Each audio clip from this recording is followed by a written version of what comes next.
too.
Can you hear me now?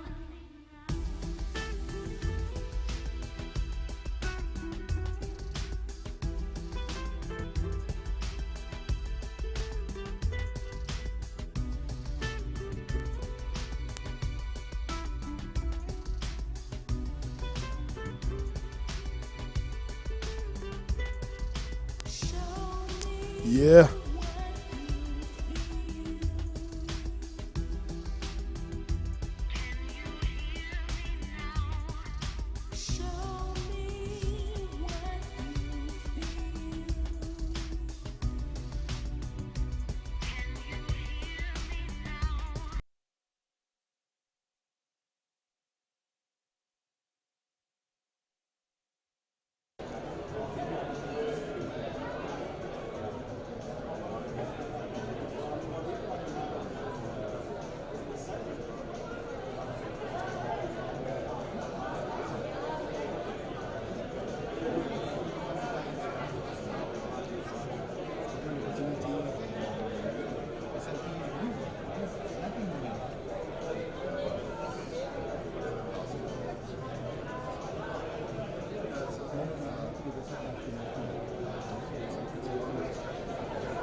There now.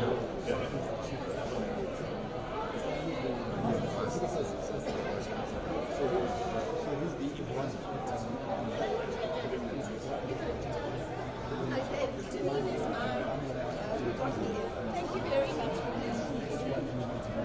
What is it this side?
But we were discussing last night.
How are you?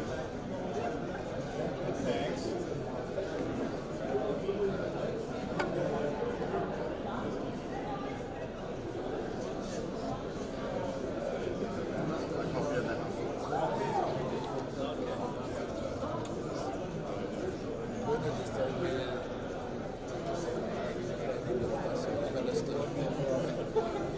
Acertou.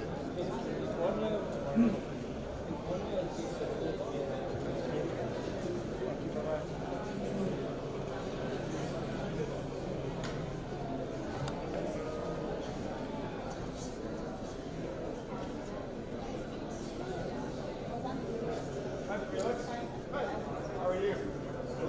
Good. Her boss gave us the same story yesterday. We asked the same question.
Morning, good morning, good morning.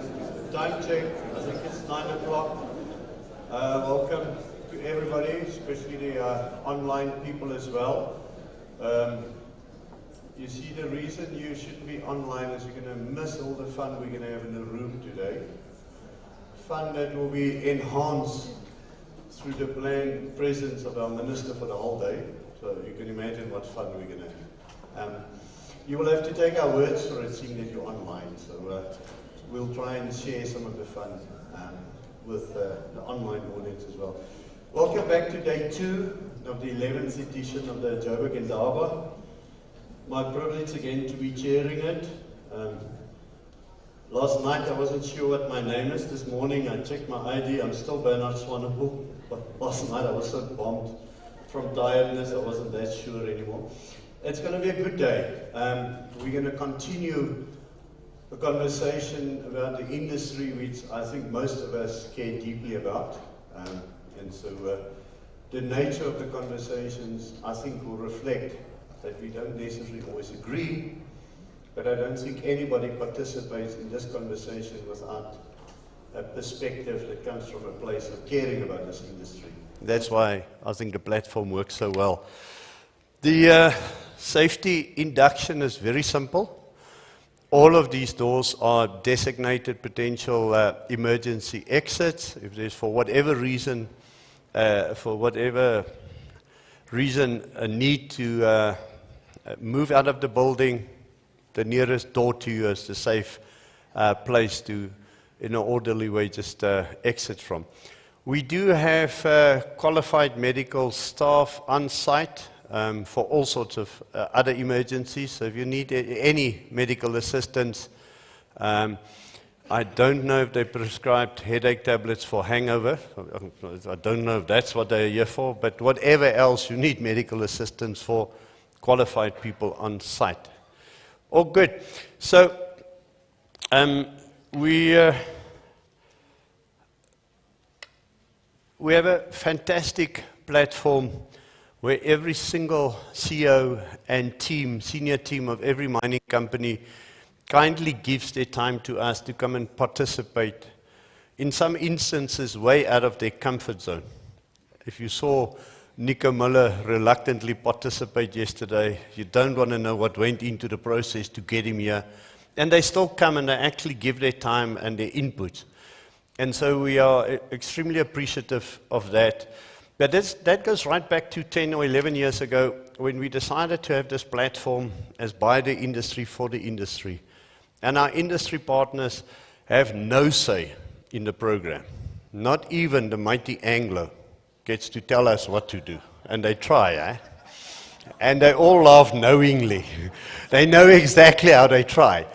This is a program that is designed for real conversations, but it cannot work without the industry support and participation and financial support. And then on top of that, we've got phenomenal sponsors. And that is why you pay in rands less than what you pay in Cape Town in dollars. Because this model is not exploitative. This model is for the industry, by the industry. And Paula and her team can never be thanked enough for what they've put together. Paula, thank you. You are really serving your country well and our industry well by doing this. So that's all the nice stuff. Now the real me can get up and talk like I am the miner. I want to reflect quickly with you on yesterday. I gave Neil and Temba so much time to speak that we ran half an hour late. You know that's not my style. But I thought that both of them spoke about our industry, the position of our industry as a credible social partner, economic partner. And Temba reflected on the journey of 20 years of MPRDA, but beyond that, what is sort of the chapter for us as an industry going forward.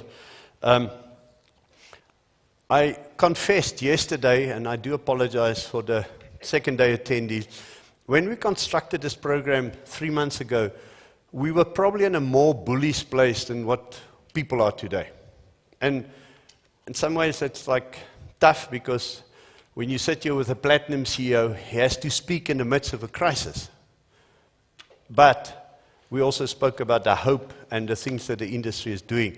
So the two panels that followed with the CEOs that are contributing towards the national initiatives to fix the issues around crime, logistics, and energy, that was a phenomenal conversation. I personally thought these stupid people are brave enough to go where I would not go, and thank God for them, because we had real examples of things that are beginning to happen, and patriotic South Africans giving their companies resources, their own time to fix.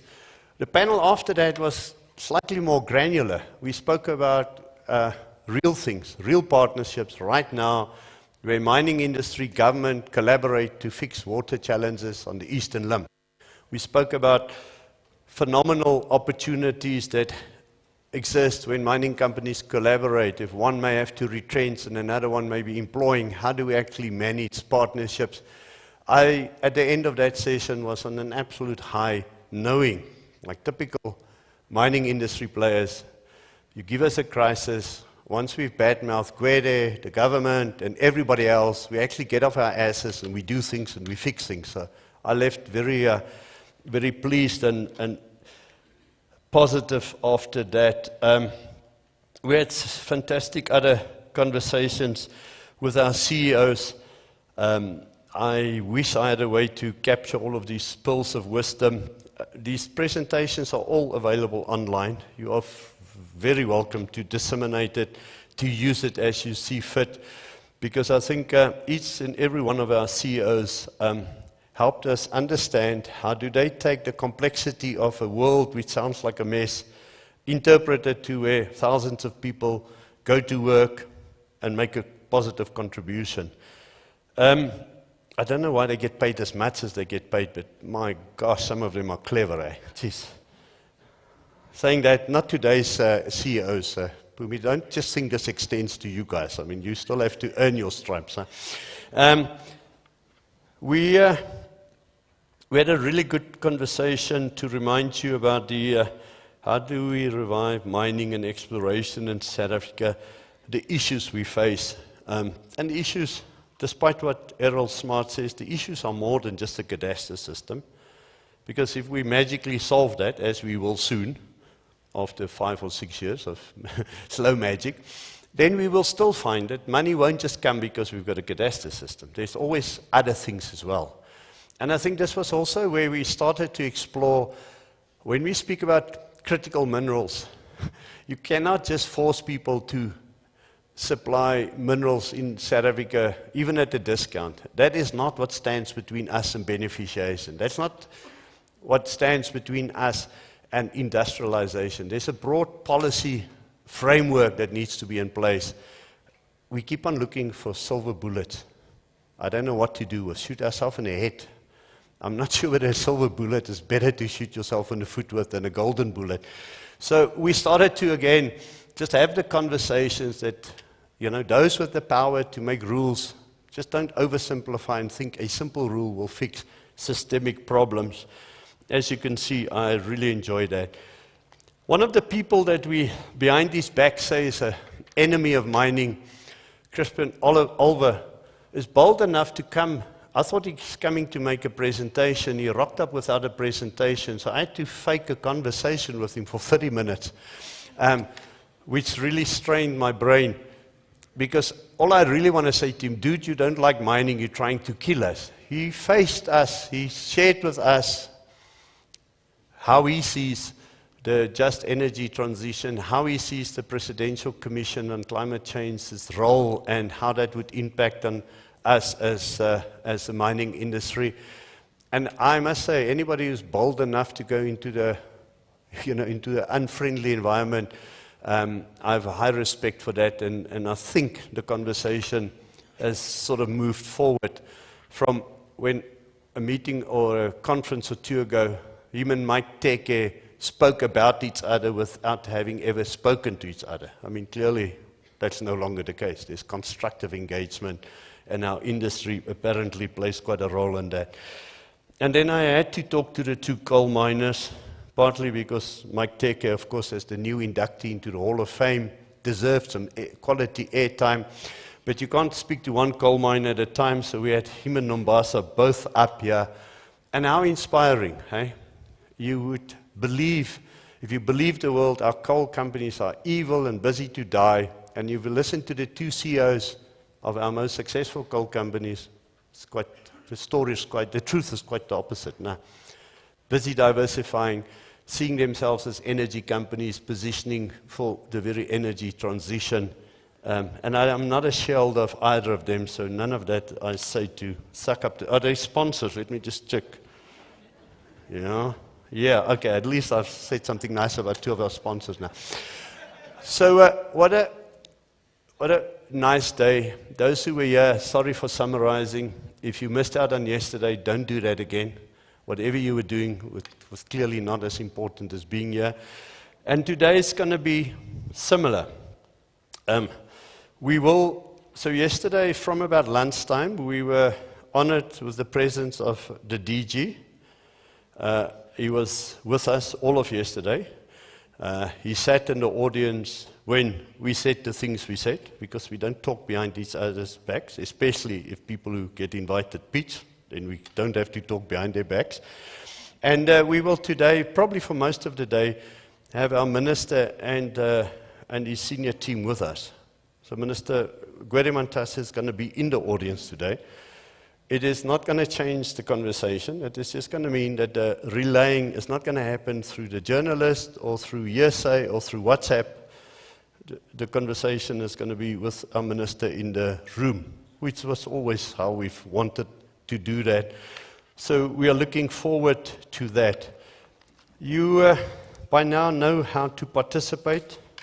Please, with me, including online people, take up this funny looking, this is actually a picture of me after 2 glasses of wine. Very blurred. You point your camera there, then a better picture of me should come up. No, don't worry, it's not that. You go through to the Slido platform, and we will help you understand that the only way you're going to get your questions to the front is to type it in there. You are welcome to stay anonymous, but you should really feel comfortable to put your name to your question, but you don't have to. You type it in, make sure the question gets to me in time to put it to the speaker. It often happens that I get fantastic questions just after I thank the speakers and they left the platform. It's not that useful for me, and you are here to help me. Remember, that's your key role today, is to help me look a little bit smarter than what I am on my own. So, and then we do polls. So I want to find my polls for today. We're going to do one practice poll and then one proper poll, if I can find myself in my script. So can we go to the first Slido question? It's a deep question. Who's going to win the 2023 Rugby World Cup?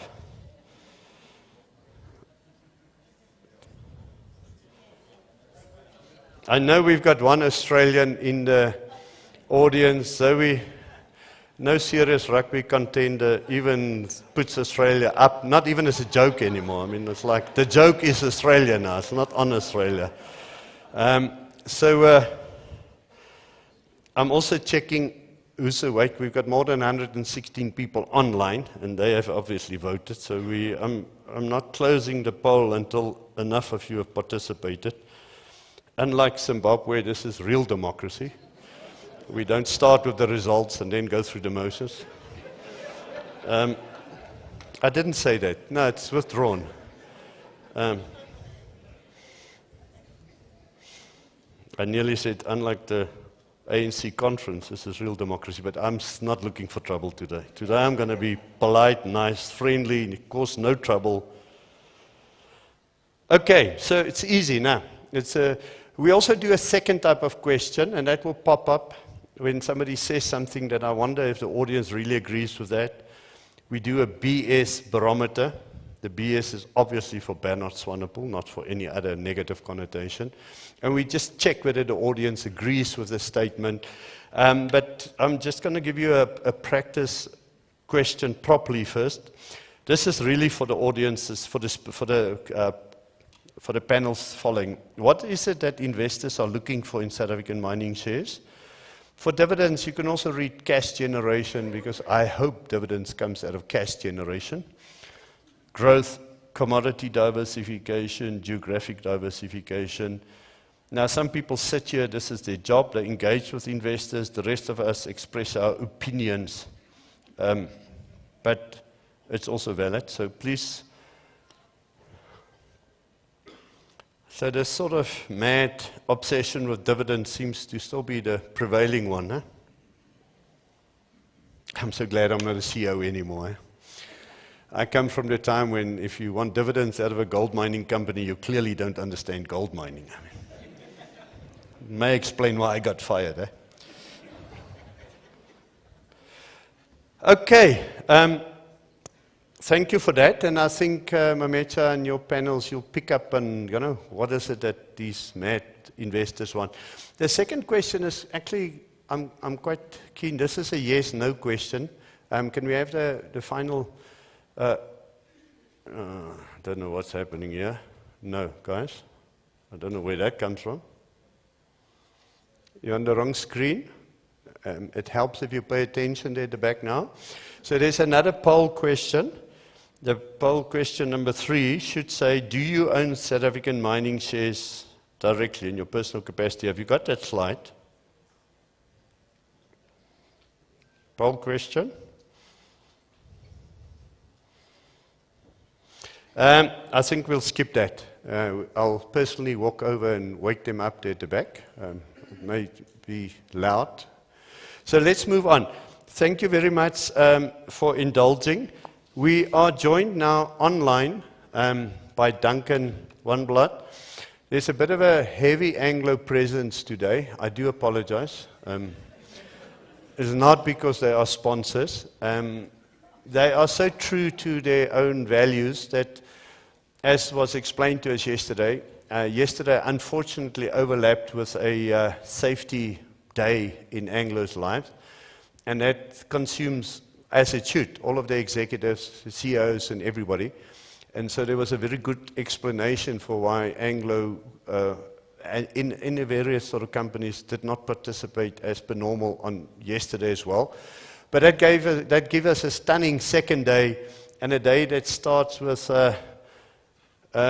we can't even call him the new CEO of Anglo anymore, because whatever goes wrong now is on your watch, Duncan. So thank you for rejoining us. Thank you for joining us online. And please, can I just hand over to you? Somewhere during your presentation, the audience will be disrupted when the minister and his entourage arrives. But we will not interrupt you, so please just proceed now. Thank you very much, Duncan.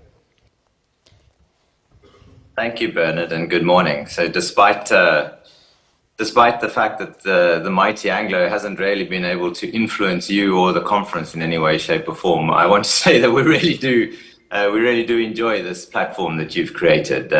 Congratulations to both you and Paula. It is invaluable for the purpose of promoting and celebrating South African mining. I think it's in its 11th year now, the Joburg Indaba, and I'm pretty impressed by it, and certainly I think we can all be proud by how much momentum actually has been built, and the creation of a platform where there are some pretty honest, pretty direct conversations between us as industry and between other stakeholders to and from the industry. So thanks for that, Bernard. I really am sorry I can't be with you today. It's only because I have another presentation that I have to make at a conference later today in London. I just simply couldn't be in two places at the same time. So really apologies for that. I should definitely choose my conferences better year on year. I will make sure that gets sorted out. We are obviously now, I guess, at a time of massive change and considerable uncertainty around the world. In 2 years, I think we've witnessed this transition that we've been grappling with from a pandemic to going straight into trying to deal with some of the complex implications of the Russian invasion of the Ukraine. Today, the global economy in which we all participate, I think, is characterized by some geopolitical shifts that we haven't seen for generations. It's an uphill battle against inflation right now, very volatile energy markets, and certainly the uncertainty surrounding China's economic recovery is high on all of our minds. So 3-day China dataism, I think, is what we're all experiencing. You know, say one small data point can drive the copper price up 5%, and another one can drive it down 7% the next day.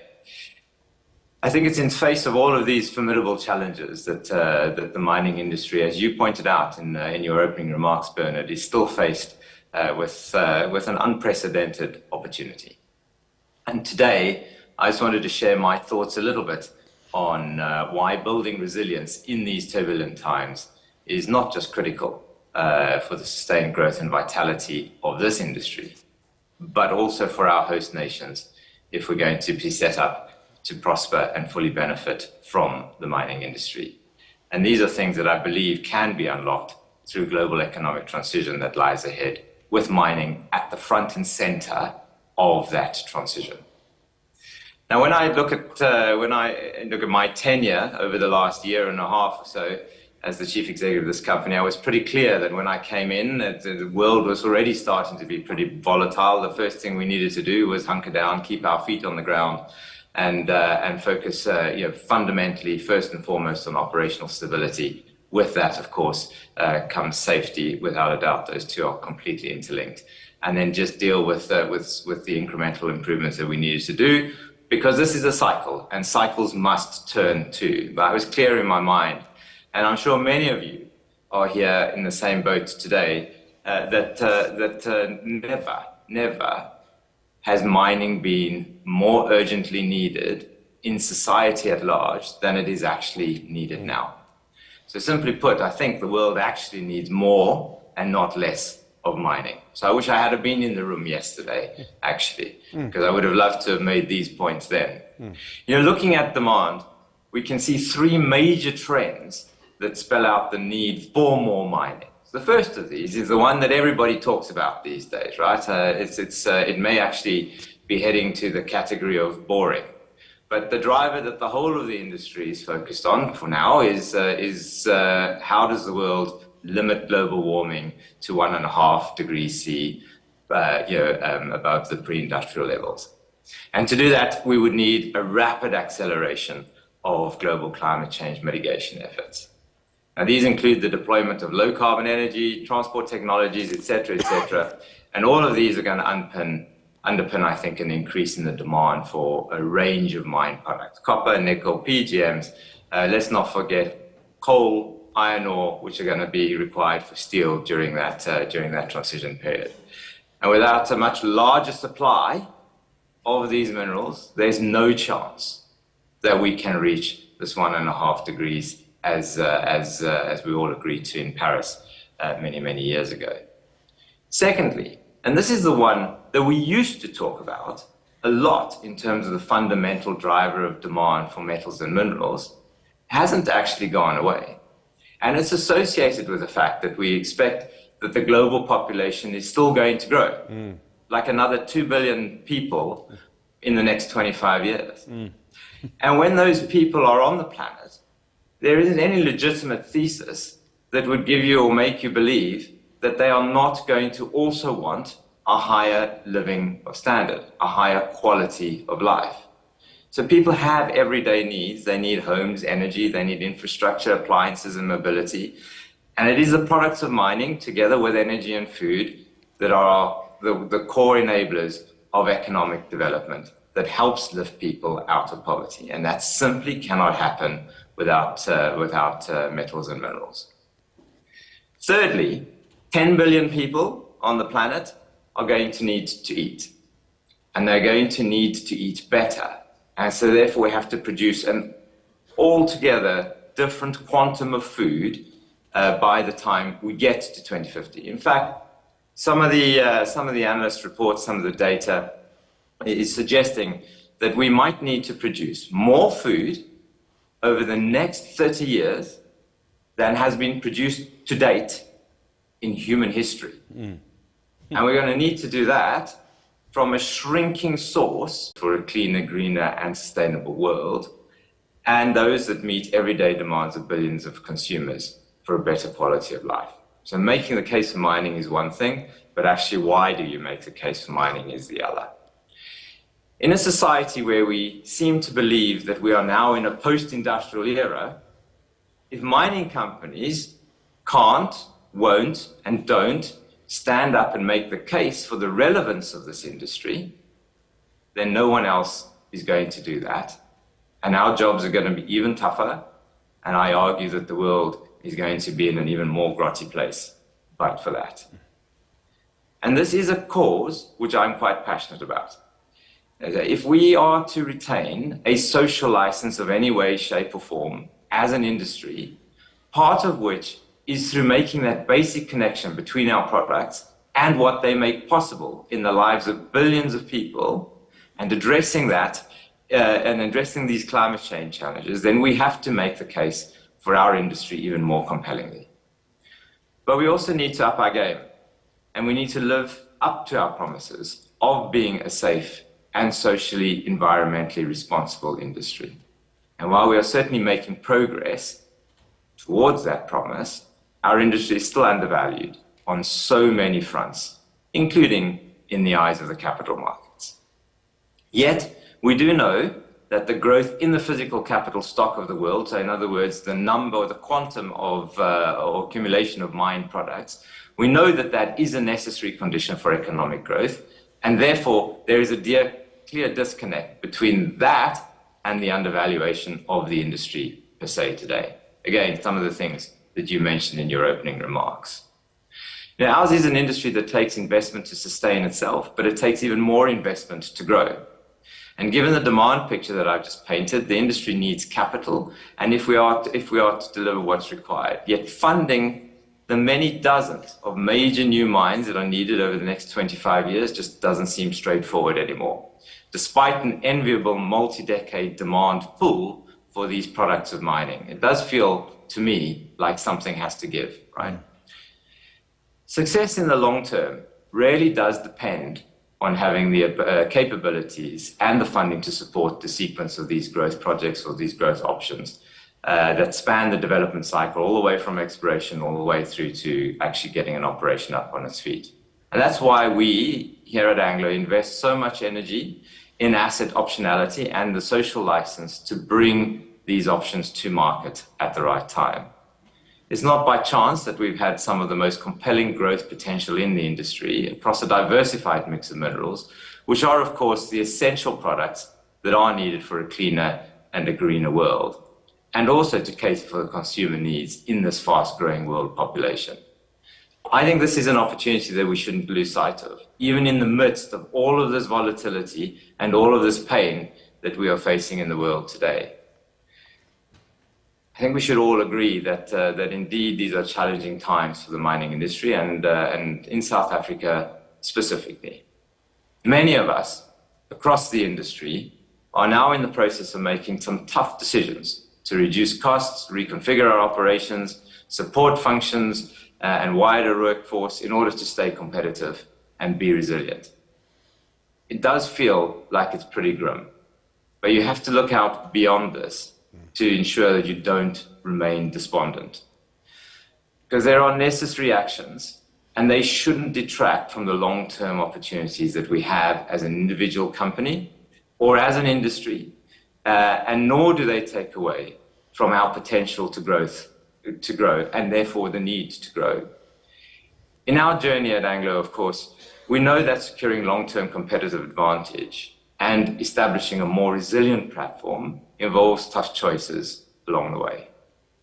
My main focus is to ensure that our operations are optimally supported to deliver safely, responsibly, and to their targets, and that we are positioned to deliver our value-adding growth at the right time. Companies should never stand still. They have to keep evolving, and we will do the same.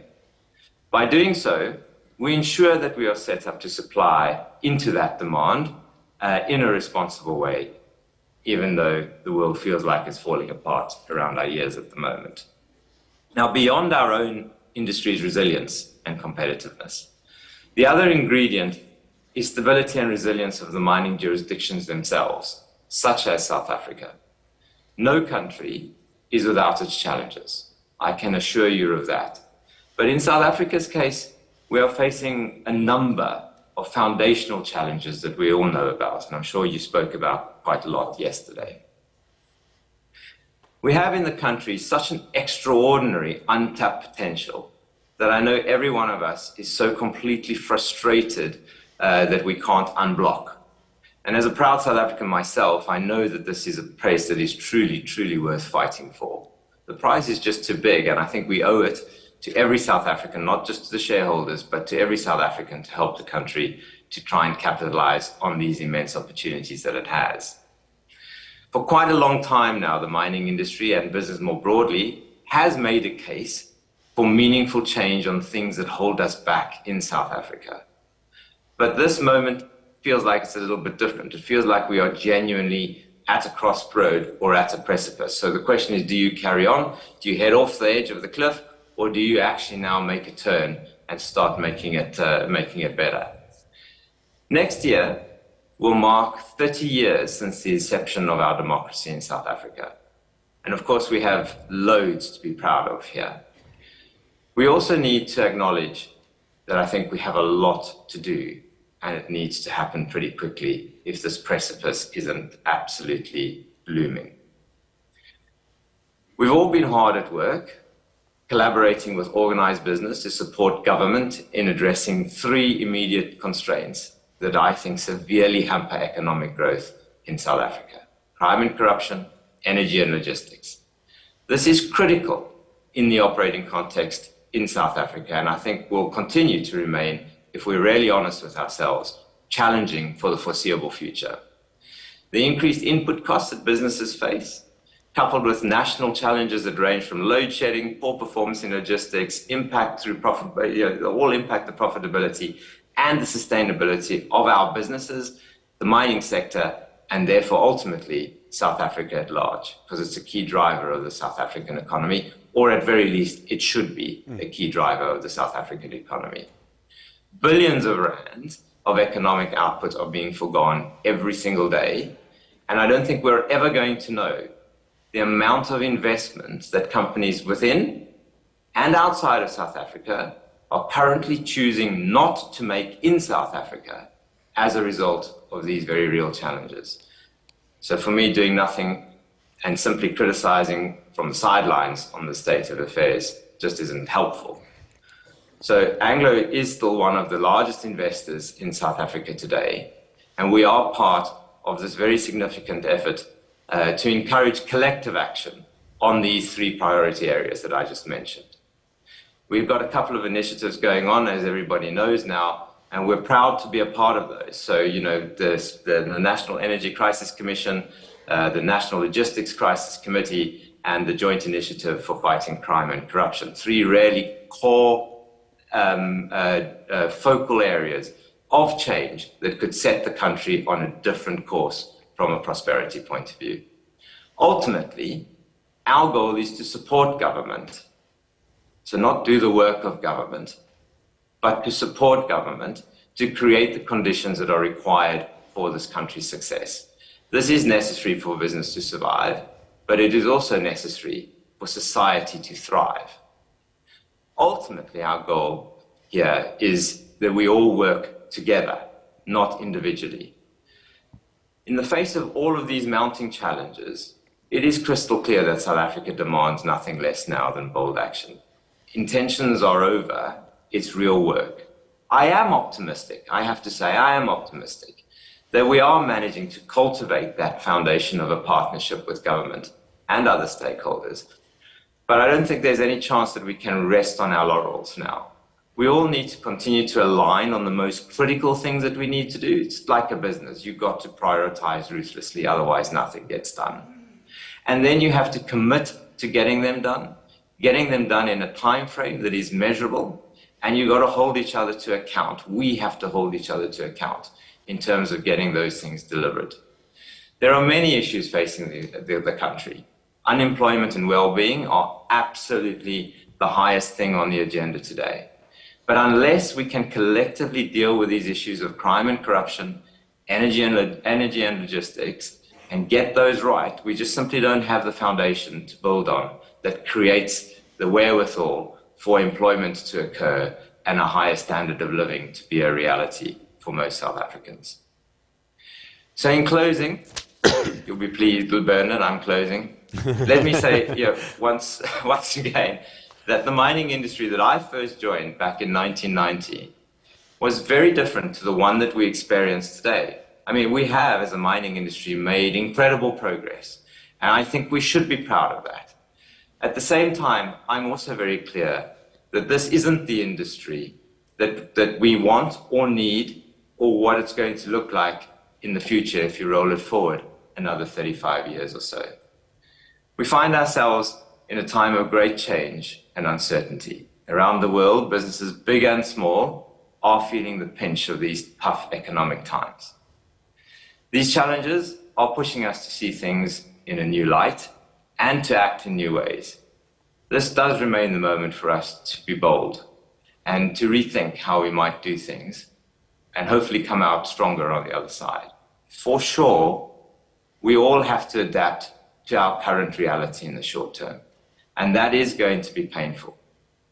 But we should never lose sight of the long-term fundamentals of this industry and the opportunities that these create, especially in South Africa.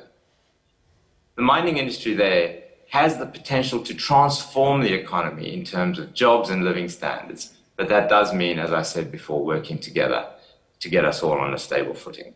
You know, it feels like it would be close to criminal if we missed yet again the value attributable to the industry from another upcycle because we weren't ready to face the upcycle. This is what drives me and my colleagues at Anglo American, and you'll hear loads from them today. With all that Anglo American has achieved over the past century or more, working in partnership with many of you that are in the room here today, we believe that mining can live up to its promise, and it can meet demand and do so in a way that is in the very best interests of our stakeholders across all of society, our host countries, and our planet. It is not a trivial challenge. I don't want to make out in any way, shape, or form that this is a doddle. We can, because we've said it, it's now done. It is going to be a challenge, and it is one that is going to take determination, it's going to take courage, it's going to take resilience, and it's going to take persistence to overcome. Now more than ever is the time to come together and get it done. Thank you, Bernard. Back to you. Thank you very much, Duncan. Thank you.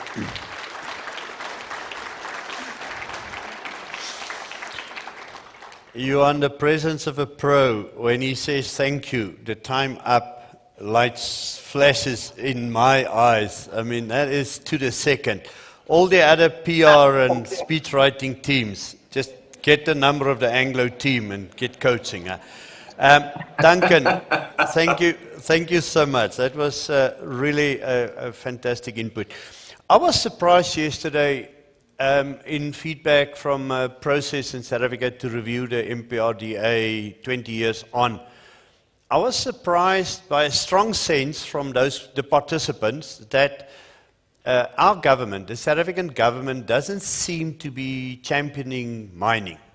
The department, and the minister is not in the room yet, so I'm asking this question in his absence. But there was like implied criticism that our minister, our department, and ANC-led ministers are not championing mining. Is that your perception from the outside? Are you seeing different approaches in different jurisdictions? Is it something that you, as a London-based Anglo CEO, would say, South African government, you need to step up? Can you reflect on that? Yeah, sure, Bernard. Without personalizing at all, as I say, some of the challenges that we're facing in South Africa and some of the challenges that the South African government are facing aren't unique to South Africa. We see this sort of challenge, and perhaps this type of disconnection that you're talking about in many jurisdictions, in many operating jurisdictions across the world. Now, I certainly wouldn't say that our minister is not a champion of mining. In fact, he refers to himself as the shop steward of mining.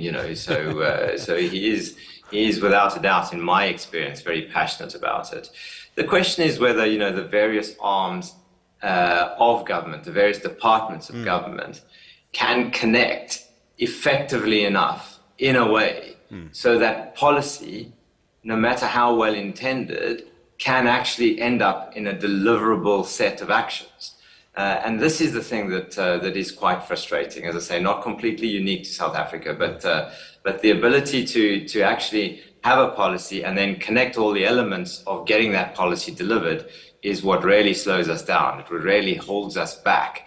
It feels like in many instances we can be in the same conversation, department to department to department, because we need all the departments to work together with us if we're going to achieve the outcomes that we're looking for.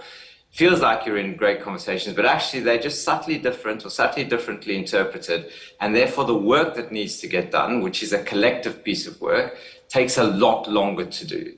This is why I'm actually so enthusiastic for that B4SA platform that's just been set up on those three things.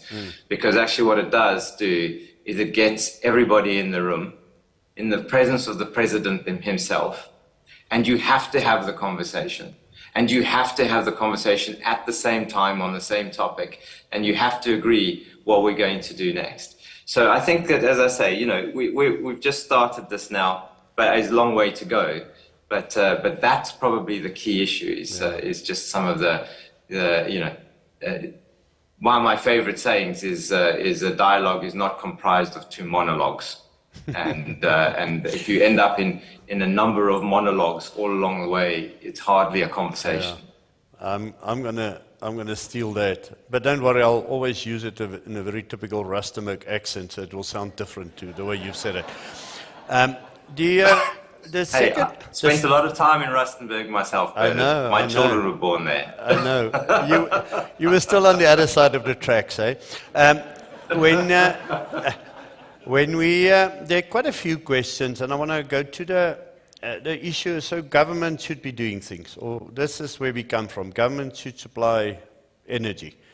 Are we going through a phase of significant capital misallocation? So when we talk about an industry, we spend lots of capital, but this is capital that doesn't go into the ore bodies. It goes into things that historically, and perhaps in other jurisdictions, you don't have to do. So do you want to reflect from an Anglo perspective, and we'll unpack it with your other colleagues during the day as well. Are we misallocating capital out of necessity? Are we building solar plants because we have no choice? But is that what we should be doing right now with the world needing more mining? Yeah, look, it's a great question. My very pragmatic response to this is I don't think we have a choice. Yeah, I buy that. I mean, so if we stand back and just say, listen, this is somebody else's job to do, we're all going to go down the pan together. At this particular point, it is about how we triage and therefore optimize from here going forward. The fact is, mining cannot be done without a supply of energy. And anyway, the source and shape of energy was needing to change at the same time.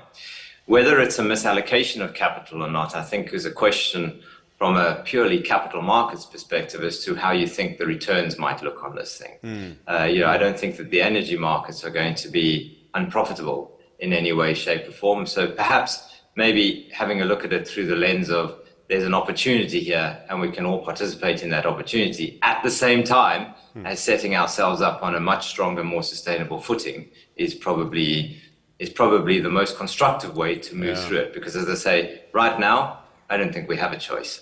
Yeah, of course you got out of coal, but the coal companies got a perfect excuse to diversify into renewables, and they are doing so very successfully. That's a bit of sarcasm about coal there. But you don't need explanation of sarcasm. You're a South African, you get it. Duncan, the one question which I will translate into criticism is Anglo, as many of our majors, have abandoned exploration in South Africa. I'll point a finger and say all our major companies have used the opportunity to internationalize, to go to other jurisdictions perfectly legitimately. Have you contributed as Anglo to the fact that there's been zero exploration in South Africa? And I'm overstating. in the last 20 years? Are you part of the problem? Have you been? And perhaps reflecting on what can an Anglo do to revive exploration in South Africa?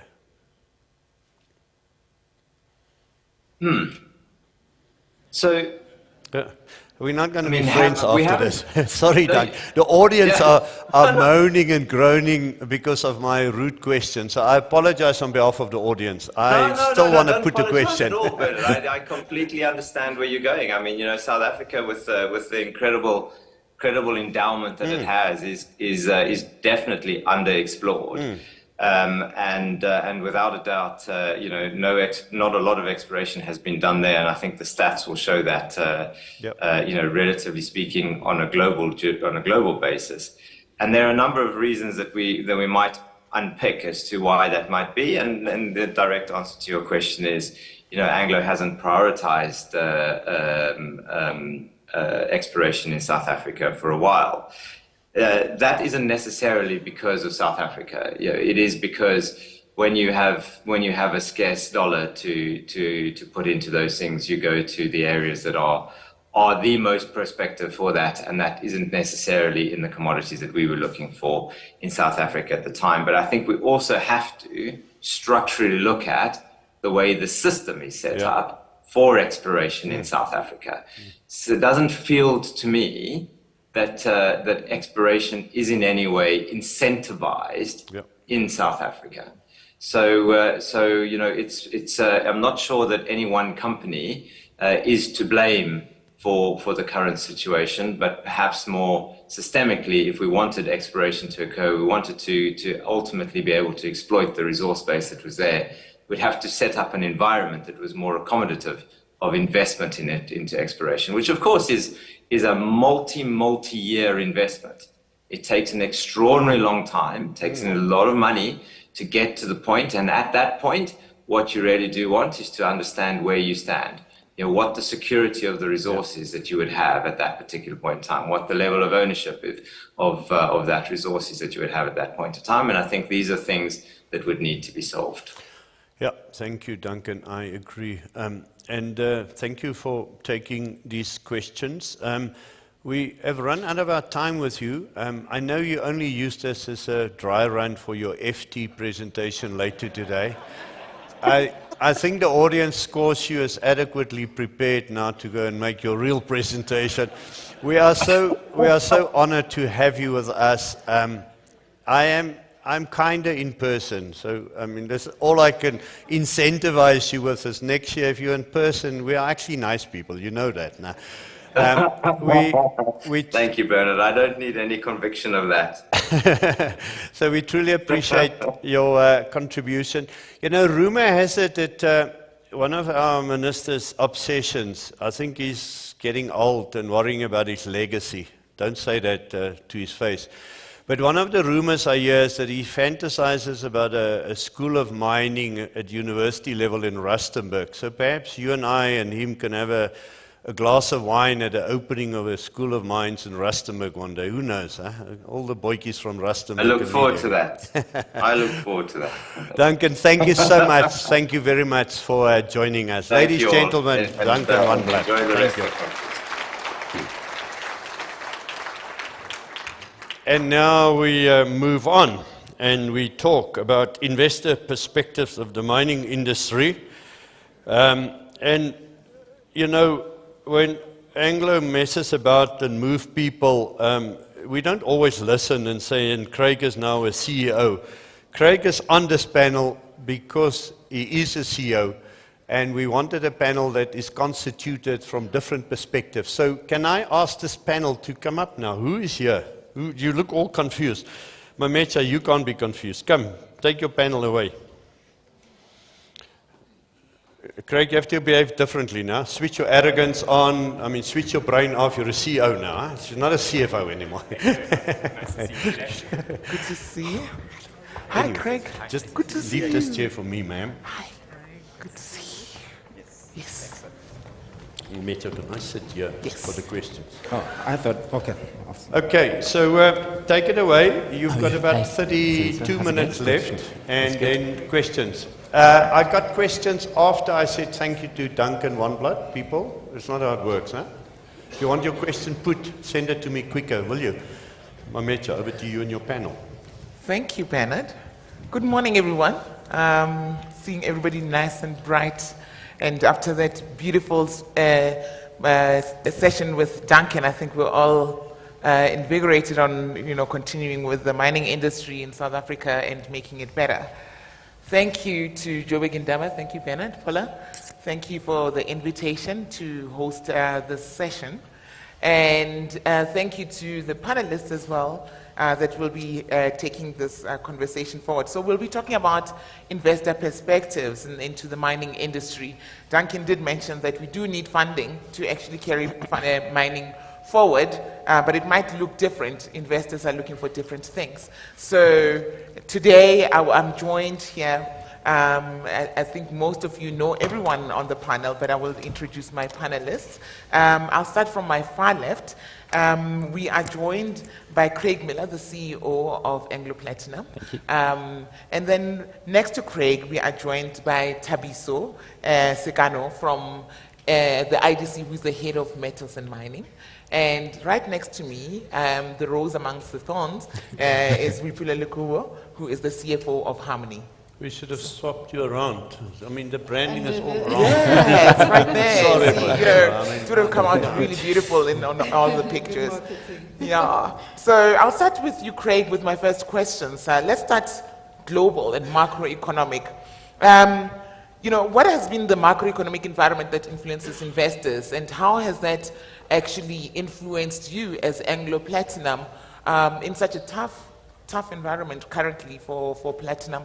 How is that influencing you? And does the macroeconomic environment influence you on how you make your decisions and how you plan as Anglo Platinum?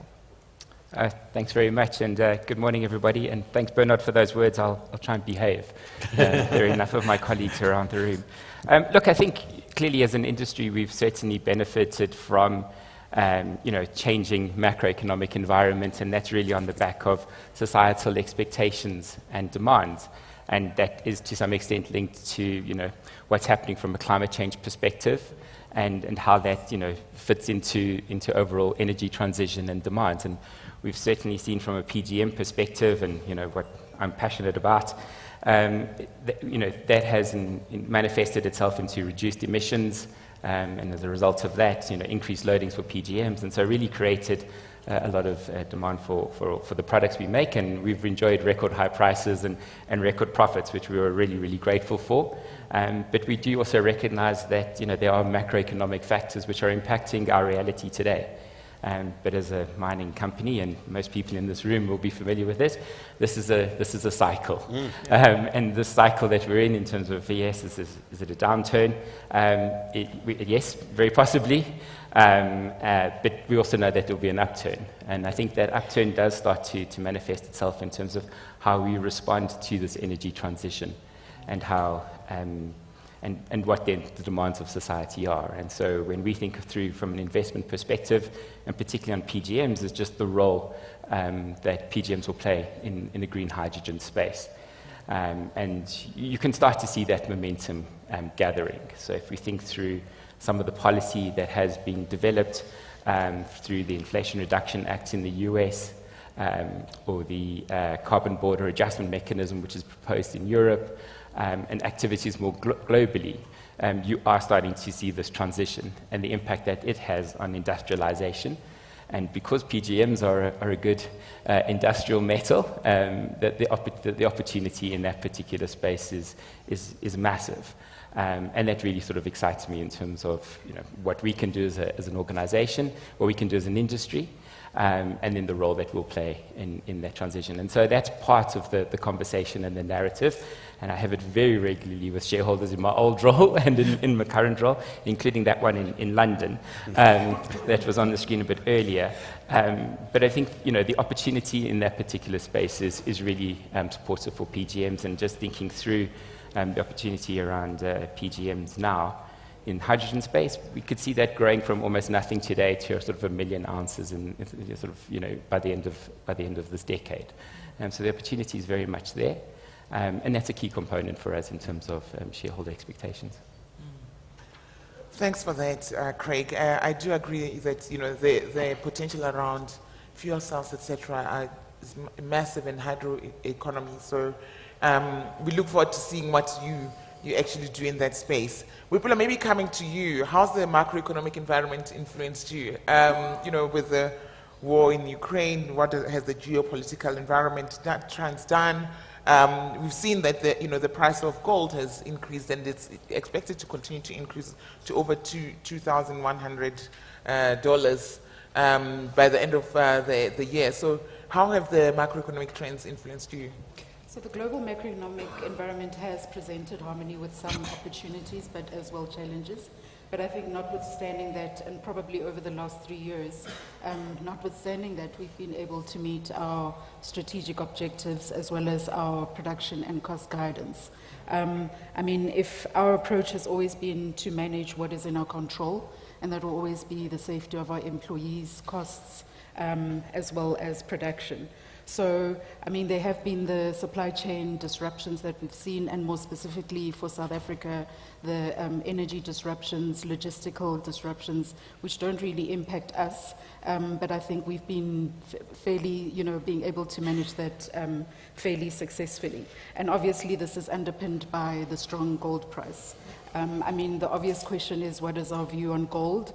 Obviously gold is something that we cannot control. As I said, we stick to what we can control. But definitely what we've seen, gold has almost chosen to stick to a particular stead. But remember also that Harmony is, we are Rand cost based.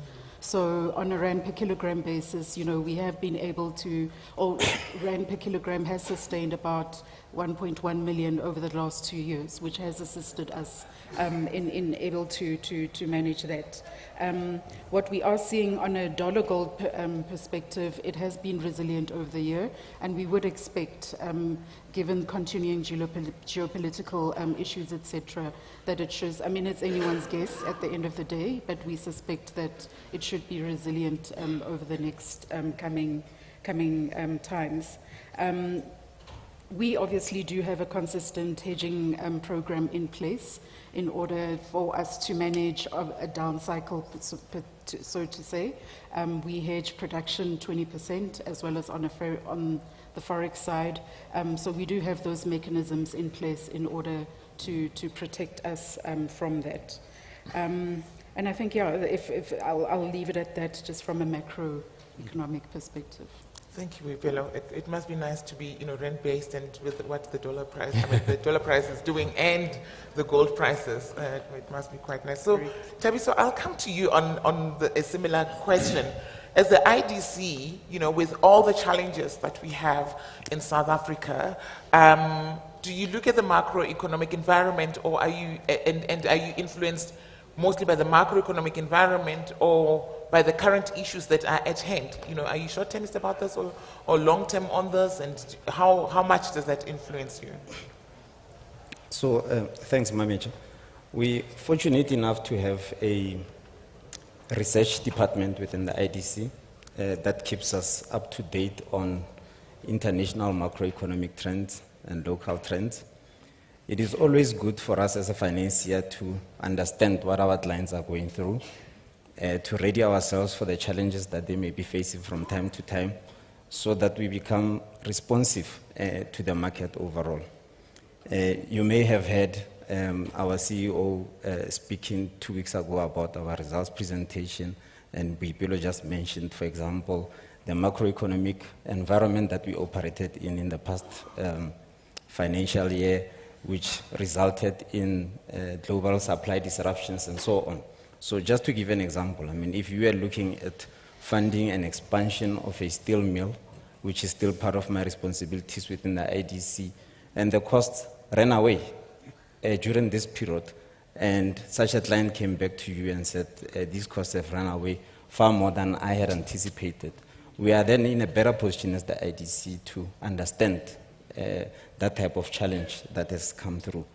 I mean, when we look at the local front, for example, the floods that happened in KZN, now just to look at local trends and our responsiveness to those things, the IDC looked and funded about 24 businesses that were impacted by that type of unfortunate circumstance within the country.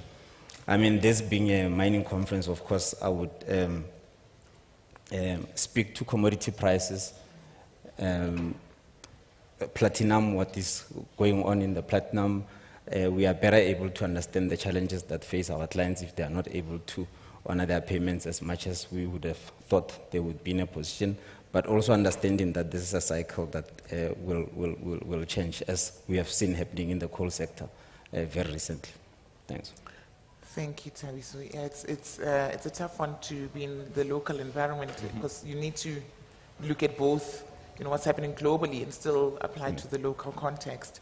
The next question is around ESG. I mean, I think we all know ESG has always been important in the mining industry, but in recent times it has, even taken bigger influence. So, Craig, how is ESG continuing to shape the investment environment? And I mean, at Anglo, you do a lot of really amazing things around ESG. We've seen the whole efforts on renewable, on Envusa, what you're doing around fuel cells going forward. So what is is it continuing to shape your thinking as you plan for the future? What are some of the things that you are doing around that? And lastly, when you look at your investor base, have they changed and care more about ESG now than they did in the past? Yes, it's a really good question. So a couple of things there. Look, ESG, I think, has always been core of what we do as a company. It really does link to our sustainable mining plan. And that's linked to how we operate as a company with our operations, be that from an environmental perspective or from a community perspective, but it really is linked to, and what I consider, our social license to operate. And if we're not responsible custodians of the minerals that we have and the way we operate, then we don't have that license to operate. And that's always influenced our decision-making and our investments. And I'm really sort of, proud in terms of the work that we've done and that we'll continue to do to support the communities where we operate, and be that either from an environmental perspective and the work we're doing around, reducing reducing water usage, reducing our environmental footprint, what we're going to do on decarbonisation, and I'll come to that shortly. But just also important around how we think about creating livelihoods and sustainable livelihoods for the communities, our host communities and the country. And that's just linked back to health, it's linked back to education, it's linked back to infrastructure development. And it's the cornerstone of the decisions that we do take. But if I just think through from a decarbonisation perspective, and I spoke a little bit about green hydrogen a little bit earlier, there's very little point in us supporting green hydrogen when the metal that we produce is not necessarily decarbonised or has a detrimental impact on the environment. So Duncan made reference to Envusa, and Envusa is really part of Anglo American's opportunity of building a renewables solution for our assets. And Envusa is a partnership between Anglo American and EDFR, and where they hope to generate between 3 and 5 gigawatts of renewable power. And Anglo American Platinum will be a recipient of that. And so the first phase of where we're at, sort of we'll look into the first phase of Envusa, would look to create around 30% of the energy that we require in Anglo Platinum. And so really helping us on the journey around decarbonisation and meeting some of the goals that our shareholders, that our stakeholders and our customers want us to sort of invest in. So that's a key component of some of the conversations that we have with the shareholders. The other element is linked to our customers. And you might all be familiar with the Initiative for Responsible Mining, or IRMA. And that really does link to what do you do as a company in terms of mining, environment, what do you do as a company in terms of business integrity, what do you do in terms of uplifting communities, and what's your social impact. And I'm pleased to say that our Unki operation in Zimbabwe achieved an IRMA 75 rating back in 2021. And we're looking at how we roll that out across all of our other operations.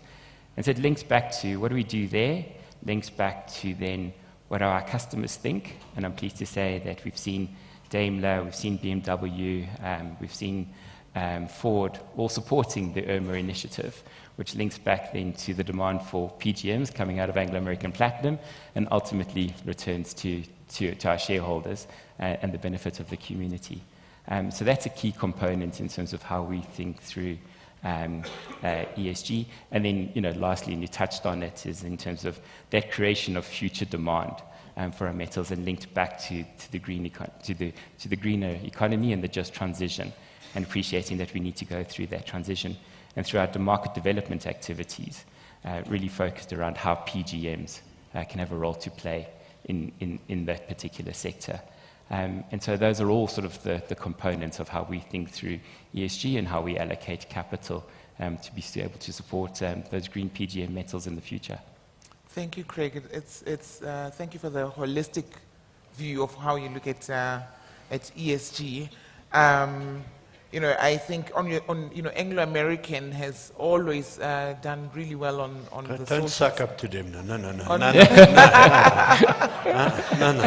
I was just going to say I'm a beneficiary of that. Okay. I had an Anglo American bursary a long time ago. Okay, full disclosure. Yes, full disclosure now. So we've always seen how it has impacted. South Africa. In South Africa, you see it all the time, and the Envusa initiative as well. I guess is great. It would be good to see how you think around BE in that context. Boipelo, as you do your road shows as a CFO, have you seen investors change and look at ESG more? Do they require more from you if you're capital raising? Have you seen your investor base change based on ESG? How are your investors thinking about it? I mean, with us as Harmony, what we've adopted is the words mining with purpose, which is really what drives us each day to ensure that we leave a lasting legacy, to come. And as we continue, with mining, we also have a comprehensive sustainable development strategy, which is embedded. I don't know if this is. Just. Must I shout? I don't know what. We're going to bring you a microphone. Harmony doesn't really pay their subscription, so she ran out of airtime. I told you if you up your package, you can speak longer. Apologies. You mustn't say that in front of the minister. That one's also not. The minister knows Harmony well and your bad track record. That is not.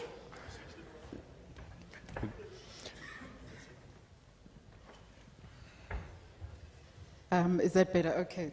So as I was saying, we've got a comprehensive sustainable development strategy, which is embedded within our operating model, which is very well communicated to the market. I think as a mining house, ESG is what we do. I mean, Craig mentioned it's our social license to operate. Yeah. So it's very well understood and can be seen with the various accolades, etc., that Harmony has been awarded with.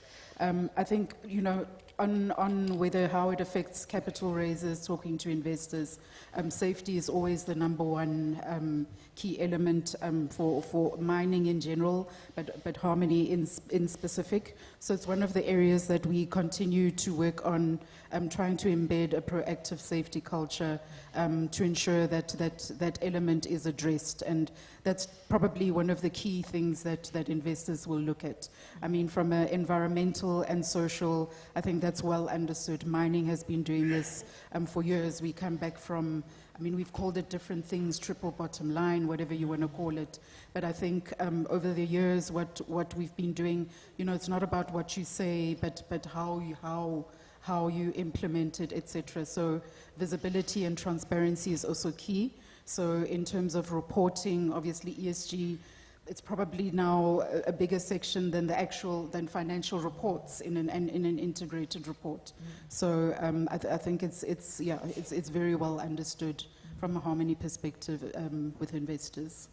Thank you, Wepelo. I love what you're saying about, consistency around ESG. It shouldn't be because it's the flavor of the day, but it's how we do business, the social license, as you and Craig have alluded to. I just want to welcome the Honorable Minister Mantashe. Thank you for joining us today. We really appreciate it, and we hope to have a robust discussion. Despite his presence. Despite your presence, we will have a good discussion. And just carry on. And I promise we will not keep looking at your direction to see whether you agree with us. So, Tabby, ESG within IDC, and I guess as a local DFI, is it important? Do you look at it? Is it a key matrix? I know, talking to some of the global DFIs, I realized that in some of the places, they actually even include it in people's bonuses so that they actually keep it top of mind. So at IDC, do you look at ESG as a key matrix when you look at investment? Yes, absolutely. In fact, interestingly, when I was preparing to come and talk here, I spoke to our chief sustainability officer who mentioned that I must also mention the word R, resilience in this ESRG concept, to just show how important it is to us. So we've got a responsible investment policy that we follow within the IDC when we do expansions or any other type of funding that we do. And overall, the way we measure these things and the way they work into what we call a developmental score is we will look at a variety of factors that include, for example, from a social point of view, jobs, spatial equity or regional equity, transformation. All these things would add up to what's a developmental score that impacts the interest rate that you are charged by the IDC ultimately. We look at your carbon footprint, your plans for just transition going into the future, also working that into the overall investment that we look at. And of course, proper governance and a risk framework that is acceptable to us. So it is something that is extremely important for us that we look at and we incentivize by building it into a developmental scorecard that works into the interest rate. That's good to know. I guess if I was in the audience, one of the things I would have had there is ESG will actually contribute to my interest rate. It goes lower the more I show that I actually am taking it seriously. Thank you for that, Tabby. So now we're going to move to green metals. There is obviously a movement to green metals now. How's this influencing us? Craig, now with where we are with PGMs, how's green metals influencing how you look at Anglo-American platinum? Has the increase for the demand for green metals influenced your investors? Has it influenced you in terms of how you look at the future and what to invest in? I mean, sort of where to put your efforts in terms of your metals? Yeah, thanks very much. I think PGMs have always played a role in improving air quality, reducing emissions, etc. globally. So they are a green metal. I touched on a little bit earlier. I would argue they're a green metal. I touched on earlier how we make them green. But I think going forward, and I touched a little bit earlier on the opportunities around the energy transition. It has to be a just energy transition. But the opportunities around energy transition, and particularly hydrogen, are fundamental for us. We've certainly seen the opportunities starting to materialize in terms of the amount of investment that is going into hydrogen production, how much the EIA, I think, reported just recently that there's been a 75% increase in the amount of investment going into green hydrogen production, and that's significantly more than where we were this time last year. And PGMs have a role to play in that particular industry. And for me, whether it's in the production, the generation, or the storage of energy, PGMs have a role to play there, and then also in mobility. And I know we've been talking about fuel cell electric vehicles for a long, long time, and I get reminded about this from shareholders on almost every time we go to see them. But I do think the momentum as a result of the impact of climate change and the investments that are starting to be made and the policy changes that are taking place in a number of countries is supporting that industry and that transition and that industrialization of the utilization of hydrogen is key. And therefore, the role that PGMs can play is critical in that particular space. And so if I just touch on mobility as well, I mean, as I said, we've been talking about fuel cell electric vehicles for a very long time, but what you are starting to see, you're starting to see a lot of the OEMs now starting to bring out additional marquees in terms of fuel cell electric vehicles. I think recently, I've worked that out. I've worked that out. Thanks, Bernard. But I think just in terms of the fuel cell electric vehicles, if we transition just 10% of the future light duty vehicle demand into fuel cell electric vehicles, so it doesn't mean you all have to go back. I don't have to replace the entire parking lot of future production. If we just do 10%, that would translate into the current utilization of PGMs in the automotive sector today. So, the opportunity is huge, and therefore that really excites us about what the opportunity is from a green metals perspective, and therefore linking it back to me as a company. Not only do we continue to invest in that market development, but the portfolio of assets that we have really help support that. And if we think through the particular uniqueness of either Mogalakwena operation, which also has a large exposure to base metals, or the Pearl Split at Amandelbult, etc., those all talk to the opportunities around green metals, and we just need to ensure that we mine those responsibly and create the value for all shareholders going forward. Thanks, Craig.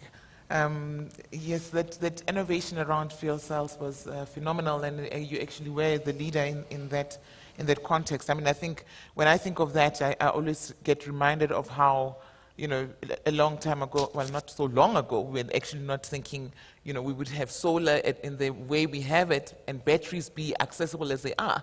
So we're getting there in terms of those fuel cells, and I do agree that it goes into the green metals. We always forget that when we look at PGMs. Tabi, so maybe I'll come to you and then to Boipelo after that. Are you looking at green metals in South Africa? With all the other things that we have in South Africa, we still need coal. Is there a need for green metals influencing you extensively, or are you still looking at, the fundamentals, the traditional metals? Well, I think as a start, we are commodity neutral as the IDC, but we are very much aware of this concept of green critical minerals. And to that end, we've put together a strategy of how we are going to advance our aspiration in relation to these green metals. And that includes going outside South Africa into the rest of the African continent to consider investments there, because I think Africa, the DRC, Zambia, and so on are endowed quite significantly with these green metals that we need. Now, obviously, when you think about how we can do some of these investments in Africa, we consider such things as equity participation in these investments. Attached to that would be rights to offtakes. Selfishly looking at how we can redirect these metals to South Africa to start downstream industries here in the country, which has been something that we've been doing as the IDC all along. Because we need to have a bigger picture of, if we are funding a graphite project in Tanzania, for example, what benefit would that be for South Africa in the long term? And once we start funding there, somebody in the downstream chemical processing industry in South Africa should be looking at feasibility study of what sort of things we can do with those things. Having said that, I mean, our strategies in Africa is focused more on green metals, but doesn't mean that we won't do any other thing. The deal maker in me in this conference says I must also perhaps mention high level some of the investment criteria that we do in Africa, which would include risk sharing, because we believe that we have to share risks with some of the investors in the continent. But I'm conscious of the time, so I'll stop. Thank you. Thank you. And it's good to know that IDC is going into the rest of the continent. I've just been reminded of the time as well. So perhaps to close, if I were to ask you, I mean, I think Duncan touched on the three things that we are working on in South Africa: crime, energy, and logistics, as we all know, working together with government. If I were to ask you, what initiative, one other initiative, if there is, do you think we should actually have to attract investors into South Africa that we could align with government on? What would that be? I know this was not in my questions that I sent you, so I'll give you a moment to breathe. And anyone can start really. With 57 seconds to go. Okay, perhaps I'll start. I mean, and it's something that Harmony has been very deliberate about, and that's really reinvesting back into South Africa. I mean, that's Harmony's strategy over the years has been to acquire assets that no longer fit the strategy of other companies. And we've acquired that with the intention of reinvesting. I mean, you see it with what we've done with the acquisition of the remaining assets of Anglo and Shanti. We're currently busy with a significant project in Zagreb in extending the Moab Kotsong operation. We're currently busy with a feasibility study looking at the deepening of Mponeng. And I mean, those things, and again, it speaks back to the ESG element. So I think, yeah, promoting just the reinvestment into South Africa. Thank you, Wipelo. And with that, we'll be reinvesting into South Africa. Thank you to my panelists, and I'll hand over to Bernard to ask so many questions from the audience. So many questions. There quite a few questions about hydrogen being far off. We tested that on the audience yesterday after the other two PGM producers spoke. And I said to the audience, so this hydrogen has always been 10 years away for the last 40 years, you know. The audience are gullible. They support the Springboks and hydrogen. So Okay, excellent. My job is done. This is who we speak to. So the hydrogen conversation, I think, is obviously, it is far out, but certainly in this industry, there is a belief that it will happen. So I'm not going to go back to those questions again. Boipelo, you obviously have seen a few downturns, and the question is, in your preparations for downturn at Harmony, consider that the PGM guys are apparently going there. Can you give them some advice other than hedging?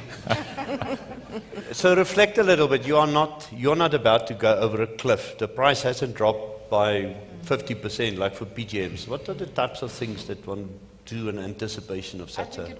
Yeah, Bernard, it goes back to what I said initially, is you deal with what you can control. So you fire the people? No. No, I think that's what you did, but no. Oh!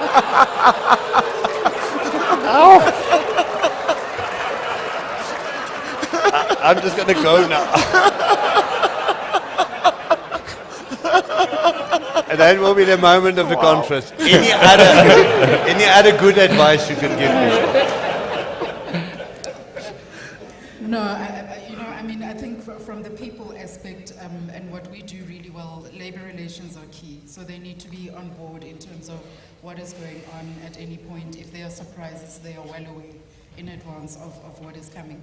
But dealing with what you control in a sense of costs, productivity, those are the first levers really that you can. Somebody asked about squeezing your suppliers. It's a real question. I mean, and obviously in the ecosystem, the pain to some extent has to be shared in order to survive. Will you be squeezing your suppliers?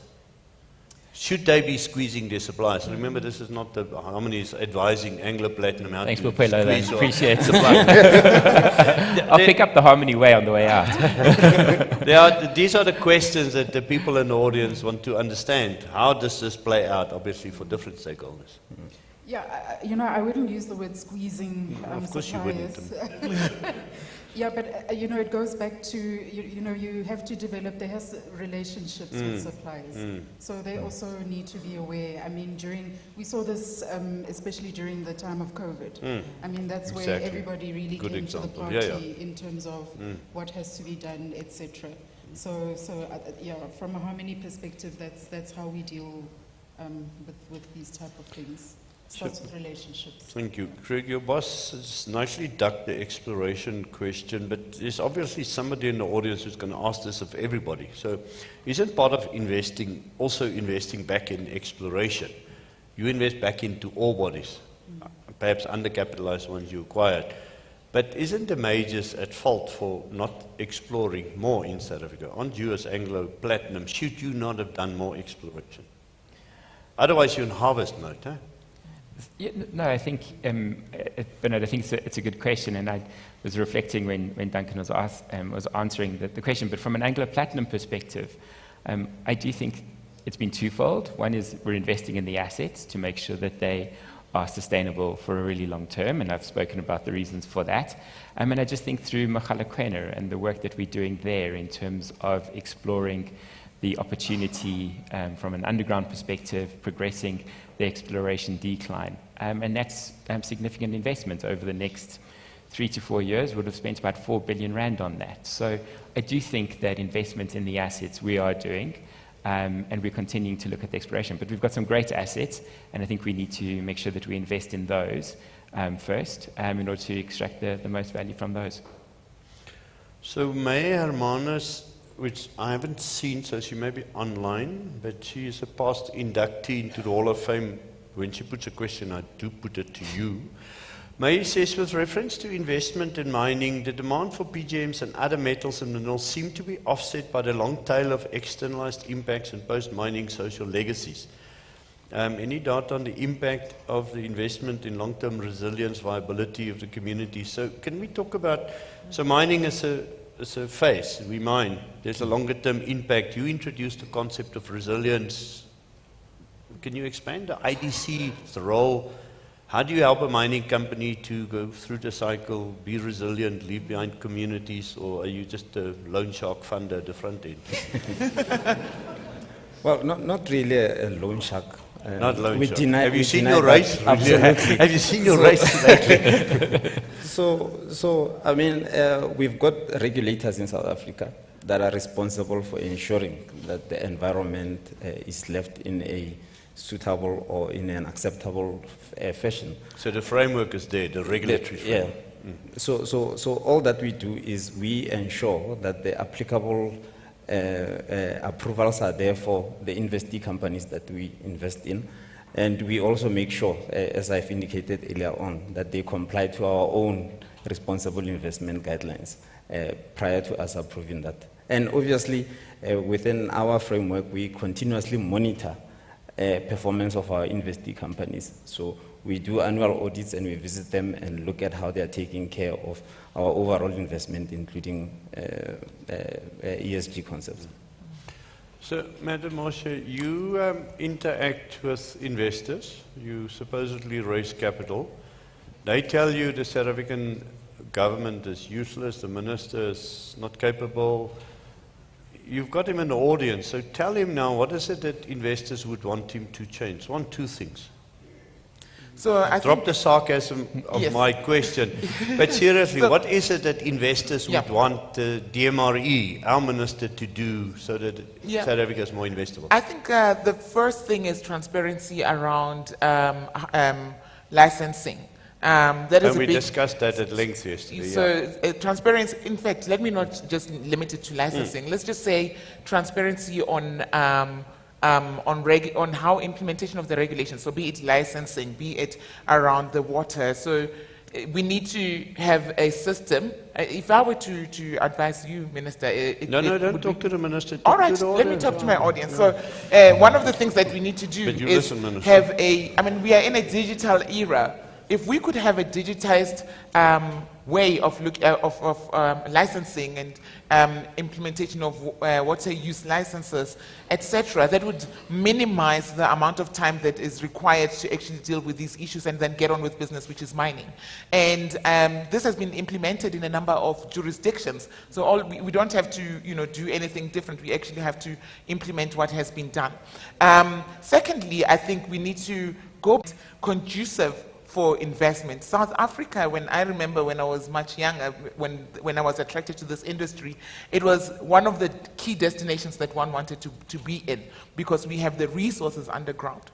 So we actually can get to that place. We need to have regulation around exploration that supports exploration in South Africa, so that we can look at those the minerals that we have here. And now going into the green metals, we're losing out on opportunities of what we could find in South Africa. So we need to actually go back to the basics. And I would say, Bernard, it's not just about regulation, because in South Africa we're very good at putting regulations, but it's more about the implementation thereof.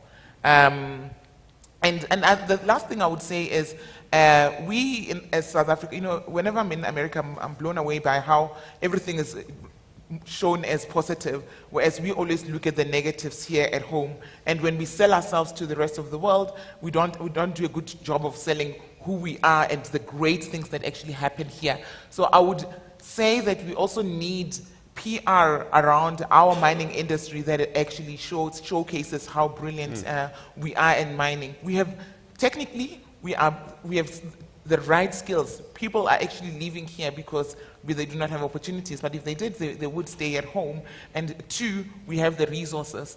We have the skills, we have the resources, we have the experience, so we can actually do it. Thank you so much. I have to stop her now. Thank you. But the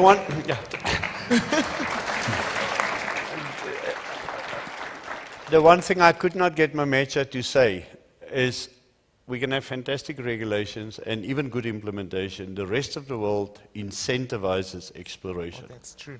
That's true. We have to acknowledge that. I'm looking away from this side of the table. They think they can regulate things. And the Canadians and Australians and everybody else says, and here are your incentives. Please come and explore our ore body. I have to wrap it up. I know you're dying to give the minister advice. Ladies and gentlemen, not my pillar, thank you very much for your contribution. Thank you. Thank you.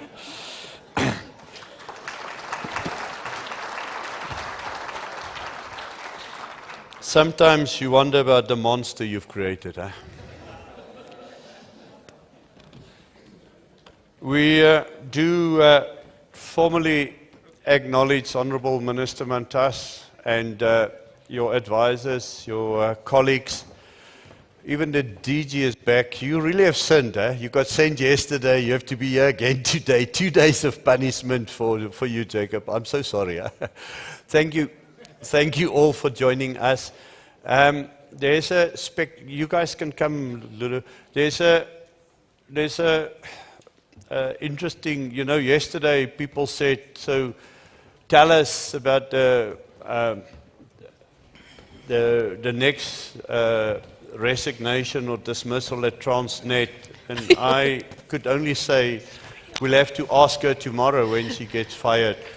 So I read in the papers that our Transfreight Rail CEO, who's on the program in a few minutes, has resigned. I'm told that she's still coming, so we'll see. I don't know. Remember last year when Porsche decided to come and say lots of things at this conference. I think it was actually a critical moment from which certain public conversations became constructive. Key people paid attention.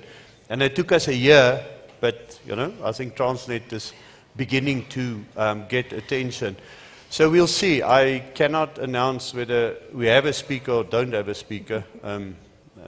We know the Minister of Public Affairs moved fast, so he's probably announced his new appointment. That's a joke, people. That's a joke. That's a joke. Even when he gets recommendations, he doesn't move fast. So I should learn to shut up. Just see, I don't know. My wife is cringing. My minister is cringing. I am cringing. Our next panel, we are talking about unlocking the potential, the outlook for South Africa market-leading commodities. Lulu, welcome back. We really love your way of handling these conversations. Richard is only back because he sponsors. He knows that. We have got so much input from Sibanya. Is your speech shorter than Niels? Yeah, it's the size of the block. And then online, Unit Lazar, and I have permission, that's the first thing that he told me, you can just call me Johnny. So I'm going to refer to Johnny online, who's a principal consultant at CRU Consulting. So we're going to gaze into the crystal ball. There's some of that has happened in the previous sessions, in the other sessions that we had on yesterday and earlier this morning. We're going to gaze a little bit into the crystal ball, but thankfully, I'm an economist. I will not be the one that's doing the gazing, because economists are notoriously bad for giving the correct forecast of where things are going. So, Johnny, maybe let's start with you. What do you see as the key global trends that's currently driving the demand and therefore the price of commodities over the short term, let's say the next 2 years, the next 5 years, the next 10 years? What are the key things that is driving that?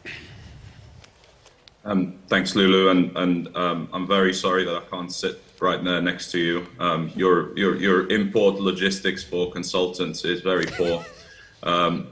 But I think the first thing we have to acknowledge is we're in a year of almost correction from the peaks of last year, and for the short and medium term, we have to get used to the fact that prices are coming back to what you'd call a historical normal. Now, we haven't seen a historical normal in quite a few years. There hasn't been a normal year for about 5 or 6, but particularly for commodities that are relevant to South Africa, I think we have to acknowledge that those spikes of last year have passed.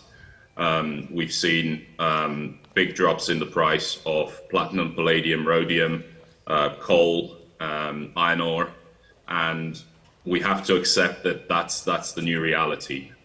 That's going to impact, of course, tax receipts, and it is going to be the lens through which we see the short to medium term. Now, over the longer term, there are developments, of course, particularly in energy transition and in the drive to decarbonization, that are going to favor some commodities over others.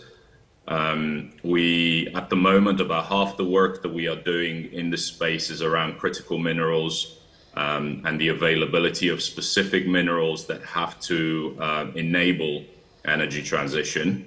And it's very important that we understand the landscape for those commodities and also the possible bottlenecks that can emerge. Some of these bottlenecks aren't about resources. They're simply about making the right volumes available at the right time when the market needs them. So I think that for the medium and longer term, mapping those energy transition value chains is incredibly important. The good news about that is a lot of that energy transition, we pretty much know how it's going to happen. There's only so many ways that you can make the grid greener, right? It's basically a combination of solar, wind, and nuclear, and you can have different views around how much of each of those you're going to need, but it's undeniable that you're going to need multiples of what's currently generated out of each of those three. And actually, the value chains for each of those three are very clear as well. We have a pretty good idea of what's going to be needed. And the good news is there's going to be a huge range of commodities that's going to be needed to enable those three value chains to operate and to develop at the pace we want them to develop. I think the last thing I'll say on this is, I think in the overall drive to a net zero world, to a 2-degree world, we've made a pretty hesitant start. We're behind the curve in a pretty big way. So the first 5 years, we've made some progress. There's been some precedent set. and those precedents are important. I think there's universal consensus that we're nowhere near that curve that would enable us to stick to that target. So there's got to be a lot steeper action required and a lot of multi-governmental action required to get us there, and that's going to involve a lot of demand for a lot of commodities.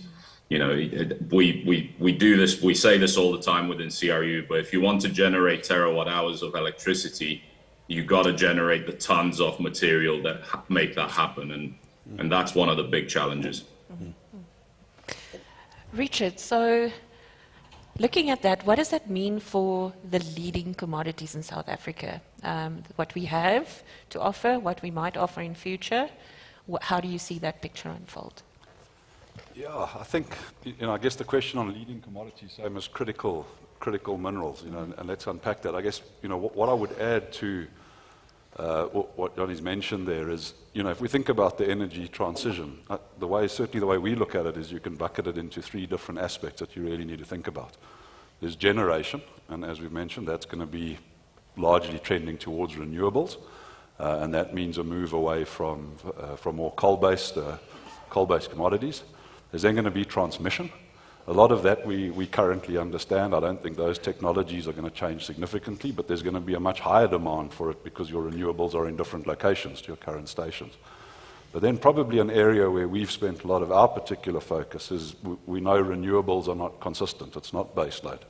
So the storage aspect of it, basically batteries, starts becoming a really critical element of this. So when we talk energy transition, I think we almost need to look at it in those three buckets and understand how that is going to impact on the demand going forward.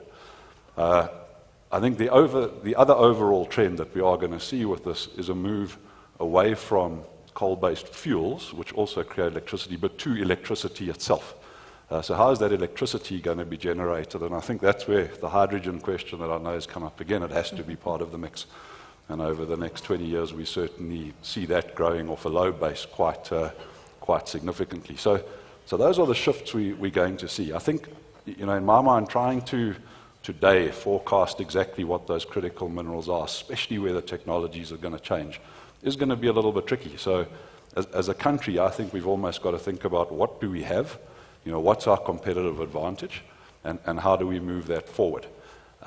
Two other big themes which I think you can overlay on the energy sort of mega trend that's coming. And Neil, in our presentation, discussed how we look at strategy from a grey elephant. What are those big global trends that are hitting us? And two other important ones, I think. The one is multipolarity.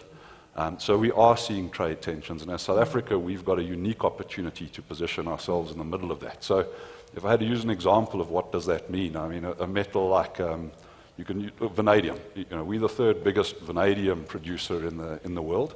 It just so happens that the first two are Russia and China. Now that puts us in quite a unique position to leverage a metal like that, into other regional supply chains which desperately need it, and currently there are a lot of trade tensions. I think the PGMs, we've obviously spoken about that quite a lot, and can expand on that in terms of hydrogen and where we see that going. But overall, I think from a country perspective, when we think about our metals, we've got to think about what is critical to us as a country that drives our agenda. To some extent, yes, we've got to be very aware of these global trends that are coming. Yes, we've got to position ourselves to be able to leverage off it. But if we don't understand what our role is going to be as a country in that, I think we're going to miss the boat. On that point, can I, and with the minister sitting there, ask you, how do we remain competitive? How do we make sure that we remain competitive? What is needed? Other than firing the minister, obviously, is the underpin of the question. Note where that came from, Minister. I think, I think we can look at that on two different levels. I mean, I think, firstly, we've got to look at it on a country level. So as a country, how do we become competitive? And I think we've touched on it a lot over the last couple of days. We've got challenges that make us uncompetitive. Means, do you have a significant portion of market share, or are you supplying metals at a cost competitive rate? In terms of market share, and I'll dig into PGMs, but ultimately costs and reliability, I think that's going to be linked to cost to security of supply. So a lot of the technologies that are currently being developed, people want to know that they can get those metals securely and reliably on an ongoing basis. And that's something that we've got to be able to, as a country, be able to guarantee. So, I mean, I think we know about a lot of the challenges we've got. You know, we've spoken about crime, we've spoken about electricity. You know, and those are issues we heard from the CEOs, how we are currently engaging. And I think a lot of the theme we've heard coming through here is to be competitive is going to take all stakeholders to come together. And I think there's generally an underlying optimism that is starting to happen. And we're seeing a lot more engagement and a lot more alignment between the private sector, business and government. And we heard from the CEOs on the logistics, crime and electricity in particular. I think what it really needs, though, is for all stakeholders to come together and recognize the part they play in that. So as business, what is the role we need to play? Well, we've got to firstly be transparent and look well beyond compliance. ESG is not a tick box. We've got to be able to add value beyond compliance. What has government got to do? They shouldn't try and legislate that. Business should automatically be doing it.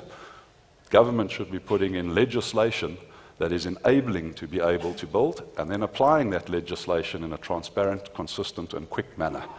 You know, if we think about organized labor in South Africa needs to make a shift from being mostly political organizations, which was necessary for a lot of our history, but come to a point where what they are representing is their employees, their members, and ultimately driving towards sustainability.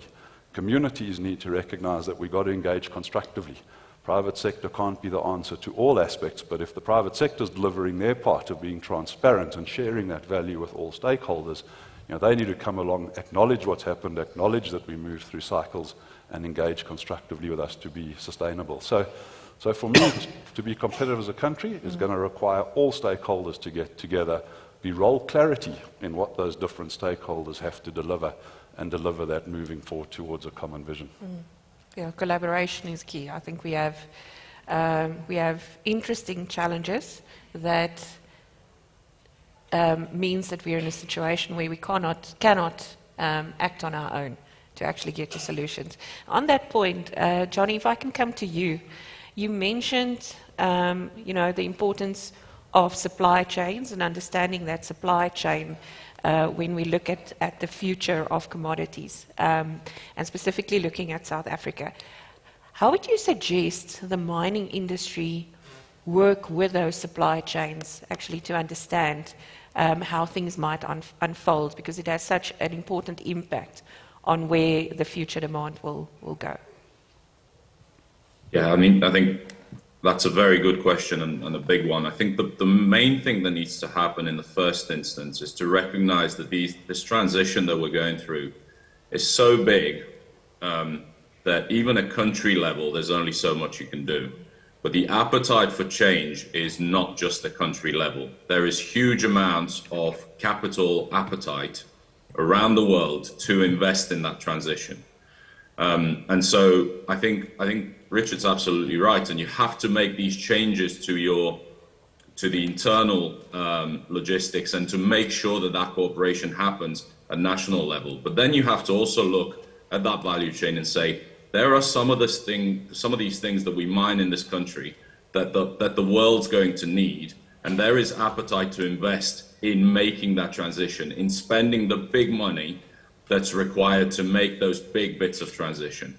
You know, if you want some numbers, you know, the capital intensity of a terawatt, of a gigawatt of renewable energy is somewhere between $1 and $2 billion.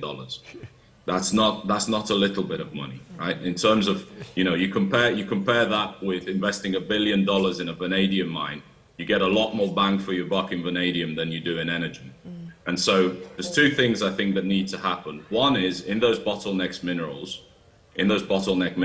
whether you call them critical, whether you call them critical now or critical later, yeah. I think there is a really good opportunity to invest straight away and get a lot of bang for your buck.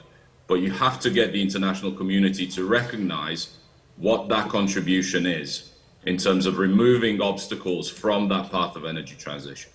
For the bigger things, for the more expensive things, you need to access that international appetite to invest really big bucks in countries that have the mineral potential. And South Africa is part of that. the wider Southern African region is also part of that.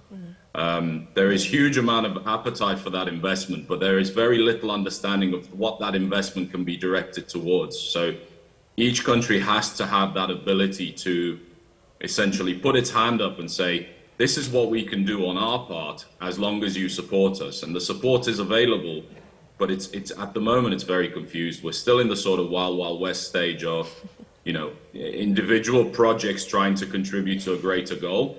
But if you want to get to full mass energy transition, it requires multiple players all working together across borders. But it does require each country to essentially say, here's what we can do if you can give us a bit of help.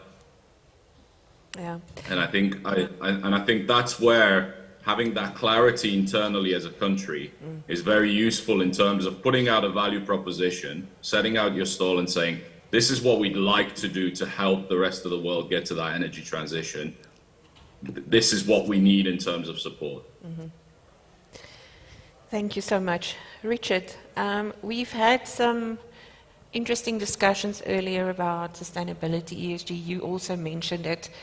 And I think if we're talking about unlocking the potential of South Africa's key commodities, we cannot lose focus or forget the importance of doing it for everybody in the country.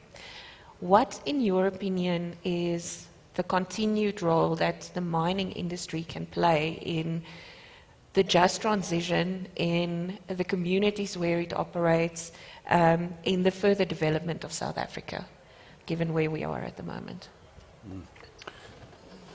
Yeah, I guess two things there. So there's a sort of ESG aspect to that and specific roles in the just transition.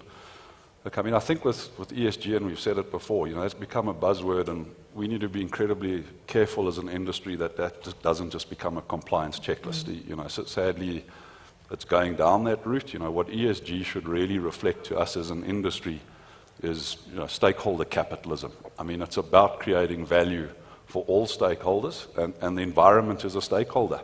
We need to recognize that. So it's really about how we create value, firstly. We businesses, we've got to be profitable, and then how that value is shared.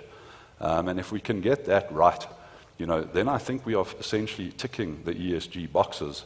And ultimately, that's how you align all stakeholders towards the common purpose. You know, I think how can the mining industry sort of contribute towards the transition? Again, don't want to repeat a lot of what's been said. I mean, I think we heard a long talk from Neil yesterday on how we obviously can contribute the metals. I think we've heard quite a lot from the coal space. But possibly in addition to that, I mean, when we think ourselves as individual businesses, you know, one of the things the mining industry does have that in some ways is unique, that's got generally very long lives, big balance sheets, and we need to plan for long periods of time. So how can we use that to leverage things like energy? I mean, when you're looking at 20-year solar projects with a PPA, mining balance sheets are the ideal industry to be able to leverage off to get those into business and leverage off other balance sheets to build it. It doesn't necessarily have to be our own. You know, I think another real opportunity we face, clearly mining companies can also generate their own power, and I think that is something we are looking at to ease it. But I think another place where we need to start being a bit more innovative is, you know, where can we almost use ourselves as test cases for new technologies? And I think the PGMs is a really good example of that, and we've seen it. You know, we've seen Anglo-American testing and developing hydrogen fuel cells, you know, in terms of mobility. Certainly we need to also, and we are looking into how can we test other technologies like stationary fuel cells. We know we've got a problem with, we're probably one of the few places I mentioned, renewables have got cyclical generation. Well, we've also got cyclical generation due to load curtailment. You know, how can we use our current technologies to better manage our business, like stationary fuel cells? So we should almost be using our businesses as guinea pigs to test that new technology, which not only benefits us at demand. And then the final one I'd throw in there where I also think we can be innovative is existing infrastructure. I don't know anywhere else in the world that's got as many deep vertical shafts that are not being used as what we've got used. That is potential energy. The work that's going into utilizing shafts as batteries, essentially, whether it's hydro, whether it's sand, you know, and basically using those as storable energy systems, we should really be thinking about how we can optimize infrastructure, which today is seen as a liability, and turn that into a real asset. Thank you. Bernard, can I? See I've we got all- so many yeah. questions again, and we're not Yeah. going to have a lot of time. Yeah. There's obviously the sort of cynical questions that these forecasts are always wrong. It's guessing. And I mean, that's fair. Forecasting is not accurate. This is a worldwide set of changes coming, so there is potential for being horribly wrong. Would we be wrong on the upside, the downside? Could we overestimate the speed or the quantities? Perhaps I can just put it generically to you. How confident are you, not in the direction of your forecast, but perhaps the accuracy of your forecasting? Yeah, I think that's a question that we get asked a few times each year, and regardless of the context. And the answer is some of the time we're right. And I think if you're right some of the time, you're already doing better than most people. The reality is that the range of possible outcomes is huge, and there's no escaping that. I'll give you an example. Whenever we do a breakdown of future battery chemical specifications and chemical configurations for electric vehicle batteries, that forecast changes every 6 months for us. And that forecast going out to 2040 or 2050 changes all the time. Now, that doesn't mean we're bad at forecasting. It actually means we're good at forecasting because we take into account very rapidly changing technologies and acceptance of those technologies in the world. Now, the big thing around all of this is you're essentially forecasting a fundamental change to how we forecast as well. A lot of these changes aren't predicated on demographic change, right? They're not predicated on some of the traditional macro factors that we've looked at. So we've had to change the way that we forecast, and a lot of that has to do with regulatory acceptance, implementation of new regulations, and then how those tonnages are made available in the market. So I'd say absolute tonnages, probably low degree of confidence, high degree of confidence in the logic, low degree of confidence in the tonnages. But then in terms of timing, I think timing is the key thing. Understanding the timing for some of these things is absolutely crucial. So when you talk about critical minerals, is platinum or palladium a critical mineral? For now, yes, right? Is vanadium a critical mineral? Not yet. And understanding the timings at which these commodities become critical, become necessary, or can constitute bottlenecks to the wider macro development, I think that's the key thing. If you can figure out the rough timings of and the logic for how that's going to work, I think that's the main value out of a forecast. Yeah. Telling you that it's 80 terawatt hours or 90 terawatt hours, that to me doesn't add as much value as telling you how those terawatt hours are going to happen. The person here on my left, who's an economist, totally agrees. She actually makes forecasts that she knows is wrong, but she still makes them. So, the economist can relate to the challenge here. And I do think, two things. I think Duncan Wanblad this morning reminded us that although nobody is really thinking about it anymore, demographics is still a major driver of the future. If we're going to have 2 billion more people, that alone is a significant potential influencer. And your other point about timing, I mean, one of my recent public criticisms is South Africa is developing a strategic minerals roadmap for 2035. My argument is the game is over by then. That is too far out, it is. China didn't wait for the world. The world got the fright. They're throwing money at it, and we're going to build a roadmap for way out in the future. It feels like timing is actually a critical component. The other side, of course, and this is part of the questions, the other side is forecasting is so unreliable, so mining companies need to respond. You got a lot of things wrong. You're on metals you wish you were not in. You nearly got into coal. You didn't. How does a mining company live in this world where tomorrow there's another forecast? I think critical question. I think we got to think of it in terms of strategies. You got to look at the big mega trends, understand what's coming, and then it's really about positioning yourself to be able to exploit that trend when it arrives.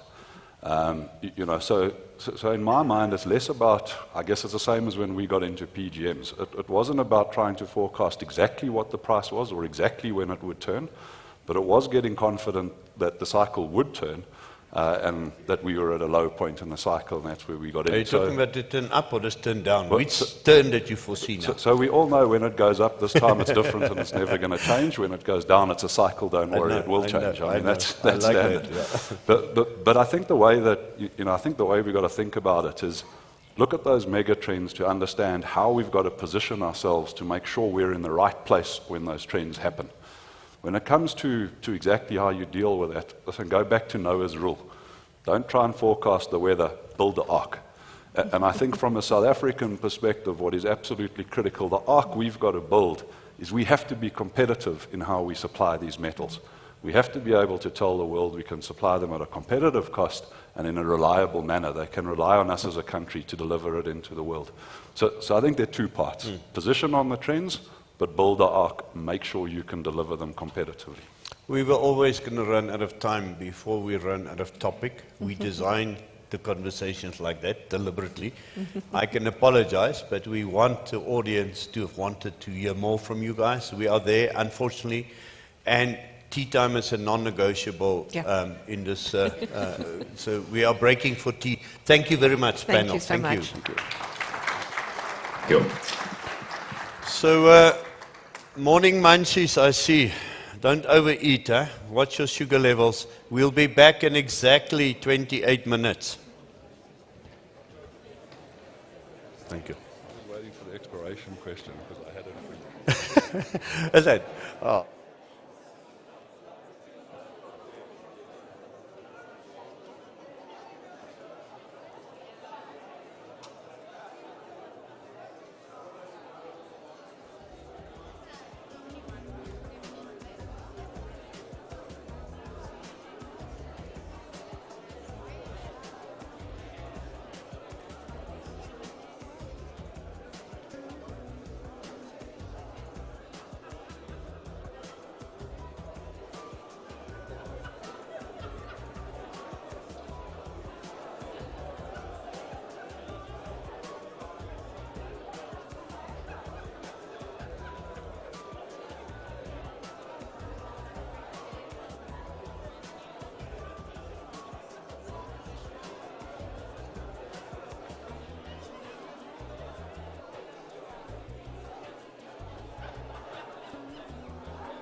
something was sunshine.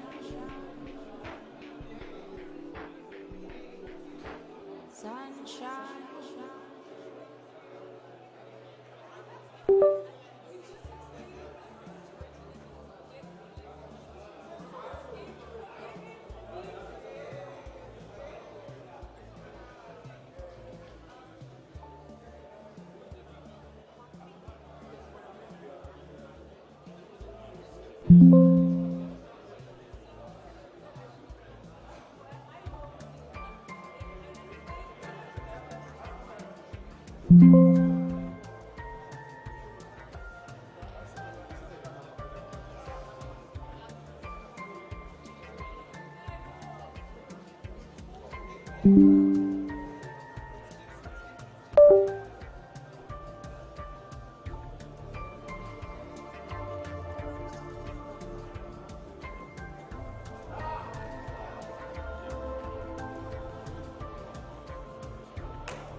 Yeah.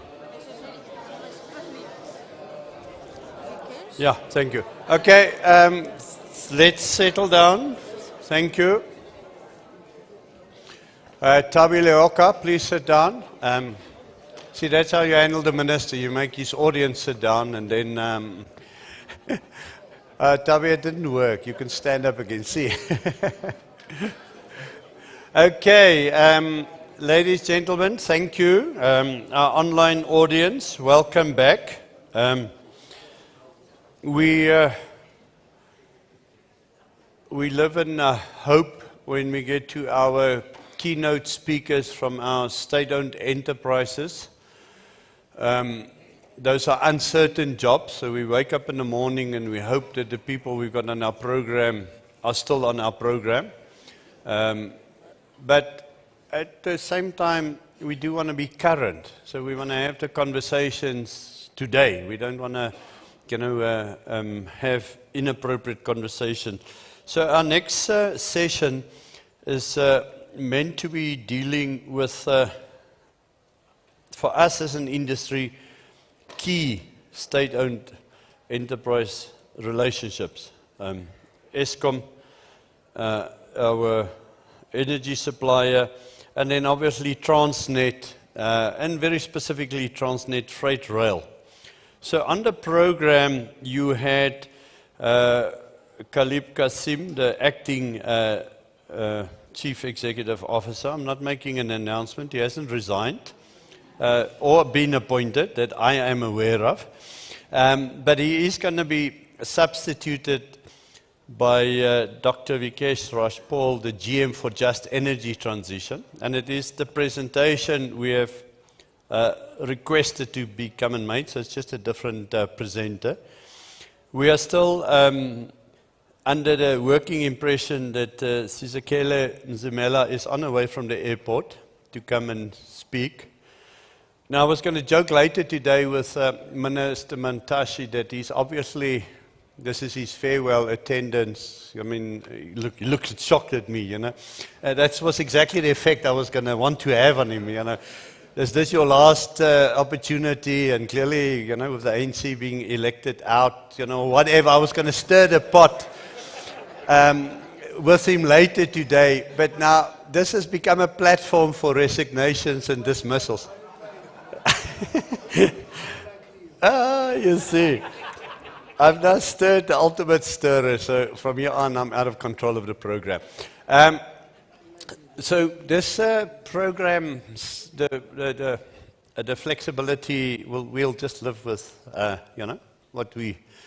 whoever picks up can speak. Okay, if you want to come speak on behalf of Transnet, no, we are on a program that suggests we're now going to hear from Eskom, and after that, we're going to hear from Transnet. So, welcome. You are amongst, I'm not sure whether we're friends, but we're so codependent that we have to collaborate. So thank you for representing Eskom on behalf of your CEO. I made a total ass of it. Somebody tried to give me your keys. I'm not that type of guy, so will you please come collect your keys? I would never date a man who drives a Toyota anyway. So there's a set of Toyota keys for somebody to come and pick up. Over to you.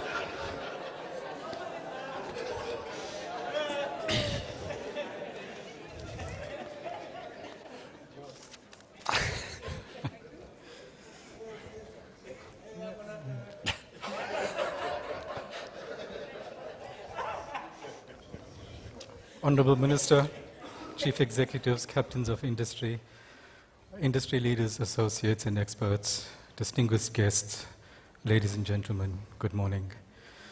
Firstly, my sincere apologies on behalf of our Chief Executive. He wanted to be here, but he was called away on urgent business. So you have the unfortunate pleasure of my company for the next 30 minutes or so. It wouldn't be all that painful, so it will be okay, I hope. So I acknowledge Eskom's participation in this event as reaffirmation of our role as an enabler to economic growth in the country, principally as primary energy provider. I'm grateful for the opportunity to present and share with you our plans in terms of the just energy transition and Eskom's role in ensuring sustainability in the future. The topic is particularly apt because we are at a point where reducing load shedding and achieving energy security while embracing a transition are at the top of South Africa's agenda. But what is the energy transition and what is the just energy transition? It is about balancing needs that differ in finding an optimal solution for economic growth and sustainability. In other words, it's about finding a balance in what's referred to as the energy trilemma. Like many countries, South Africa is also grappling with the energy trilemma, and our challenges are exacerbated by local context. The energy trilemma speaks to balancing energy security, energy access or affordability, and energy sustainability. From a security perspective, we speak of balancing supply and demand. We speak about quality of supply, ensuring that the technologies of the future are adequate to meet the system requirements and to meet industrial growth and industrial aspirations that we have as a country. In terms of energy access and affordability, we acknowledge that the price of electricity is a key determinant in our electricity future. And we acknowledge that as a country that's fraught with challenges in terms of economic growth and poverty and job creation as well.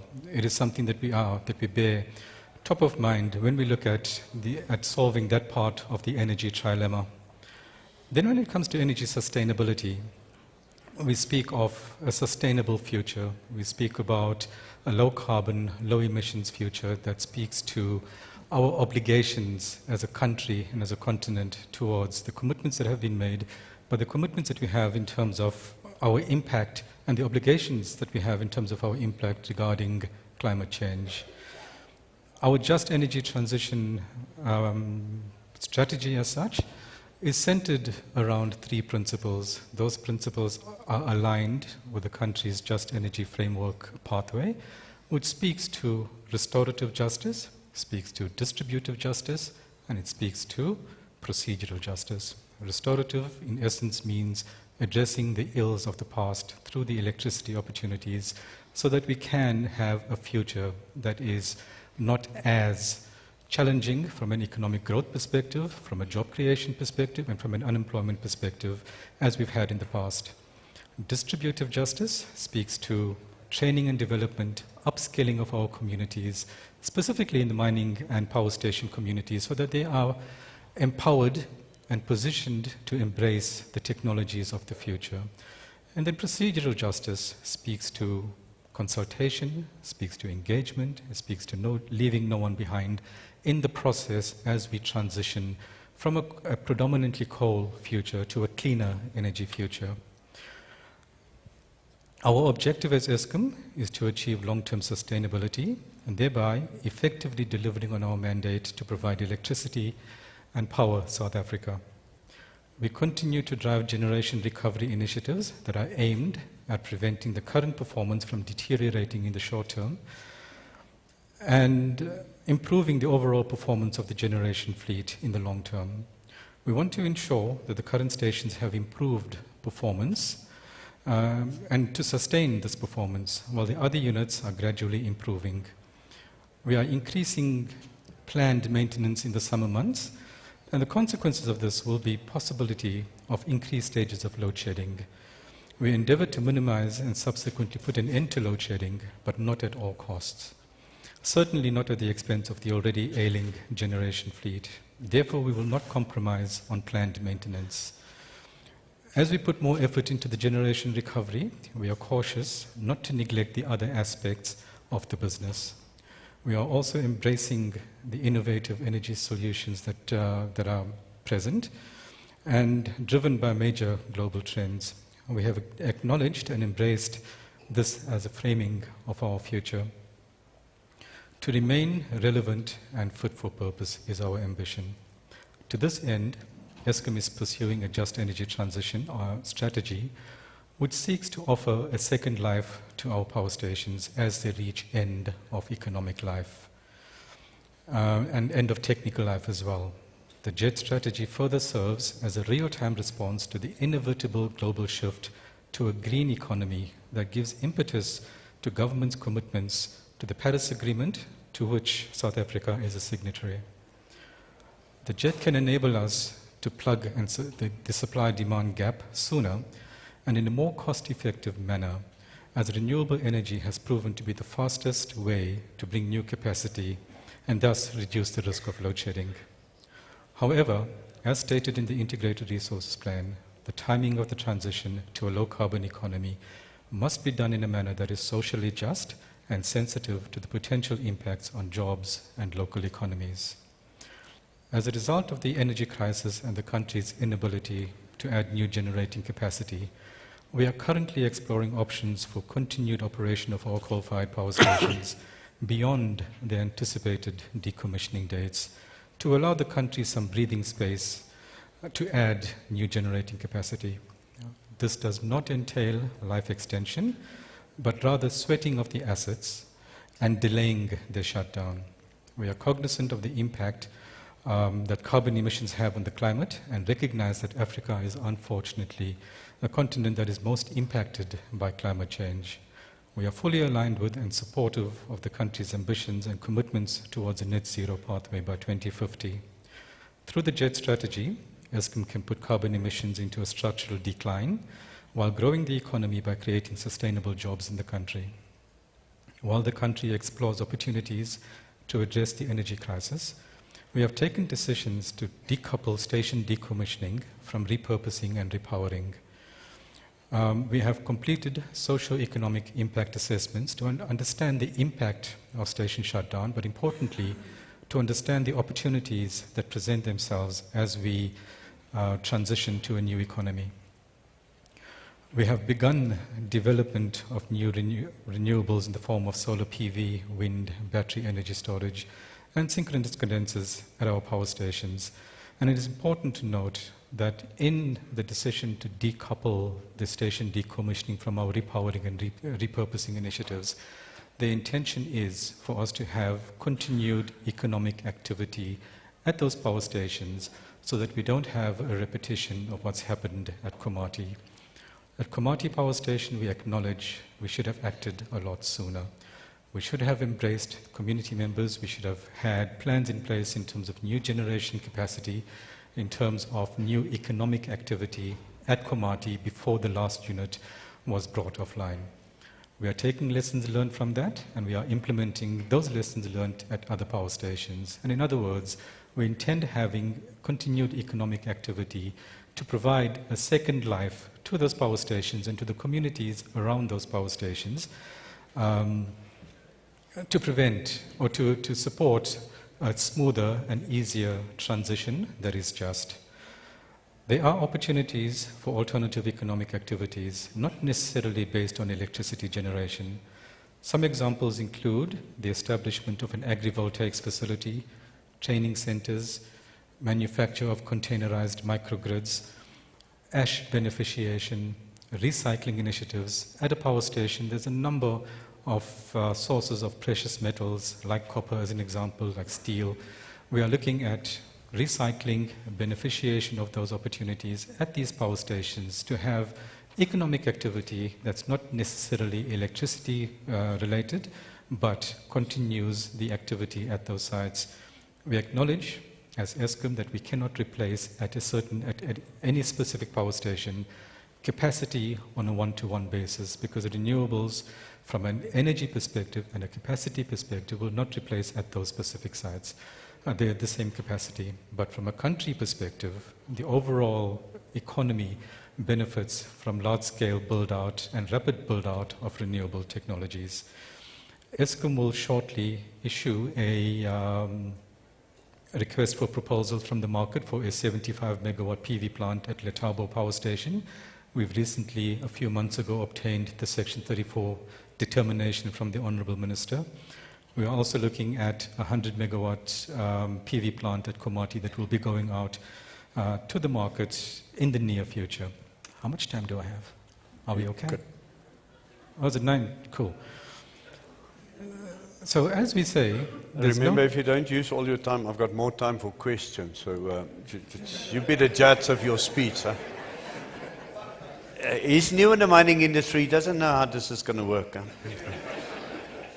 Thank you. So as we say, there's no transition without transmission. And colleagues, we know that unlocking the transmission grid is key to dealing with the immediate load shedding crisis. A reliable and adequate transmission system is essential for integration of new capacity from renewable energy sources.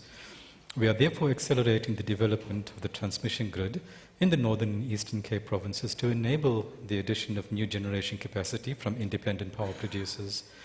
The debt relief by government is helpful in this regard. The relief has taken tremendous pressure off the finances and allowed Eskom to release funds over the next 3 years.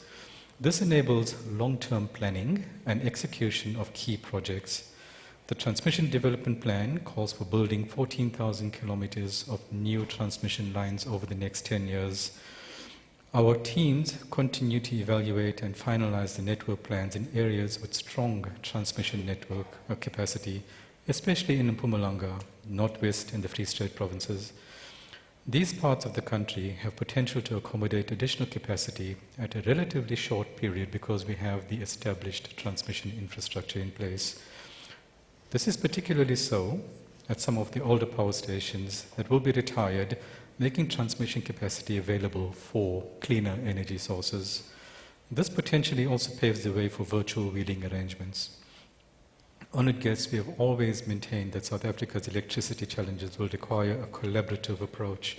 As such, we continue to enlist the support of stakeholders and continue to have meaningful engagements with stakeholders across all spectrums at every opportunity we get. On behalf of Eskom, I express gratitude to you, our key customers and stakeholders, for being patient with us as we deal with these challenges and, as always, for offering us support where you can. We are also grateful for the unwavering and demonstrable support from government and our shareholder in ensuring that matters relating to Eskom are prioritized at the highest level. Rapid and effective implementation of these measures put in place will accelerate the end of load shedding, expand and grow the electricity generation industry in South Africa, and ensure energy security for the broader South African development community region. We are committed to playing our part in rapid and effective implementation of the country's plan, and we are ready to play our role and partner with all stakeholders. On this note, I would like to take the opportunity to reiterate Eskom's commitment to fulfilling its commercial and development mandate and to regaining its reputation as South Africa's trusted and credible electricity supplier. Our purpose is to provide sustainable electricity solutions to grow the economy and to improve the quality of life of people in South Africa and the region in which we operate. Thank you for the opportunity to engage and further cement partnerships with you, our key stakeholders. Thank you. Thank you very much. Thank you. Do you mind perhaps joining me here? So when I'm putting tough questions to you, we can look each other in the eye. Cool. Is it fine here or there? Wherever you come from. Yeah. I get that. No, it allows for the tablet to be placed. The message is good.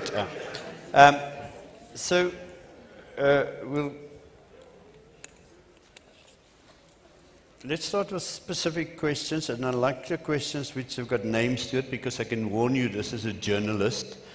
So Lisa Stein wants to know, Vikesh, how long will and can coal plants decommissioning be delayed for, and which plants exactly? There's a list of stations that have been identified as part of the Integrated Resources Plan 2019, that have been targeted or earmarked for shutdown in the next few years. We are currently looking at extending that to 2030. The biggest challenge that we have is the minimum emission standards requirements. It places restrictions on us in terms of emissions and our ability to meet that part of our compact. As a responsible organization, and it's one of the contributors towards the load shedding that we have, is when we have emissions that exceeds our targets, we need to reduce load at those stations to comply with emissions requirements. From a minimum emission standards perspective, we are constrained, not constrained, but there are limitations around which we could continue the operation. So a key factor in the continued operation of these stations is allowance around the minimum emission standards for us to continue. If we do not get indulgence from the Minister of DFFE, we will be forced to shut down these units in compliance with those standards. So this is featured in the last 2 days. This feels like when 3 ministers of the government sit together, it could just as well have been a coalition government. Because the Minister of, and perhaps it's mandates, but the Minister of Environmental Affairs seems to take a very different approach to some things than the Minister of Mining takes a different approach. And I mean, and then you've got another minister who's your shoulder representative. So is this a policy dysfunctionality? And I'm not trying to put you on a tough spot here, but there's a cry in the country for more electricity. You say we can extend the life, but another minister is going to not allow us because another minister signed a Paris Agreement. It's not policy misalignment. It is law that prevents the Minister DFFE from providing that indulgence. There were communities and active social community members that took the Minister DFFE to court to implement the requirements of the MES. There's a court judgment in place that compels her to institute these requirements. So inasmuch as she is supportive, and I'm not here to defend anyone, inasmuch as she is supportive of the energy crisis that we have and solving that, her hands are largely tied as well. So government's hands are tied by the law. That's a novel concept. I'm going to explore that further in time. I'm having fun with my audience, not at your expense, hopefully. So Lisa wanted to hear specifically about power stations and dates. So are all of the power stations earmarked for earlier closure going to be delayed to 2030, subject to? Is that what you're saying? Subject to MES compliance, subject to technical condition of the plants as well. Bear in mind that Eskom has historically received lower than the tariffs that we have received have not been cost reflective. It is something that is well documented. It is something that we have stated in public on a number of occasions. In the absence of a cost reflective tariff, when we had units at power stations that were shut down, right, not all, but when we had units over the past few years that were shut down, in Komati specifically, there was no funds to put in place a preservation strategy. So we did not preserve those units. There was a deliberate decision taken within Eskom at the time not to preserve those units because we did not have funds for those. So when it comes to discussions around bringing back units, it is difficult from a funding, from a technical perspective. So getting back to your point, not only the MES indulgence, but also the technical state of those plants, given the maintenance practices of the past, right, will dictate how we continue the operations of those plants, because while we are bound by environmental considerations, we are also bound by safety considerations. So we cannot operate a plant beyond its technical safe life. Do you questions, and I know your portfolio is the just transition. There's obviously quite a lot of questions around the current operations and challenges. Ed Stoddart, another journalist, so be careful how you answer. He says, Eskom has a terrible business model. You encourage your customers to consume less of your product. Are you really a going concern?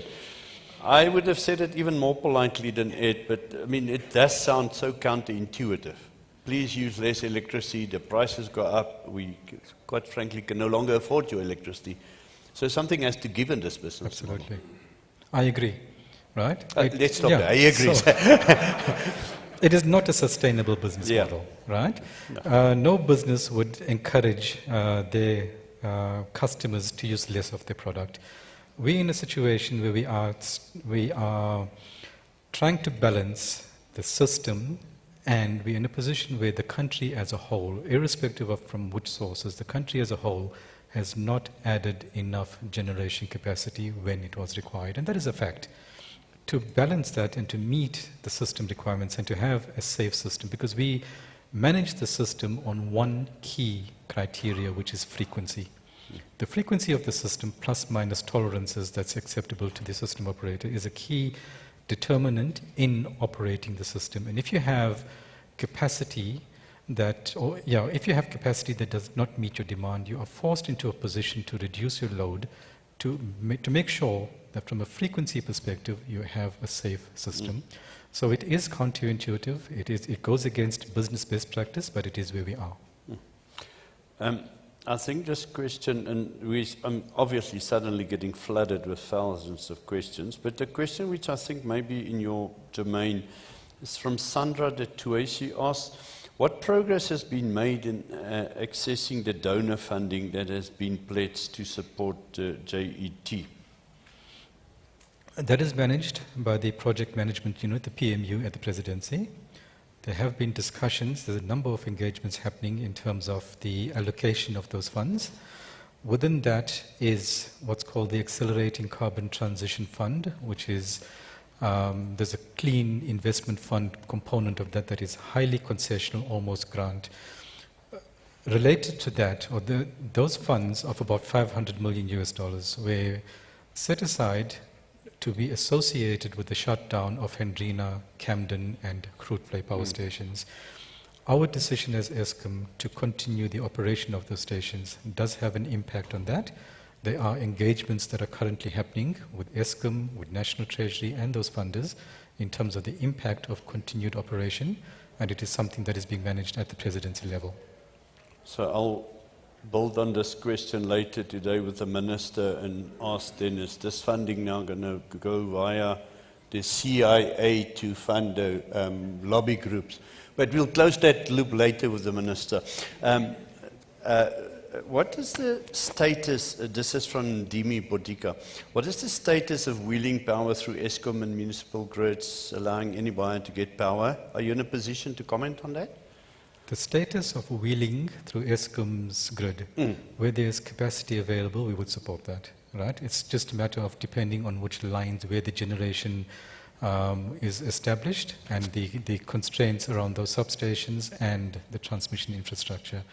Schedule 2 amendment of the ERA last year helped significantly in terms of allowing for private generation, and in those areas where we are able to evacuate, we are more than welcome and willing to entertain those.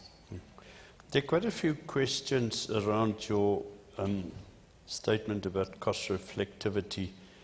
Is a function of efficiency. With the efficiency and cost overruns, how did Eskom determine what they call reflective cost? So, I mean, I think we're the industry who can tell you that we've had hundreds of % of increases over the last 10 years. So it's very difficult to buy cost reflective. There must be shocking inefficiencies in your system which you can just pass through. Or is that not, that's the sentiment of the questions. Yeah. There are inefficiencies acknowledged, right? And there are mechanisms around which we can address those inefficiencies with NERSA. Part of the challenge, and we've had this historically, is that Eskom's tariff application has never been granted to the extent that we have requested. And on many occasions, it's had to go to court and for litigation for NERSA to acknowledge that the tariff application was actually correct. So part of the challenge we've had is it remains the non-cost reflective tariffs of our business as a whole to allow us to have adequate maintenance. And there's a number of smarter people than myself that have crunched the numbers and looked at the impact of the differential between what we've received and what we've requested and the impact it has had on our maintenance practices. Part of the challenge is that you cannot plan maintenance in advance if you're unsure about the tariff that you are getting from a business perspective. So our generation business, as an example, until now, until we've received the debt relief from government, we're unable to confirm funding for certain power station outages 2-3 years in advance to allow for adequate planning. It always came to a state where right at the end, when the outage was almost going to happen, that funding became available and not to the extent that the station had requested as well. So it has had an impact on our ability to plan outages, on the ability to execute outages, and it has had an impact on what we call energy availability factor and unplanned capability loss factors. Dr. Raspol, you'll be relieved to know we are out of time because the questions get a lot worse from here. I really personally appreciate your preparedness to come talk to us about your role, not only in just energy transition, which quite frankly is not what we want you to be focusing on. That's your day job, I know. But we obviously want to engage with you as the key supplier of input into our industry and continue to urge you to give us a little bit more electricity more consistently. Thank you for participating. Thank you. Ladies, gentlemen, thank you very much.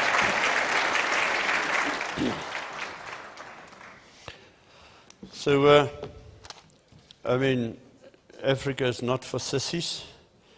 I don't know if Caesar's memo to her staff was a resignation. The press interpreted it as that.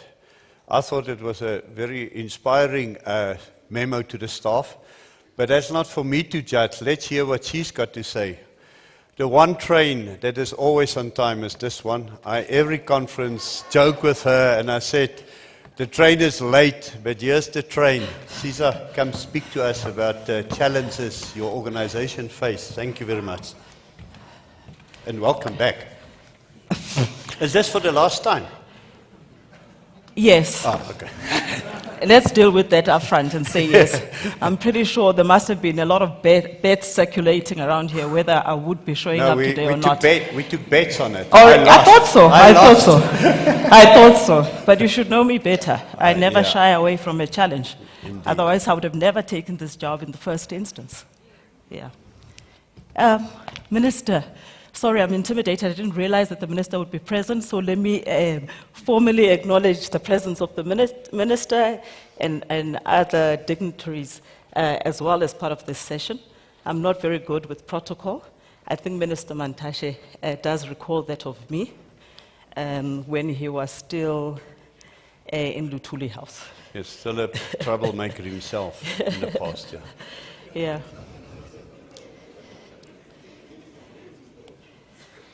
Yeah. So let's go, straight to it. I just prepared a short presentation. Happy, then to spend more of the time responding to questions, which I'm sure, I have no doubt there will be lots of. But definitely only related to the presentation itself, if I may say so. I promise nothing, eh? Okay, so I think everybody is actually aware of the current challenges, that Transnet actually faces today. And you would see that what we're showing on the slide is all of the operating divisions from Transnet. And then to be upfront and say, Transnet Freight Rail accounts for 47% today of the overall performance of Transnet. So when Transnet Freight Rail catches a cold or sneezes, everybody catches a cold, which has already been the case, especially in the last few years for Transnet as a whole. It's not to indicate that the other ODs are doing as well as they should, because there are certain things which are challenges for Transnet Freight Rail that also are challenges for the other operating divisions within Transnet, but the biggest challenges remain within the Transnet Freight Rail environment. And I think that I was invited earlier on, and I spoke in detail about some of the challenges that we face, some of which could be argued that are within our control, but at the same time, a significant number of them outside of our control. And that speaks to issues that negatively impact the performance today. And the first one being the locomotives and the locomotive availability. When I came earlier on, to this Indaba, I had actually put up a slide to equally indicate why the locomotives were such a problem. Because it is locomotives that were specifically, designed for the terrain on the North Corridor and the Northeast Corridor, which is where we move our export coal and we move export chrome. And those two commodities actually account for 52% of TFR's volumes and revenue. So when you do not actually have the units of production on those lines, you can imagine that it does create a huge challenge. And of course, the question would be, but why? If we're in the business of running trains, why would we be sitting with the challenge of the unavailability of locomotives? This speaks to the suspension of the Chinese contract that was put into place at the end of 2019. Now, what was not anticipated at that point in time was that the Chinese would actually respond by ensuring that we no longer get spare parts, not only for the last remaining order, which was under 1064, but also they started not to provide us with parts for even the locomotives that were ordered prior to that.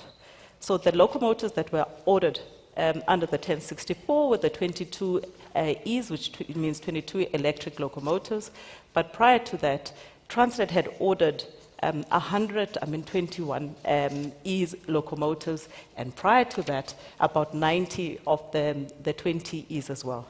So as of today, we sit with the challenge that we do not receive any of the spare parts pertaining to all of those locomotives. And as I said, it actually impacts on the most important corridors in our space. Then we have the issue of theft and vandalism. You know, I mean, and for us, I mean, this has been and continues to be a huge challenge. And in fact, later on, I may be able to show you some numbers in terms of the impact of the theft and vandalism. But this is a problem which is not a Transnet problem only, can never be a problem that is resolved by Transnet.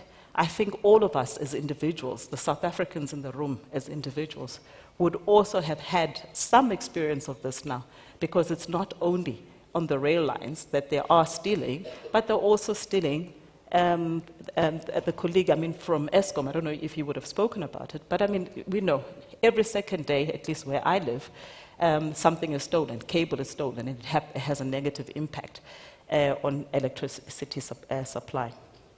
Then the third constraint is the infrastructure constraints, and I'll talk to that a lot more as we go forward, where there really has been significant underinvestment over the years. And I try to explain it in the following manner, because people sometimes don't understand. So what does it mean? When we look, we can still see the railway line. So why are you telling us, I mean, that it is a problem that there's been an underinvestment on the railway line? So on the railway line, you may not, the damage may not be as visible as what you would see on roads when there are potholes. Yeah? But it's the same concept. When you underinvest on the rail infrastructure, the same happens, where you end up with bumps, I'll call them bumps, on the rail infrastructure, which forces you to slow down the movement of your train. So when a train should be moving at an 80 kilometers per mile, you are only running at 30 kilometers, because now you've imposed what you call temporary speed restrictions in order to ensure that you are still running a safe operation, which is absolutely critical. I've already actually talked in detail on this, but maybe just to just reflect, you know, as well, that when we look at issues of network challenges and security challenges, today they account for over 40% of what we call the train cancellations. And then I want to also just clarify what we mean by train cancellations. So firstly, I talked about the challenges of not having the locomotives, which means upfront, you're already planning for less. And you are challenged. You are planning for less than what you should. And then when you have planned with the limited resources, you then experience instances of security vandalism, which impacts the operations. But in addition to that, I've already talked about the infrastructure issues, which has a significantly negative impact on what we're able to do. And here I just give some numbers so that I can put it into perspective, you know, I mean, for people in terms of, I mean, what it is that we're talking about. On the security side, we saw like an increase of 138% between the years 2017-18 and 2022-2023. And if we look at the length of cable that continues to be stolen on the network, is that in 2017-18, the cable that was being stolen was roughly about 120 kilometers, and that increased to 1,506 kilometers by the time we're in 21-22, just to put things into perspective. And then when you look at the issues of the rolling stock and the impact of unavailability of rolling stock, we looked at the last best year of performance, and we compared it with 21-22, and you'll see there what we indicate, especially for the export coal line, is that we had a decline of 38% in terms of availability of what we should be utilizing to operate the services. And I thought this would be a nice graph, to also show in terms of the impact of what we call our long-standing locomotives. And what we mean by long-standing locomotives, if a locomotive has been standing for more than 50 days without repair, we then define it as a long-standing locomotive. Today, we have 378 locomotives that are standing parked that we're unable to use. Now, to clarify, of that number, just under 300 of those locomotives are the Chinese locomotives, which equally means they are brand new locomotives. They are our locomotives which are between 5 and 7 years. So we still have to pay, for those locomotives, but we've got assets that are parked and we cannot utilize them. And not because they're old, but simply because we cannot actually get the necessary spare parts to be able to undertake the work. And you would see that, we further just show there that of the total fleet, that we now then have to utilize is that, there's a second challenge, and if you look at that slide, is that the second challenge is that you are even forced, even on other routes, to then continue to operate what we would call our legacy fleet, which by now should already have been parked. So when you order new, the intention was that, okay, you continue, you introduce the new ones and you begin to exit from the older fleets of locomotive. And we've been unable to do that simply because now we have to try and keep them running as much as possible in order to be able to still deliver some level of service. In addition to that, what we are beginning to also experience is climate-related incidents. And for us, the climate-related incidents, the challenge for us is that we're forced to go back and repair the infrastructure. And we're obviously utilizing a funding which was initially geared to ensure that we're improving our overall infrastructure. Okay, that just talks to the challenges, but what are we trying to do, about all of those? Which is what I think you were interested in to understand. So we do continuous evaluations of our network, but in the last while, we've equally gone out to undertake full, proper assessments of the network, and we are going to be doing that together, with the customers on the specific corridors. So the first one that we will be undertaking will be on the ore corridor in partnership with the customers on the ore corridor.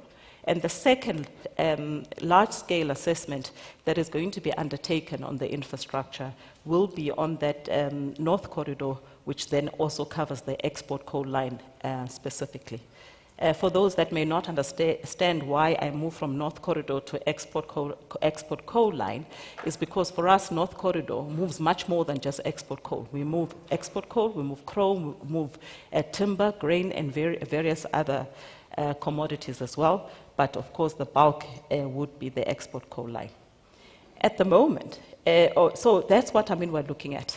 But we then acknowledge that there is going to be significant funding that would need to be raised to be able to undertake the backlog in the infrastructure work. And this has got to be a key project for going forward if we are going to be able to restore the network going forward.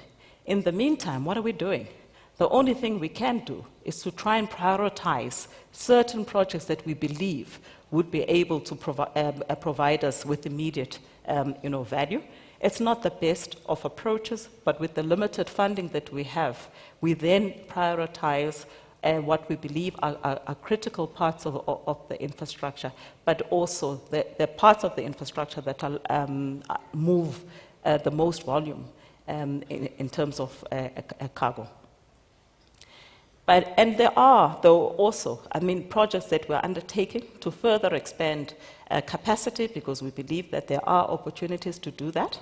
And there we are becoming a lot more creative, I think, in partnering with the private sector and some of our customers, because I guess, it's in everybody's interest that if we can demonstrate there are projects that we can jointly invest in to expand capacity, that we do so as quickly as possible before we face challenges in all of the other corridors as well. And in this instance, a lot more work has been done in relation to the manganese flows in the country. We are looking to embrace technology a lot more, for going forward. And for us, the technology is about making sure that we improve on what is already existing infrastructure in the system. But we also believe that the future of trying to reduce the crime or the theft of our cables and everything else would largely be managed through the introduction of technologies that are already being utilized in the rest of the world. So I will talk, let me not spend too much time here, because I will talk a little bit more about some of the projects that were undertaken. I think a lot of people will be familiar. Normally we're talking about what we call annual shuts. And what are we doing under the annual shuts? Annual shuts just provide us with an opportunity to do the massive infrastructure repair work, such as rail replacements and what we call slippers and turnouts on the infrastructure. Because it's not the type of projects that you would be able to undertake if you're still running trains. So every year, with each of the corridors, we take a 10-day period where we go into what we call an annual shut, and we utilize that period to try and do the significant rehabilitation of the infrastructure as far as we can, and undertake a lot of the rail replacement work. And we look forward that one day we will have an entity in South Africa that is producing the rail once again. Because this was an additional problem for us, in that when under COVID, we did not have the ability to be able to bring in new rail into the country, because it is not manufactured in the country. So we had to wait for the markets to reopen before we could actually place large orders of rail in order to allow us to undertake the necessary work that we needed to be done. Okay, so let's go into, and I've taken an approach which is more a commodity type of approach to indicate that, if we look at the export coal line, we've said, right now that the only thing that we can actually confirm is a 60 million tons per annum. But I would need to highlight that the constraint there is not a constraint because of the infrastructure, but it is a constraint as a result of the limited locomotive availability. The actual infrastructure today could handle up to 79 million tons per annum, and we remain committed to expand that to the 81 million tons per annum once we finalize the last bit of work that we would be undertaking with Eskom in terms of the power upgrades that need to be undertaken on that corridor. But the infrastructure can move 79. Our challenge between the 79 and the 60 is the unavailability of those locomotives. What other projects are we looking at in relation to coal?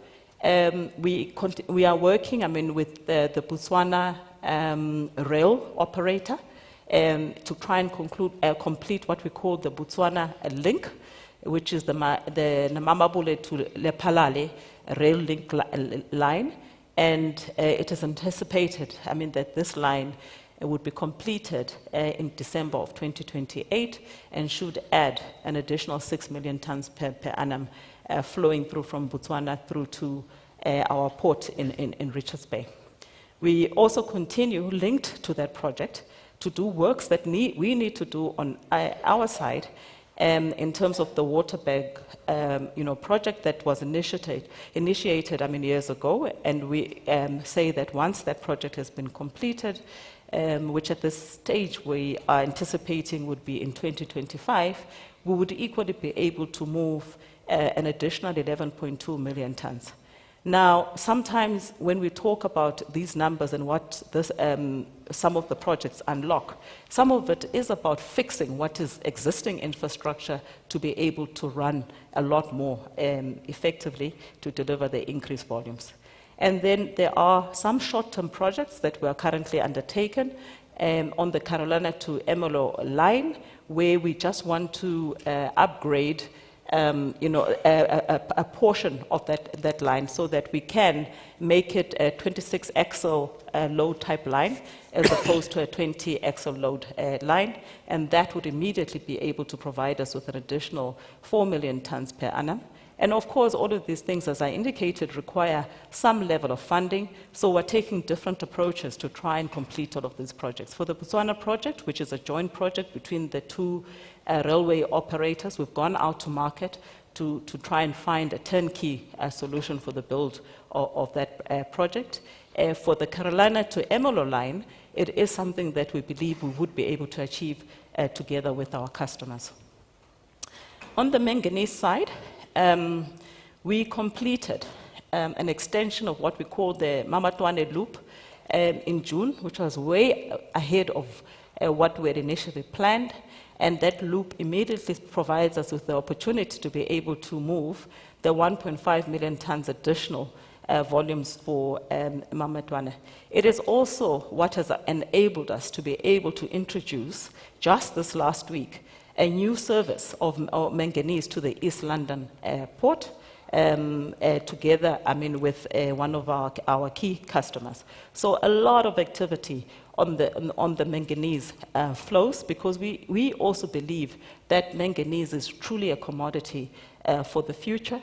And at this stage, it is the one area where we find that there are still too many trucks moving manganese on road as opposed to rail, because as much as there's a lot of work that has been done to increase the capacity on rail to move manganese, we did not do it fast enough in anticipating just how significant the growth of manganese would be going forward. So a number of projects that are being undertaken. And there are also other current projects that we think we should be able to complete relatively quickly. You'll see, some of those in terms of the timelines, such as the Salco yard, which just allows us to be able to run longer wagon trains. Some of that is already going to be completed in January of 2024, but most of the projects would range between 2026 and 2028. You know I'm rushing you. Yes, I saw you looking. 5,000 questions here. Okay, I saw that. And I'm trying to drag it out so that the questions are limited. You're ignoring that one, so now you're seeing me. Exactly. Okay, on the chrome and magnetite, also chrome, definitely. A commodity which is a critical commodity, and we think it's a commodity for the future as well. So our take is that at the point at which coal begins to decline, fortunately, we're moving chrome on exactly the same system. It will allow us to be able to increase the volumes or the movement of chrome. But at this stage, we've been utilizing the Maputo port, and I just want to use this opportunity to clarify that, because there's always a lot of confusion. People talk about how the Maputo port is beginning to perform a lot more better than the ports in South Africa. What everybody doesn't realize, that for us, at least on the rail side, it was also a conscious decision to say, given the challenges that we are facing in terms of theft and vandalism, when we are trying to move chrome into the Richards Bay port, chrome and magnetite, we then have really been focusing on trying to increase the trains that we move into the Maputo port, which we have done quite successfully, in ensuring that we also introduce what we call borderless trains together with the railway partner in Maputo, friendly face in the audience. So that is something that we're doing. So I have no problem that, sometimes, private sector gets the accolades. But I tell you right now that Green Road would be the first people to tell you that they've only been able to achieve that based on the support that they have actually received from the Transnet Rail side of the business. That actually brings us to the end of the presentation. I will not bother to speak about the remaining issues. Cesar, do you prefer to stand or do you want to come and sit down for the question? Happy. You just Okay. stay there, I'll stand up. So, obviously, every single journalist wants to know, why did you resign? But I'm giving you 30 seconds. This is not what you're here for, but why did you resign? No, I don't. I did say that up front that, first I think it would be inappropriate, for me to come into a conference where I'm supposed to be talking about what Transnet Freight Rail plans to do, that I start to actually respond to questions which are up in personal questions. It's a personal choice at the end of the day. When things change, you decide whether you fit in, don't fit in, whether you align or you don't align. And I'll leave it at that. Good, thank you. And that's that. Thank you for answering that. So, there are 20 questions here about Chinese. They supposedly are friends, they're BRICS. Chinese locals, what the hell were we thinking? How do we buy locals when we can't buy space? Now, you've unpacked this before, but give us the 2-minute version of how did we get here? Why can't it be fixed at political level? Our country is bleeding. Yeah, no, so I'm the first one who will actually admit that I'm very disappointed that we sit today and we still do not have a solution. For... Did we send the wrong minister to China? I have... That minister is giving me a very bad look, so I'm not about to respond and say anything, opposite to that. No. That's the truth. I think that if I speak, for the people within the rail business in particular, the biggest frustration would be, what needs to be done, but you need the tools to be able to do what you need to do. And it's not nice that every single day, we stand up and we're told you're having a negative impact on the economy, but no one is actually talking about where are the tools and what have we done to actually unlock the solution, for us to be able to move more cargo. But having said that, I think the last time I was here, I did actually share a little bit more, and I said a lot of work has been done to try and unlock a solution with the Chinese, and there are now 2 areas that remain, which they need to be resolved in order to be to get us to be able to bring in, the space, and it speaks to issues with SARS, it also speaks to issues with SARB. You must remember that the contract was put under, it was suspended because of the issues of relating to state capture and everything else. So I think they have to do what they need to do to make sure that they give us the possibility to be able to order parts. Having said that, so the question is that why were we so stupid as to do this? I don't think there was any anticipation. Remember what I said. I said under the 1064 there were locomotives called the 22Es, but we had bought other locomotives prior to that. I don't think anybody anticipated that the Chinese would retaliate by saying no space for the others. Because if they had at least said, we're not going to give you space for the ones that are under the 1064, yes, it would still be having a negative impact, but the impact would not have been so severe. So I think that's one thing that we all need to acknowledge. It's not as if it was a stupid decision or whatever it is, and people did not think about what needed to be done. But going forward, I equally indicated that having learned from those lessons, there are things that we're going to be doing different going forward, directly with the OEMs, where we enter into what we call MRSA agreements with all of the OEMs to ensure the availability of spares in the country and expertise also in the country to improve the reliability of whatever locomotives that we have in stock. So we are uniquely capable as a little country to piss off both our big trading partners. It's unique, eh? The Chinese are cross with us and the Americans are cross with us. Well done to our politicians, that's all I can say. Yesterday we had on this panel the industry CEOs that spoke about the collaboration. They were very confident that they now know what's wrong. But you've known what's wrong for some time. So you must feel like, okay, this is useful. Share your sentiments about the CEO initiative. Is that a constructive step forward for your business? No, so I mean, frankly, as you say, the CEOs were up here. Firstly, I mean, for me, I'm the first, I mean, to acknowledge that when it comes to the various relationships that we have with all of the different commodities. I mean, one, coal. Obviously, they were quite vocal in terms of the negative impact that we have been having on them. And those are the ones that we engaged with a lot more upfront. And it took some time. I think too long for everybody to begin to appreciate that rather than fighting amongst ourselves, maybe we needed to stand together to make sure that our voices were heard around what were the key issues. So that is it. And they did come to the party. Later than what we would have wanted, but they did come to the party and they started to collaborate with us, at least on the issues of security. I think, and I saw Mpumi somewhere here, she's coming up as well.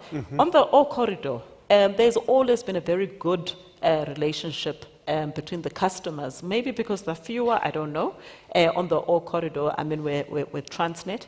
And of course, we've all actually experienced new challenges, which are mostly climate related in respect of the O corridor. And there's really been good collaboration. Every single time there's a problem, the customers are the first to come to the party to actually assist us. I think they now understand. I think they've always understood.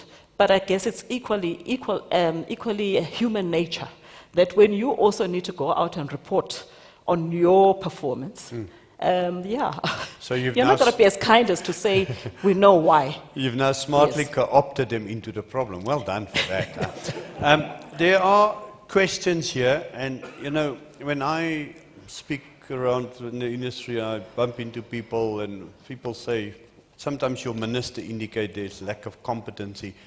I say, guys, I don't think there's lack of competency. And I say that to your face.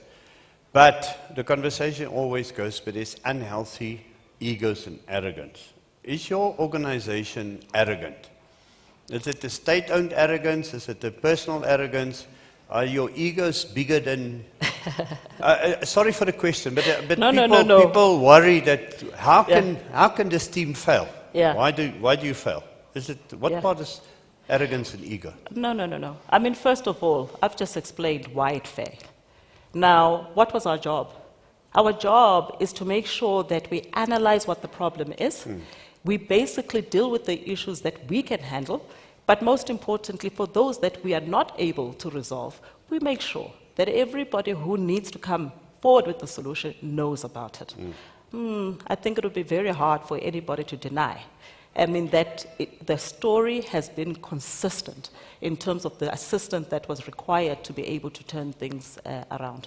I don't think, I mean, it's a point of arrogance, and I don't know, maybe I'm speaking for myself. The one thing, I mean, I always admit up front is that you ask me a question, I'm going to be direct. It's as simple as all that. I don't think it's a sign of arrogance. That's why we get along, huh? Yeah. I don't think it's a sign of thing, because I really believe that there's nothing wrong with being honest and transparent with each other. And I want to believe that that's something that I'd be very surprised if there was any customer that says they didn't appreciate it. Sometimes you don't appreciate it because I'm telling you something that you don't want to hear, that there's nothing that can be done. And I know that it doesn't pertain to me only, but just as an organization. No, I don't think it's about arrogance. Of course, we'll all respond in different ways to when people ask us questions and so forth. We must accept that. We're human beings at the end of the day.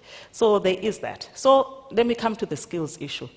I just find that to be, so firstly, I think it's really, really an insult to the people that are within Transnet. If I look at the rail side, and I can only, speak to the rail side, we're talking about people who on average have about 25 to 30, say 25 to 30 years of rail experience. A number of those people left school, came into Transnet because Transnet had very good training programs. And so they know Transnet's ins and outs. And I know that the issue or the perception has been created that we lost the skills as a result of the VSPs. But VSPs are voluntary in nature, and I can tell you that most of the people that left were people who were over 60, and it was, and in our case, actually, it was over 60s train drivers. There's no shortage of train drivers. We've got fantastic young engineers. Fantastic young engineers. And I don't have to say that, but just recently they were in Brazil. And the person, the young man who presented the best paper and was recognized at that conference was a Transnet Freight Rail young black engineer. So really, and they are really well-educated, well-experienced individuals. So I don't know. I'm not too sure. And that's my response. And you recognize that in your letter to your team. So that was very interesting. My letter to my team? Yeah. To my team? Exactly. Your ex-team. No. To my team. Exactly. I'm wondering why it's public. Oh, I don't know. Sorry, I received it, so I don't know if it's public. I'm not part of a team, eh? I'm not part of a team. I have no mandate, but on behalf of our industry, we wish you well. Thank you for sticking to the appointment today. We really value that. Thank you. Thank you. Thank you.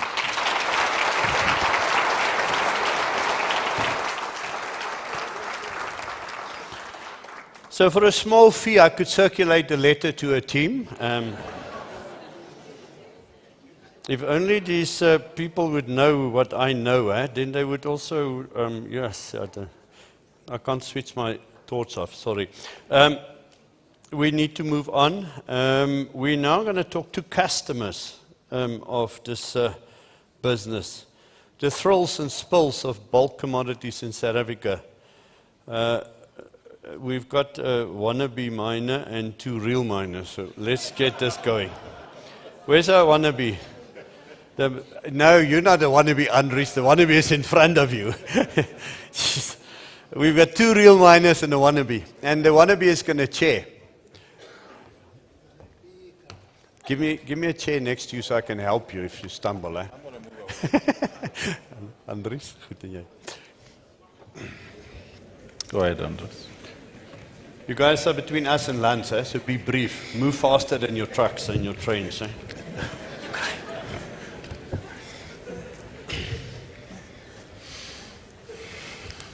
Okay. Off you go. Thank you. Good afternoon, colleagues. And I think protocols observed, and the Minister, let me also acknowledge you. And also my co-panelists here, Mpumi and Andries. I think thanks to the previous speakers on Eskom and also Sizakele that just covered Transnet, she's comprehensively shared the issues that Transnet is dealing with and also some of the action plans that they're putting in place to address them. Today we're not going to spend a lot of time just talking about Transnet, but you cannot shy away from talking issues of logistics if you're going to discuss bulk commodities. It's a key infrastructure that supports the movement of that commodity. Also, I mean, around Eskom as well, as part of the infrastructure that supports. And I know that my co-panelists here, we did not discuss Eskom, but later on, I intend to ask you a question around how you're dealing with some of the challenges relating to the issues around intermittency of supply of electricity. So I will put that. You can think about it as later on I'm going to pose that question. But if we can start, because Bernard has already put me under pressure around time, but just if I can start with you, Mpumi, and I know Sizakele has already shared some of the things that you guys are doing. And we heard yesterday from some of the CEOs talking about the initiatives that are being put in place between government and the private sector. What are some of the things that you're doing as private sector or as customers to address some of the issues related to logistics? And if you can spend more time around some of the solutions and also more focusing around some of the green shoots that you're seeing. Yeah, thanks, Lucky. Good, is it afternoon or good day, everyone? Bernard's giving me the look that's saying I'm counting down on time. Bernard, can you please look away? No, I'm joking. So I've never had control over this one. Nah, that's fine. Never. So firstly, I mean, I think a big thanks to Caesar for coming through and then actually engaging with us. And up front, I will say that from a customer perspective, we have been working with Transnet for quite some time, but understanding that the challenge that we're dealing with has got huge implications. And if you think about it, we're talking about just from an overall Transnet perspective and not just mining on its own, we're talking about R1 billion a day. What we've been absolutely pleased with is that from a B4SA perspective, there is the collaboration with government and labor that's looking at the three key issues that are clearly having an impact on the country, that being energy, logistics, and also crime and corruption. I know that Rudy and Kolisi were here yesterday, so I'm not going to go into too much detail. The key for me is the fact that there is a work stream that's looking at this, and it's the National Logistics Crisis Committee. It's not just looking at the corridor space for the mining industry, which includes coal, chrome, manganese, and iron ore, but it's also looking at the other businesses of Transnet. And if I just look at mining on its own now, we do have 8 fundamental work streams that are dealing with the day-to-day issues, because we do need to see an improvement in performance. But there's also an additional leg that's looking at policy reforms, because one thing that's clear for me is the fact that this is our challenge, all of us. I think the time for the blame game is long gone. It's about us saying, what do we all need to do? And it needs to be in the best interest of our country. So the fundamental thing for me is the word collaboration around the essence of looking at everything. And all of us have got to believe that we need to get it right. So where do we currently sit? We are very supportive of the NLCC. And it's got our full support. I'm one of the CEO sponsors for the NLCC. And it's got our full support. And I've seen the wonderful work that's being done with government under the leadership of the presidency. And we will get it right. I don't think we've got a choice. We have to get it right. Thank you, Mpumi. And if I can just ask you, Andries, there's something called users or users forum. I'm trying to even think of the name, but because being a coal miner, it's a bit difficult to connect to the iron ore guys. But anyway, here we are. What is it, and what is the mandate of that ore users forum, and what are you seeing since you've established it? Are you seeing some sort of successes that you guys can indicate, at least to the audience? I think Caesar also earlier touched on the collaboration between the industry on the ore line and Transnet. And I think we were probably ahead of the curve a little bit. We've been working for more than a year together, and it's really the iron ore exporters that are working together with Transnet and addressing specific problems. So it's specifically on our logistic challenges that we are focused on, and it's in how can we as an industry support Transnet to get the line to perform. And I mean, but what we heard earlier from Caesar, it is working.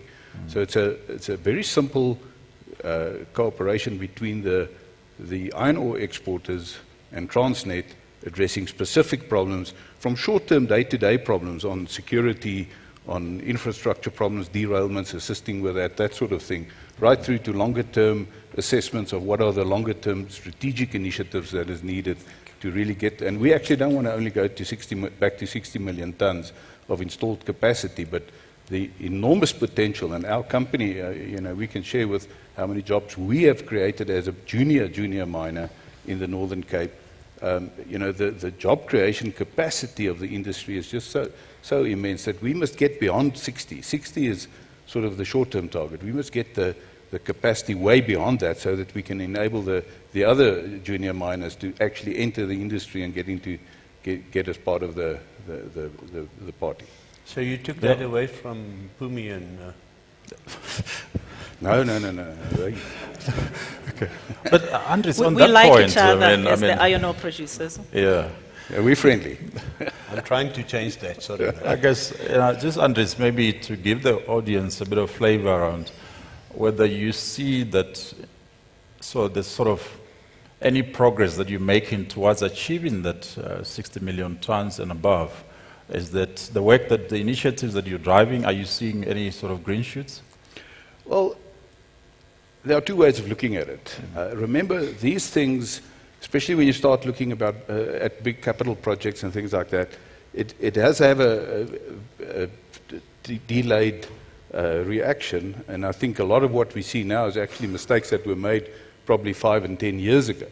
And unfortunately, the current situation is what it is.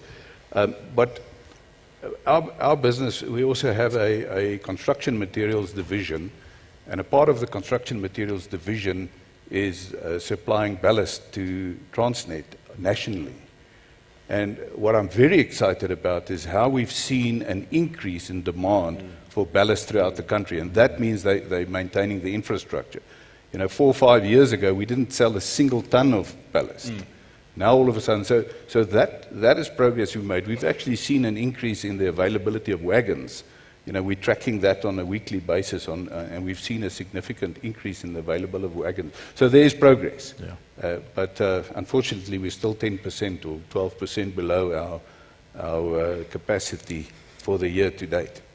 Thanks, Andres. I don't want to make this a Transnet and logistics discussion, but if I can just change gears a bit, and Mpumi, maybe I'll come to you to talk about, South Africa is well endowed with some of the best ore bodies in terms of different types of resource commodities. If you talk of iron ore, you talk of manganese and all of this. So how do we position ourselves in the global community in terms of making sure that we leverage that endowment? Yeah, thanks, Lucky. So I think we are in a fortunate position as the country. So whether you're talking about, bulks minerals or other aspects of our mineral endowment, it's absolutely fantastic. We sit with the best of the best, but let's bring it back to bulks minerals. I can't talk about coal. I think Nombasa and Mike would absolutely kill me because, Minister, I like coal, but clearly I'm not as experienced as they are, and I know that they spoke about this yesterday. But if I look at manganese, for example, we've got some of the best quality manganese in the country. And there's actually way more that we could do with manganese there is way more that we can do if we get things right from a logistics perspective, because I know that the manganese players are hampered by that. But it's fantastic when it comes to quality. Very few others can compete with us. And if I then come closer to iron ore, which is clearly a space that I fundamentally love, if you look at us as a country, we actually punch above our weight. And let me define that. If you look at the global iron ore supply, we only make up 6%. We have others that are bigger than us. That's the likes of Australia, the likes of Brazil. If you look at their volumes, they are massive. But let me define what I mean when I say we punch above our weight. It's the aspect of quality. The quality of what we produce is amazing. If I just look at the Northern Cape itself, we've got a fantastic endowment. We are able to produce circa over 2/3 of our product being lump, and lump is absolutely desired because it helps people both from a cost perspective and from a carbon emission reduction strategy perspective. And I'm not talking about future technology that will come in. I'm talking about traditional blast-off furnaces. In addition to that, the quality aspect of what we produce sits with over 64% Fe, or iron content, which is absolutely wonderful. So customers desire what it is that we sit with, and this is from a traditional hematite, call it rock type. I'm not even talking about the magnetites, because we do have Limpopo, which has some magnetites. So how does that enable us to compete? It means that even though we sit with only a 6%, call it, from a overall volume perspective, customers want to talk to us. Whether you're talking about Europe, which is clearly ahead of others when it comes to their carbon or their strategy around reducing carbon emissions, they want to talk to us because they know that we can help them with what it is that they are looking at. And I'm talking about massive customers here. And I can also talk about, Japan, South Korea, and even China itself. We are able to punch above our weight. The last thing that I want to mention here is, Bernard, you clearly put one of my bosses in a tight spot. You asked about exploration. And I actually do want to talk about that. Because we are exploring. So if I look at Kumba, we've spent over 1.5 billion rands in the last 10 years. And this is both looking at what it is that sits around us. And Moses is actually smiling. I used to be in his role. TPS continues exploring as well. But it's also looking at additional resources. And the reason why we are exploring is because of the wonderful mineral endowment that we sit within the country. And yes, there's more that needs to be done. You know, whether we're talking about the cadastral system, Bernard, you spoke about it, where we start talking about incentivizing exploration. But the fundamental element that you first look at is what sits in the ground. If it's there, then you then look at the critical enablers to make it possible for us to figure out what's in the ground.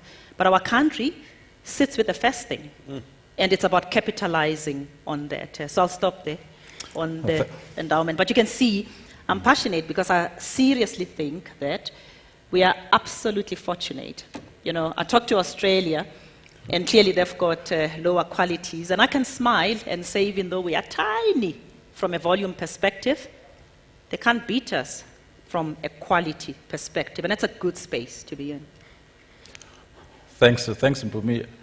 Andres, just maybe quickly if you can touch on the same topic around the endowments. But I mean, bulk commodities face a lot of, let's call it, long winters and short summers. You can call cyclical pricing and all of that. What's happening in the iron ore space, and what's sort of driving global demands today? Yeah. Well, I think the global demand is an easy answer. It's China. Yeah. It's really, that's the biggest driver. There are other markets and emerging markets and things like that, but China is the important one. And we see every now and then that we get a little nervous about China, and then they stimulate the economy again and things pick up. But what's quite interesting is how short our memories are. We bought our first iron ore mine in 2015, and the iron ore price touched $35 a ton in that year. I remember sitting with colleagues and dreaming about the day that the iron ore price will hit $100 a ton again. And one of our colleagues that knows the industry quite well said, guys, why are you dreaming about 100? It could be 120. That's where we are at the moment, with good lumpy premiums and things like that. So as a matter of fact, we tend to remember that spike of just probably 18 months ago where we hit $220 a ton. But that was a spike, and it was short term. But the short answer is, we as a junior miner, we experienced that the iron ore price is actually relatively stable around about the $100 to $120 mark, and it's not as volatile as we thought it would be. Yeah. Thanks for that. If we change gears and talk about, we've heard a lot about ESG, but from a bulk commodity perspective, and Andres, if I can just follow up that with you to say, what are you doing as sort of iron ore producers to address some of the community needs to ensure that the business is sustainable in the long term? Yeah. I'm going to try and keep that short because it's quite an exciting topic. I can give you examples, and we are not only an iron ore miner, we're a junior miner with multi-commodities, so we work around the country. So in the last year, I was at a handover where we handed over a water project to the Olifantshoek community. They did not have water in their houses, and we had some of our workforce arrived at work, and they actually took cans of water home from the mine because they didn't have water. And we put down, in collaboration with one of the other industry players, we got together, we put a few boreholes down, we put a very, very sophisticated water distribution system in there, and the people actually now have water in their streets and in their houses, and that's a nice thing to see. I was at a unveil or a handover of a clinic in Mpumalanga the other day that we built for a community there, and the local chief came to me and he thanked me and he said, this could stand in Sandton as well, and this is in a rural community. We were recently handed over classrooms in KZN where the kids actually made a song with the Afrimat words in there, and we love Afrimat and things like that. So, I don't always think the industry puts enough publicity to what we are really doing to communities. I know the press would always like to find those places where communities are not happy, but if you think on how much we actually do, how many jobs we create, how many hospitals, water systems, classrooms, things like that that the industry builds, I really do think the mining industry is doing a big, big thing in the industry. Thanks, Andres. If I can just ask the last question to you, Mpumi, in the closing. I know you're passionate about the topic. Decarbonization. Just thinking about, we hear a lot of words around buzzwords, green steel, and all of this. What is the role that iron ore community is doing to ensure that you contribute towards decarbonization? Yeah. So I'm not going to talk about scope 1 and 2 because clearly that's our own carbon emissions, and I know a lot has been said about the importance of coal for us as a country. But for us at Kumba, for example, we investing in 68 megawatts of power that will go towards Sishen, and overall Anglo, we're looking at 3 to 5 gigawatts of renewable energy between now and 2030. On the decarbonization side, so clearly our industry utilizes traditional blast off furnaces, and if you look at it from a carbon emission perspective, I mean, it's high in terms of what it is that gets emitted. The wonderful thing about the essence of producing high quality ore is that that allows us to help our customers with regards to them reducing their own carbon emissions. To keep it short, for every 1% increase in the iron content of the material that you produce, our customers get to realize a 2.5% reduction in their carbon emissions. With the current technology, I'm not talking about electric arc furnaces, etc. And then when you then start utilizing lump, they get to realize an additional 10% reduction. So there's a massive role that we play in this space, because it's not just about what we produce, it's about how we enable others further down the value chain to actually realize their own, call it, ambitions. And what I like is the fact that we are actually able to do that, and that's why I go back to it again. We are able to punch above our weight by virtue of the quality side. So it's an exciting space for us. Thank you. I'll hand over to Bernard because you really put a serious time constraint. Thanks. I didn't think the three of you could have a coherent conversation for 20 minutes. So there's an anonymous question here to Andries. What's up with the beard? Are you trying to look like Neil Frinneman? No, wait, sorry, that was my question. Andries, I can show you the pictures from yesterday from Neil. You need to not only grow the beard, I will bulk up. More seriously, obviously. I think last year we had Portia Derby making some very bold statements here. It resulted in a whole sequence of events. And at the time, I think it may just be before your time, part of the Kumba Anglo positioning was that some of these lines should really be, like the Oryx line, should be privatized. We say that much softer now because you're politer, or what is the current stance? Are these lines, is the collaboration going to solve the problem? Should it still be privatized? So I think the essence of this is private sector participation. So what we all know is the fact that there's likely, a backlog from a maintenance perspective. And when you sit with a backlog, it's exactly the same when you have a car. You need to invest in catching up with that maintenance. We are still fundamental believers in the fact that there needs to be greater private sector participation. And what I like about the National Logistics Crisis Committee is that one of the work streams is actually looking at policy reforms. I think the key for me, Bernard, is the word collaboration. We have a challenge, it needs to be sorted. The policy reform space is fundamentally premised on some existing legislation that's already in place, the National White Paper on rail, etc., etc. And, I'm sure that when we start looking at a document that will be absolutely fundamental to the logistics space, which is the freight logistics roadmap, I'm sure that it will deal with this topic. The key is we need to collaborate around the challenge. Maintenance backlog is there. There's further investment that's required. The private sector has got to play the role.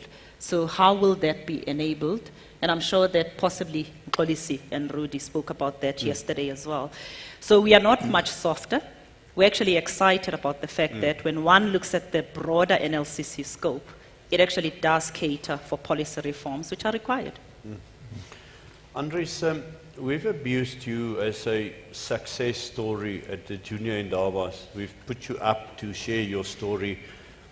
I want you to give the people in the audience a 1-minute version of why would they start mining. I mean, you didn't even mine. You had a bloody quarry and a kruiwagen. And look at you now. So the route from the kruiwagen and the quarry to where you are now is an inspiring story. 1 minute. Yeah, we've got a little quarry near Katu, but we mine iron ore there. Yeah, that's a proper quarry. Now you're a miner. Yeah, it's actually a very, very exciting journey. For a small company, we started very, very, very small and bought small quarries, built up slowly. We went into, when we saw that the construction sector was going into a very difficult time, we went into what we called industrial minerals, was really lime and limestone, then into iron ore. And the exciting story about that is we recently in our construction materials business, we bought Lafarge and we're waiting for Comcom approval now. But they've reduced their staff numbers from over 2,000 people 10 years ago to just over 800. In the same time, we increased our staff numbers from 40 to 3,000. And that's that is really the satisfying part of growing into the mining space and into the different sectors in this country. And as a matter of fact, there are still such wonderful opportunities.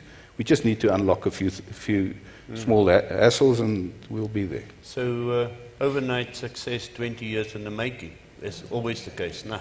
Yeah, it is always a long, about 30 years. 30 years in the making. And that is sometimes what people like Lucky forget. Mr. Gatle, so despite all of this, you leave a fantastic corporate career to come into this space. What are you smoking, young man? Are you seeing opportunities? No, from an entrepreneurial perspective, you've also got 1 minute. Why do you see this as an exciting space? There's huge potential in this country in terms of developing it. And Pumi touched on the issue that we are blessed with endowment of multiple type of commodities that we can actually develop. We can talk about the world wants. The world depends, even today and even tomorrow. The world is going to depend on the commodities that we have. And for us as a country is to actually do the exploration, develop those into mines, and make sure that we can actually send those into around the world. I did not get to all the questions because we ran out of time. You never stand between a miner and his hamburger. So I'm not even sure they're hamburgers. I mean, Santon hamburgers. Sometimes they come in bits and pieces. Now, so it will be out there. It's lunchtime. We'll see you after lunch. Thank you very much. Sir. Thank you. Thank you. Thank you, guys. Thank you. Great. Thank you. Okay. Thank you, Andres. Yeah, thank you. Well done. You didn't actually talk about diamonds for the first time in your life.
value chain, maximizing throughput and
Can we perhaps settle down, please? Can I ask the panel to come and look beautiful here in the front? Charles, that's you, not the ladies. If you can leave the first chair for me, and then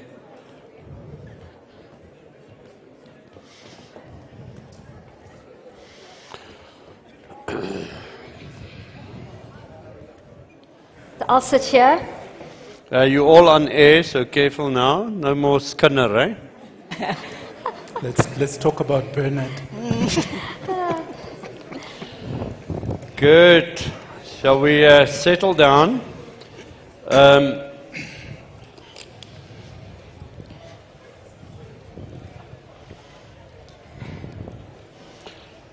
I'm still a bit shell-shocked. So I've had lots of coffee.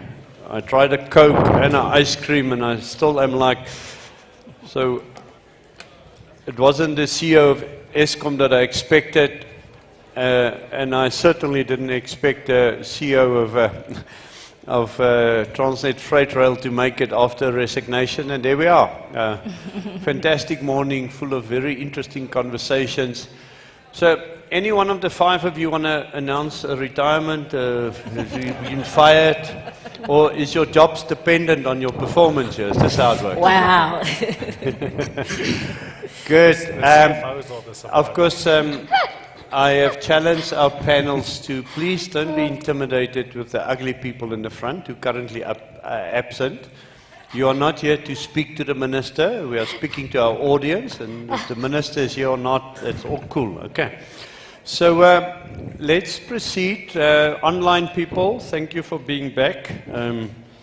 You will continue to use the platform to put your questions to me.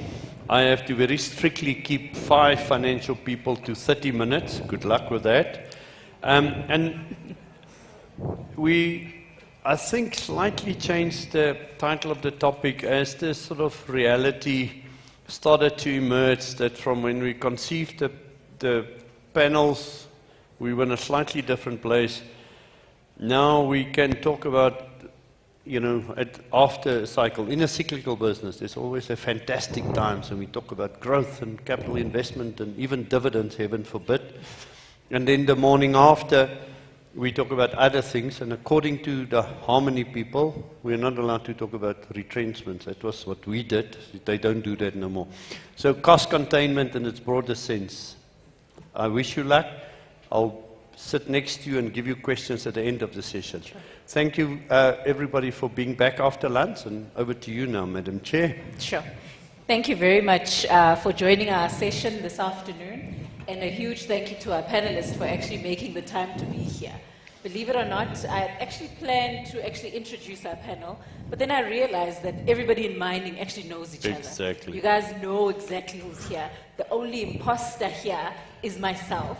And thank you, Mike Teke, for the word imposter. The only imposter here is myself. So I'll introduce myself and not my panel. I'm Nompumelelo Makova. I'm the CFO of Fraser Alexander. I'm joking, guys. Before I get kicked off stage, here's my panel. What we have on my left is we've got Nzunzukani. She's currently the finance director at African Rainbow Minerals. Then we've got Bothwell. He's the chief financial officer at Kumba Iron Ore. Then we've got Merenusha. She's the chief financial officer at Impala Platinum. And lastly, we've got Charles. He's the CFO at Sibanye Stillwater. Thank you, guys. A very difficult topic to have. And the reason I say it's difficult is that when people talk cost containment, and we've heard this morning, the minute we say cost containment, people assume retrenchments. Is my job on the line? And as a service provider, when we hear cost containment, you think, sure, am I going to be squeezed again? And you hope that if you are going to be squeezed, then you're going to benefit when it comes to the upside.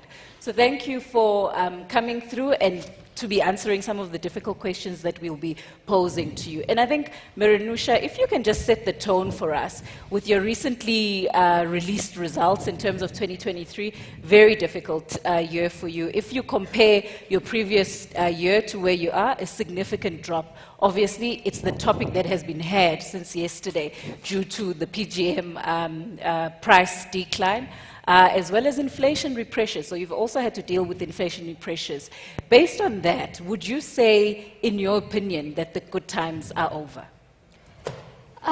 So, Mpumi, I think if we look back, we have seen a period of elevated PGM pricing. I think all of us understood that pricing would revert to more stable levels and more sustainable levels. I think what did surprise many of us is just the rate of the decline. And I think that was exacerbated by a number of peculiarities in the PGM supply and demand. So we had, Russian metal continuing to get to the market at discounted rates. We've seen a slowdown or less than stellar performance from the Chinese economy, and we've seen a lot of OEMs destocking PGMs. So I think all of that, together with the overlay of the macroeconomic conditions, have resulted in sort of the depressed prices that we're seeing now. I guess the challenge for us as a company is, how long is this going to last? And how do we survive this and make sure that the business is still sustainable, given that we are seeing significant margin compression, as well as our free cash flow generation is being is obviously threatened. I guess for me specifically, what really does what worries me is that we're quite far advanced with a lot of strategic projects. And particularly at our low-cost, shallow mechanized operations, as well as a variety of processing projects that add competitive advantage and flexibility to us. So to try and navigate through this environment and to make sure that we preserve the strategic benefits associated with these projects, continue to fund them, and still keep the business sustainable, for me, I think is the biggest challenge that we'll face this year. Sure. No, thank you for that. And rightly put, I think even Philip had said in one of the interviews that he had done is that, how do you explain the PGM price decline? It's like winter came in early. We were still just basking in the sun, and then we were caught off guard, which is exactly what you've been talking. Just it's the rate. Nobody expected it to remain at those high prices. It's just the rate at which it had declined. And perhaps, Tsuzugani, just coming to you, we saw your results backed by the coal department, obviously, because the PGM prices had gone down. What is currently keeping you up at night? So your diverse portfolio did assist, but what is currently keeping you up at night? She means other than working for Patrice. That's if you are staying up at night. And if you're sleeping like a baby, feel free to say you're sleeping like a baby. Yeah, up all hours of the night. I think what keeps me up at night is really just ensuring that the financial discipline is maintained throughout the group, and that's in the good times and the bad times, right? So looking and making sure that our balance sheet is shored up to be able to handle the volatility that we see in both the commodity prices as well as the exchange rate, although the exchange rate has been a big savior during the year. So what what it means for us as a business is, making sure that we keep up with the discipline of, evaluating projects, so whether it is sustaining capital or organic growth or M&A opportunities, when we do embark on projects, making sure that those projects are right-sized in terms of capital, which, specifically to us, we're with the Bokoni project that we're currently looking at, we're looking at a phased development approach. And the reason why we're doing that is for exactly those reasons. We take note of the fact that, the fundamentals of the market have changed. So then how do we react as a business? So we're looking at a phased approach, considered approach, which really gives us an optionality to phase our production ramp up, as well as de-risk the project as well. And then also just to focus on the things that we can control, right? So, I mean, your commodity prices, you know, you're a price taker. So we look at what we can control, which is basically comes down to, I think, the topic we're speaking about, which is cost. So to the extent that, you know, where there are controllable costs in the business, looking to minimize those as much as possible, so that it can set us up, you know, and give us a bit of flexibility. And I think what it's also crucial for ourselves as ARM, and I think also for my colleagues as well, the other mining companies, is so that we, as an industry, are still competitively positioned in terms of the global cost curve, because really we need to remain competitive. And we, you know, yes, we've got our own, I would say, SA Inc. challenges in terms of, you know, the logistical challenges that are, you know, we've spoken about, you know, at length, as well as, you know, ESCOM and, you know, power supply and. Sure. The list goes on. The list goes on.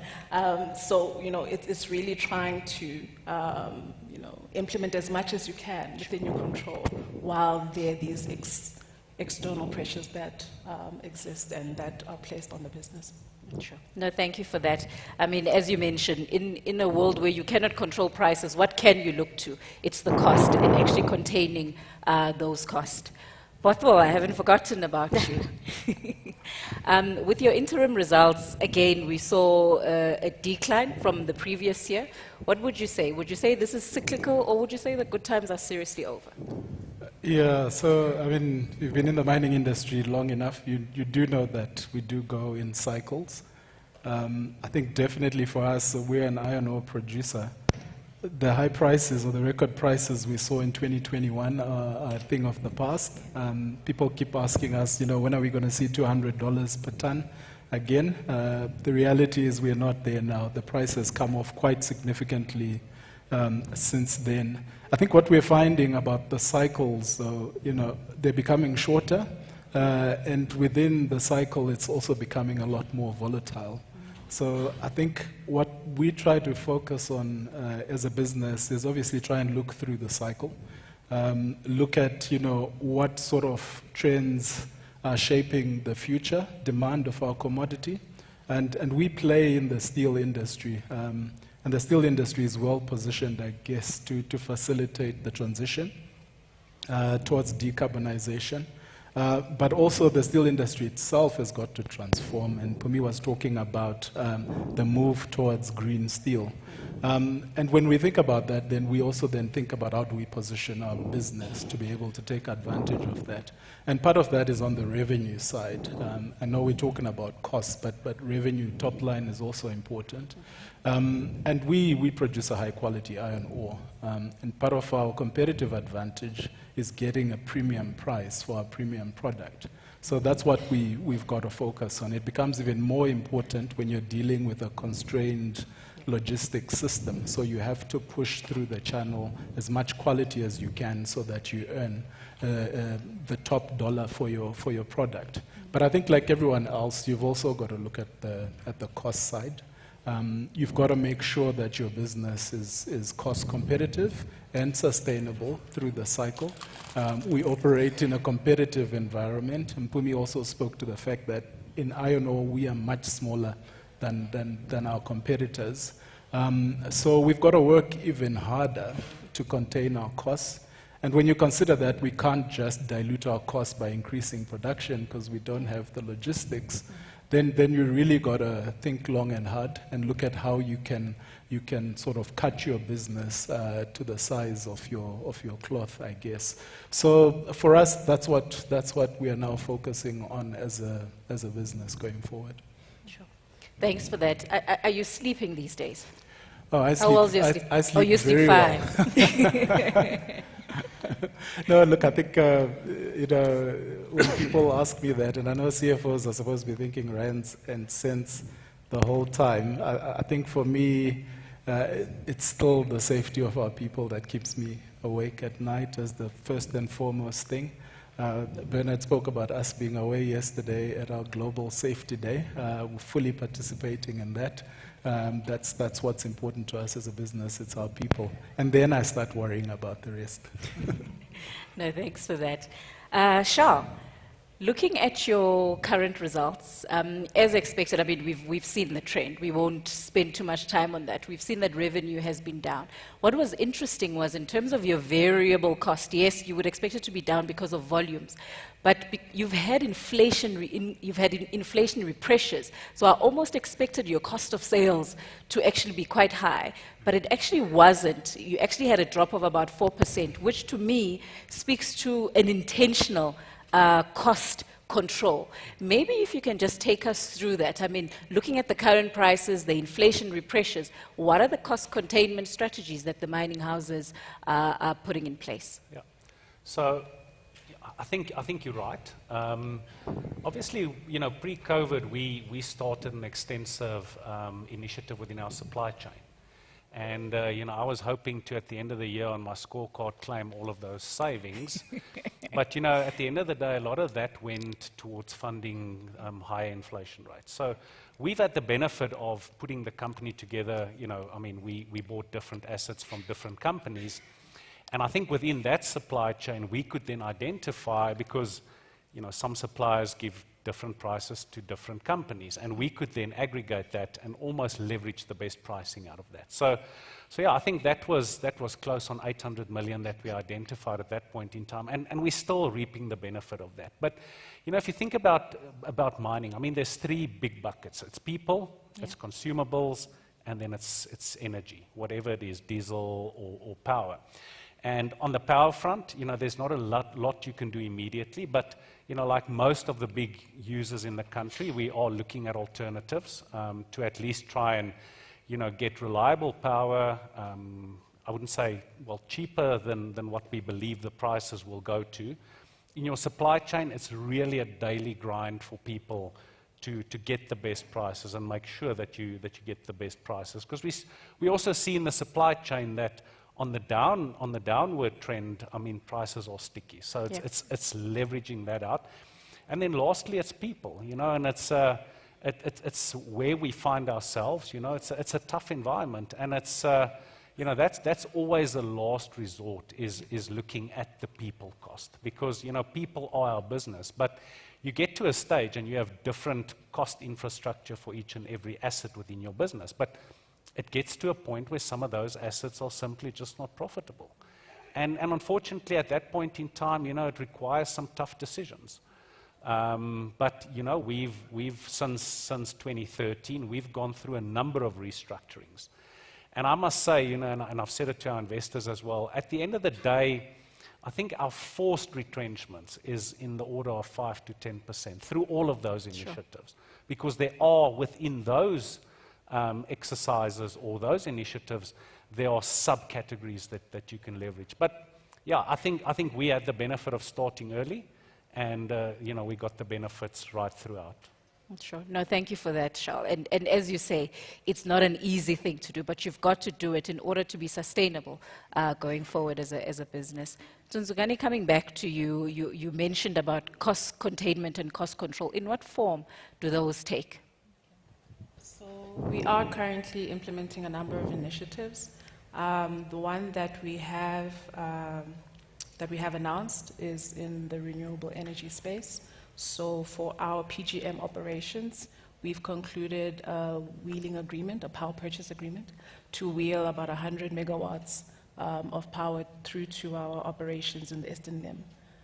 In terms of when we expect that project to actually come online, it's roughly estimated to come online in 2026. So what we're expecting to see there, you know, two benefits. Firstly, in actual, you know, savings in terms of operational cost, the actual rates that we're going to get there, as well as a reduction in carbon emissions. So, you know, we're quite happy about that as well. But I mean, that's a little bit still about two years out.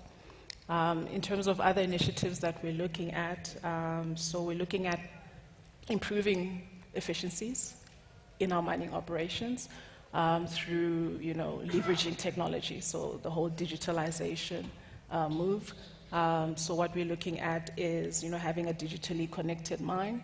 The benefits that we're expecting from that is that, improved communication, better planning, workflow, and that type of thing, which, then we expect them to translate into better safety, lower production costs, and better efficiencies. So those are just some of the, initiatives that we are looking at.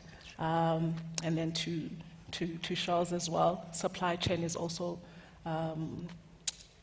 one that we are looking at, just to leverage economies of scale, especially with our mines that are in close proximity to each other. So for instance, the platinum ones, as well as the Northern Cape ones, looking at how we can use economies of scale, use buying power to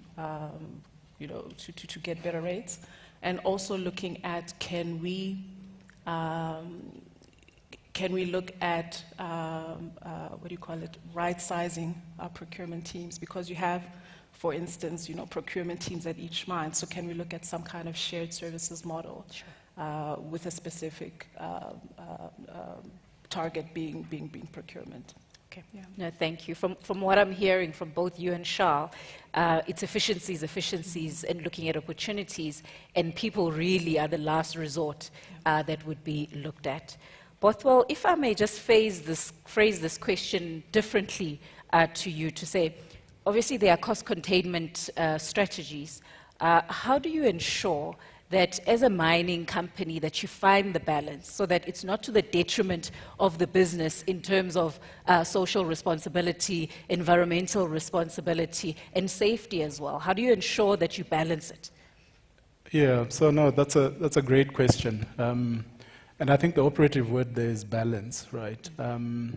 We at Anglo American talk about our purpose, and I am going to say what it is, because I was listening to all the other Anglo American speakers and no one has said it yet, so I'm going to say what it is. It is reimagining mining to improve people's lives. So the whole aspect of the environment and how we look after our people, our employees first of all, but our communities as well, is enshrined in our purpose, and then we live it through our strategy. We talk about a sustainable mining plan, which has got 3 pillars around healthy environments, thriving communities, and being a good corporate citizen, which is the ESG, or all letters there enshrined in our sustainable mining plan. And again, for us, that's part of our strategy, and it's not an aside. So even when we look at the KPIs that we measure our people with, and even our own KPIs as an executive team, a significant portion of that is ascribed to ESG measures. So we try and look for the balance, because for us, I think we see value in being a responsible miner. We see value in looking after the communities that give us, I guess, the privilege to exploit the resource that sits under them. So we see real value in that, and that's why we embed it into our strategy. And likewise, when we choose partners that we work with, whether it's service partners or suppliers, we also measure them on the same metrics that we do, and we have selection criteria that includes ESG metrics. And there will be instances where we won't necessarily just go for the lowest cost supplier. We will go for a supplier who we think lives our values, and we will be able to have a long-term relationship with, who will be able to help us look after the communities that we serve. And for us, we find that's a sustainable way to do business. Thank you very much. And that's very pleasing to hear as a service provider and as a partner to the mining houses that you're not only looking at rand and cost, there's a bigger picture in terms of what can that partner provide, what can they bring into the table in terms of ESG, in terms of safety, in terms of environmental benefit, and in terms of technology that they bring in into the business. So it's good to hear that the people that are making the decisions, it is filtering in terms of their KPI, where it's not just cost that is being looked at. Thank you for that. Meronisha, I think what's been interesting, right, is that it's been hard times. in terms of the cycle. But what we've seen is that businesses are still continuing to expand, because obviously for you to be sustainable, you must expand and take opportunities. With that expansion comes also shareholders who want a return in terms of their investment. And just recently, we know the acquisition of RB Plat, so we've seen that you actually have been expanding. How do you find the balance? I think that's on everybody's mind. How do you find the balance in terms of ensuring that in terms of your stakeholders, shareholders, that you distribute dividends responsibly and still have capital in terms of ensuring that you're expanding, you've got mergers and acquisitions? How do you find that balance? Yeah, so you know, if I look back, I think having a disciplined capital allocation framework is probably that you can apply through the cycle is key. And I think linked to that framework is deciding as a company what is your optimal capital structure. And to be able to do that, you need to understand what is, how your company is exposed. For example, for us, we're hugely exposed to market volatility in terms of pricing. We have high working capital requirements. We have inherent risk in our business. And during periods, we actually go through periods of high capital intensity. So understanding that and then making sure that we have a capital structure that aligns with that, that's prudent, that allows for cash on the balance sheet, that allows for low levels of gearing, allows us to access facilities as and when we require, I think is key to allow us to achieve our strategic ambitions and intent. And if you see what we went through with RB Plat, I mean, we understood the strategic rationale for it. We made sure that the balance sheet was strong enough to fund us through that period. And actually, whilst doing all of that, we still needed to contemplate the volatility in the pricing environment that we're seeing now. I guess the next step to that is to say, well, if that's your capital structure, the logical part of that is, well, do I have an investment policy that aligns to that? Do I have a dividend policy that also talks to that? And I think when you get to your investment decisions, I mean, it's very clear you need to be able to prioritize your capital. You need to be able to make sure your projects compete equally for capital. You need to have robust capital approval processes, because these are multi-billion, multi-year projects. The stopping and starting destroys massive value over time. So when you embark on these projects, you need to be able to know under different price environments, this is the stress it's going to put on the business, this is how I'm going to fund it, this is what, these are the actions I'm going to take. I guess aligned to all of that is, well, how are you going to fund it? What are my peak funding requirements? What happens if the cycle turns? And then using debt and equity in a prudent way so that it limits the vulnerability to the cyclicality that we're exposed to. Mining is a very capital-intensive industry, and I think we need to make sure that when we embark on these projects, we're clear about the financial metrics, the strategic, there might be qualitative and quantitative criteria, and that we will be able to deliver on that through the cycle. You then get to some dividend policy, your dividends and how you think about dividends. For us, we believe that our dividend policy needs to be sustainable through the cycle. We think it needs to be flexible enough that at the top of the cycle, we can reward shareholders with high payouts. But also, the dividend policy needs to be predictable, it needs to be sustainable, and probably most importantly, it needs to be affordable, given the cyclicality that we experience in the industry. And I think if you then overlay on that, it is a balance. It's making sure that whilst I'm investing and reinvesting in my business, I'm also providing and rewarding shareholders that have supported the company through the cycles. It's not sustainable to either be giving all the cash back to shareholders or reinvesting all the cash. And it's about allowing the company to make sure that when it evaluates opportunities, it's in a position that it can provide returns to shareholders, but also sustainably grow the business over the longer term. No, thank you for that. I think we've got 2 minutes. I would like to pose these questions. Is a whole set? Oh, I've got my own time. I'm not sharing my time nice. with you. Nice, thank you. We've got 6 minutes. But I was still going to utilize my time. Charles, you've also been busy. I mean, Neil mentioned yesterday that you've acquired 100% of New Century. How are you balancing it in terms of the dividend and in terms of expansions and mergers and acquisitions? Yeah, so I think first of all, it's important to take a through the cycle view. You know, it's not about just making short-term decisions. So we do typically take a 5 to a 10-year view, but we must also be flexible enough that if something happens that we can adjust that strategy. So for us, and I think Maranisha said it, it's all about the capital allocation framework. And you know, the best time to put something like that in place is during the good times, because then everybody signs up to it, and then you can use that as a stick during the tough times. And you know, if Neil then wants to buy something, I can say, no, look, the capital framework says no. But yeah, I think, you know, it's the same with the dividend. You know, it's that predictability, repeatability, and there's cash earnings-based formula. So it auto-corrects. You know, I remember not long ago, during the good times, the gold miners were paying progressive dividends and percentages of revenue, and they quickly had to unwind that. Yeah, sure. So make sure that if you do put a dividend policy out there, that you can stick to that. But for us to balance it, it's really about taking that forward look, and then, you know, also adjust the strategy as we move forward. Sure. No, thank you for that. You've also been busy. Bokomi mine. How are you balancing it? Yeah, no. We should ask why first. No, skip the why question. That's the my why. question. No, He's got his own time for the questions, right? Okay, sure, yeah. No, without repeating, you know, what both Charles and Maranisha said, it's really, really the same.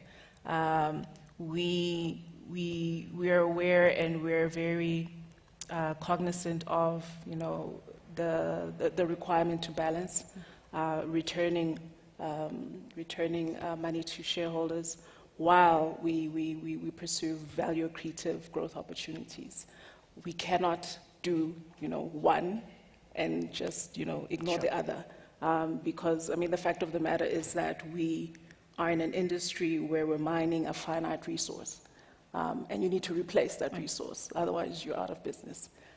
So, you know, and I think, you know, these times as well that we are in, you know, yes, we've got depressed prices and things, but it's also then an opportunity, you know, if you can afford it, obviously, to look at, you know, opportunities that come onto your table.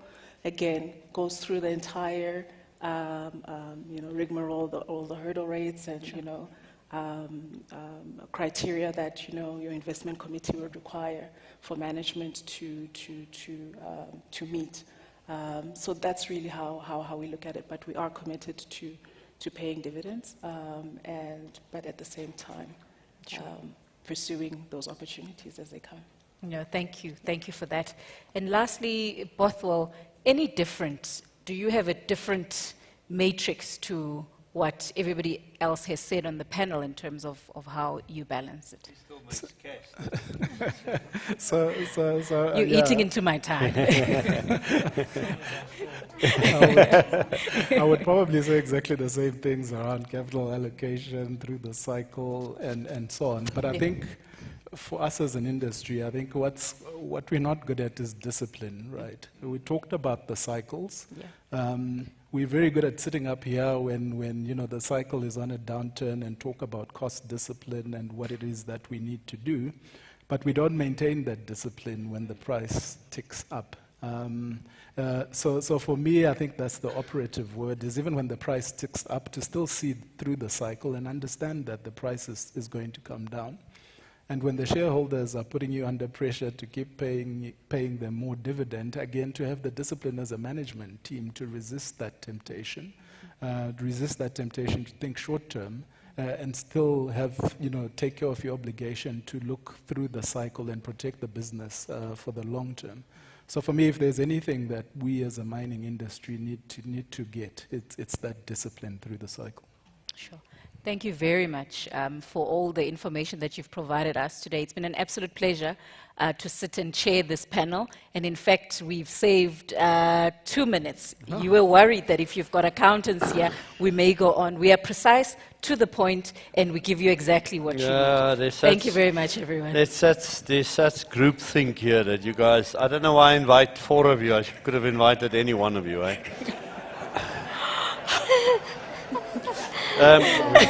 We'll fix that next year. So, I do remember 4, 5, 6, 7 years ago, we actually spoke about capital allocation and capital allocation frameworks.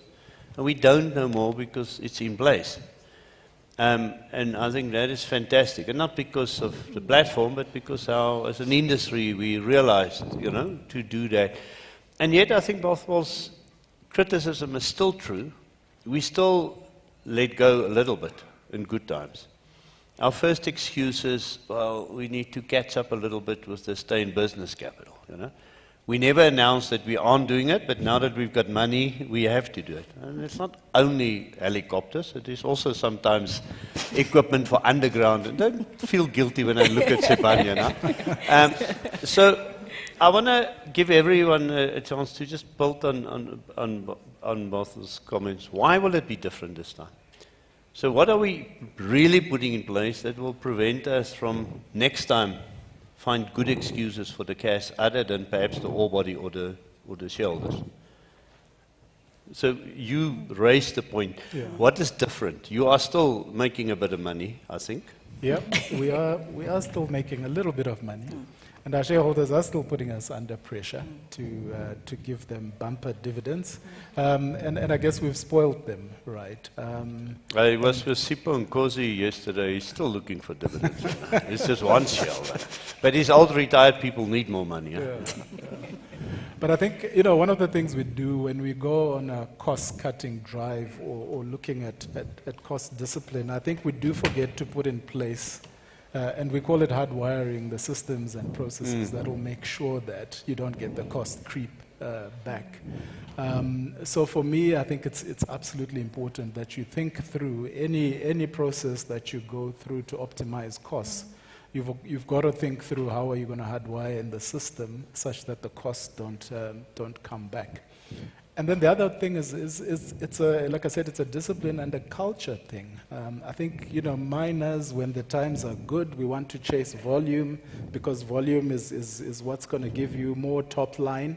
And therefore, we forget about the costs. And I think, the likes of us here on stage also get excited about the top line and the record profits, and we forget to do our job and pull them back. So for me, it's also a culture thing that you've got to embed in your entire business, just that discipline and that ethic that says, one of the things we say in Kumba is that we all need to think like owners.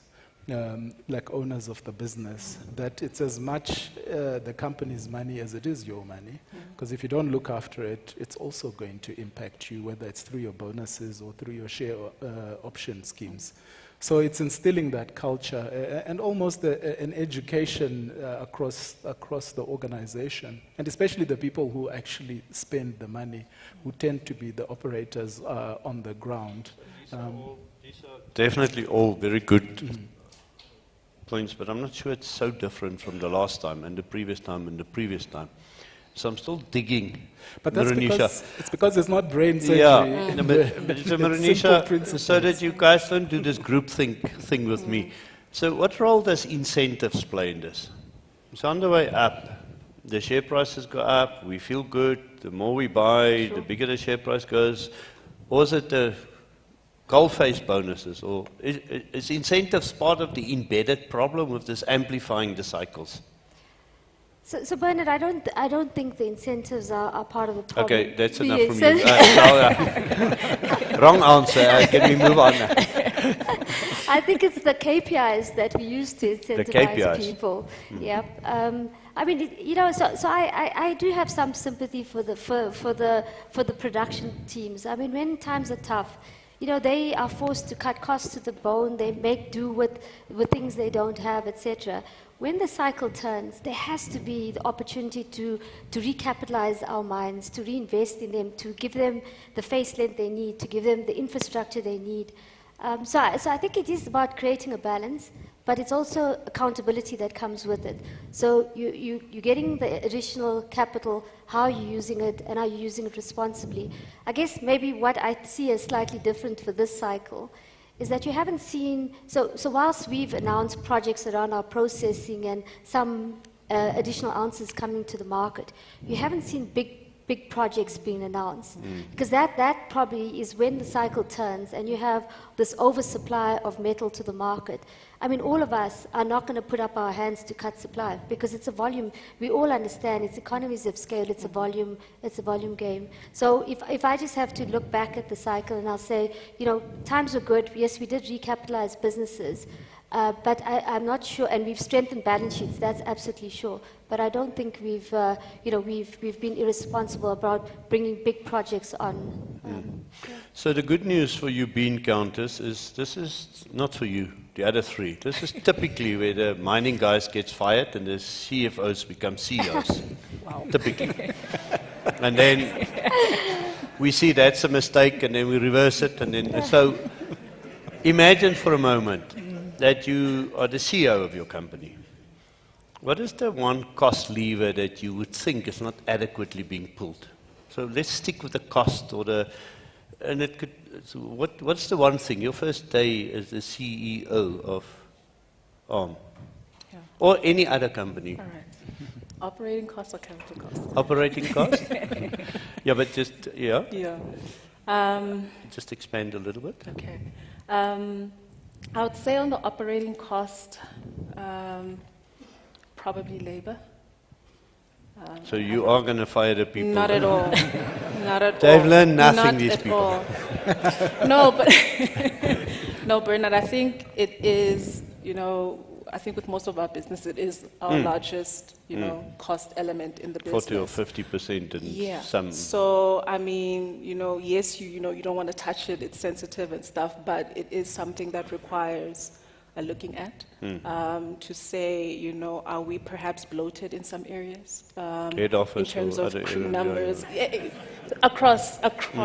We're not focusing on head office across the board. I'm going to let you off the hook and go to Saul. So your first day is here. I What's think the she's lever? spot on. You know, it is a labor cost, but it doesn't mean that you need to cut labor. You know that, but as I said, you know, let's not sit here and pretend it's all rosy.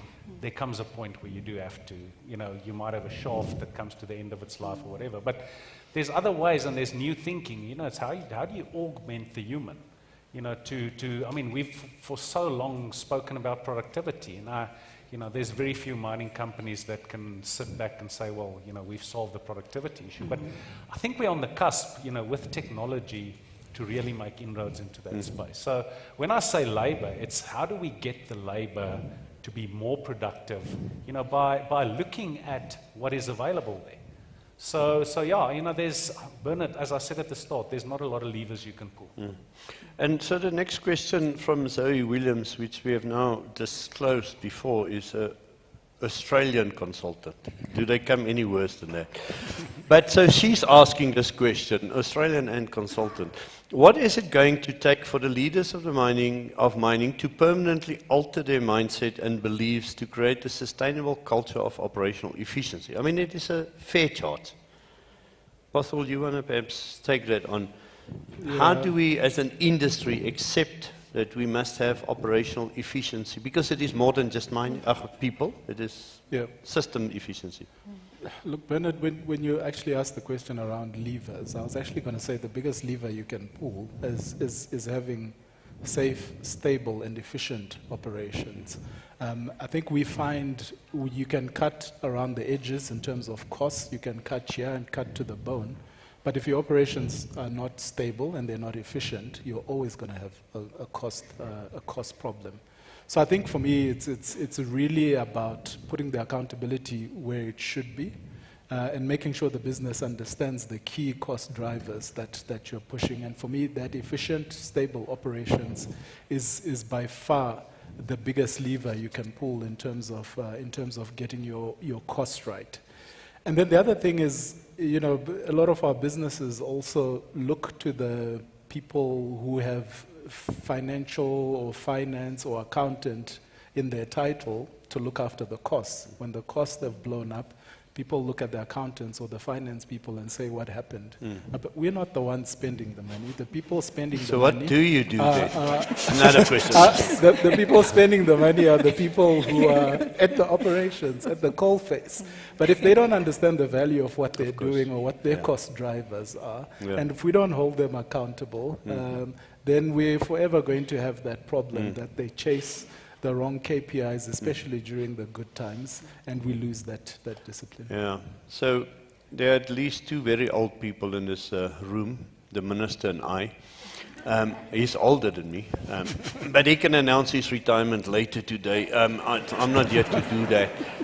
But when I sit here and Marunisha gets offended when I greet her as a young lady, but really, when I look at the young people of our industry and the hands we are leaving the industry, and I'm so impressed. So this is the sustainable conversations. You guys are at the core of fundamental decisions. And I think our industry is in good hands. So thank you very much, panel of bean counters. Thank you. Keep counting. Thank you. Thank you.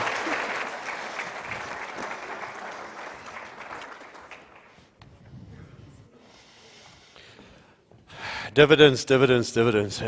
You left your pencil. I need one of those Mac pencils. Thank you. Yeah, young people. Yeah. Marunisha is also young.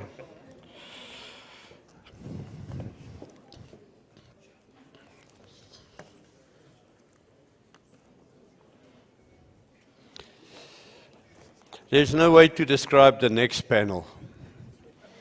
It's all sorts. It's I don't know what is it. I'm worried about this panel. Yeah, I'm worried.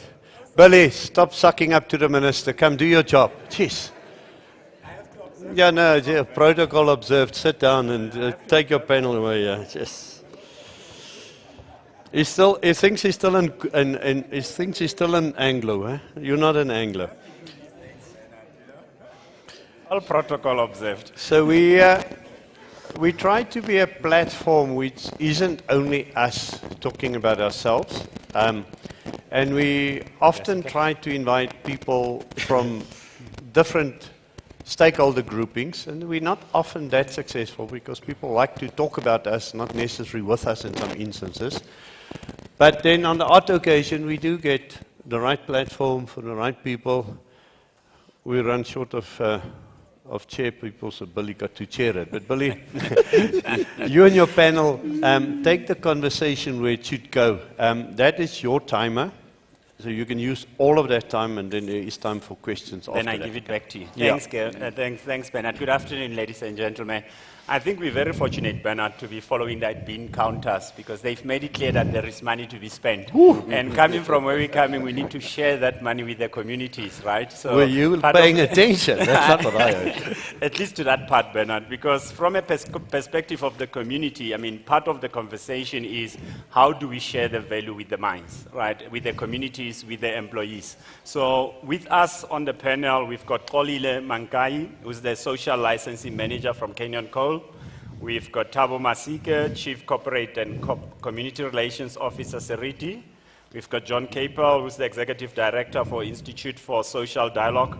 And we've got Mashudu Ndo, who's the VP Corporate and Community Affairs, Sasol Limited.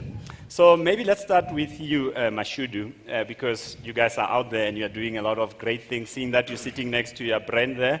Maybe give us a sense of how you guys thinking about strengthening the partnerships between mining companies, communities, and the workforce. In particular, if you could highlight some examples where real value has flowed to communities and the workforce in particular.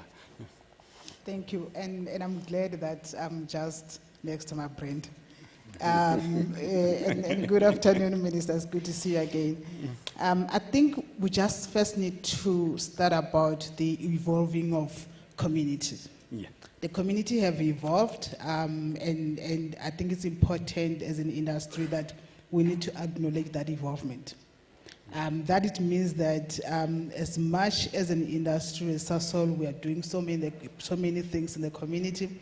We need to make sure that we do get a seat of the community or the commission to get a seat in the table, which we actually have the discussion so that we can strengthen the relationships. Yeah. With Sasol, we have been involved, and I think it's important that we talk about Sasol, but we also talk about the industry as a whole. Because when you talk about the development of the community, bringing the community along, it's being done by the industry itself. And I think the companies, or the mining companies, have so far done very well. We have what we call, and I think it was discussed yesterday here, the social compact.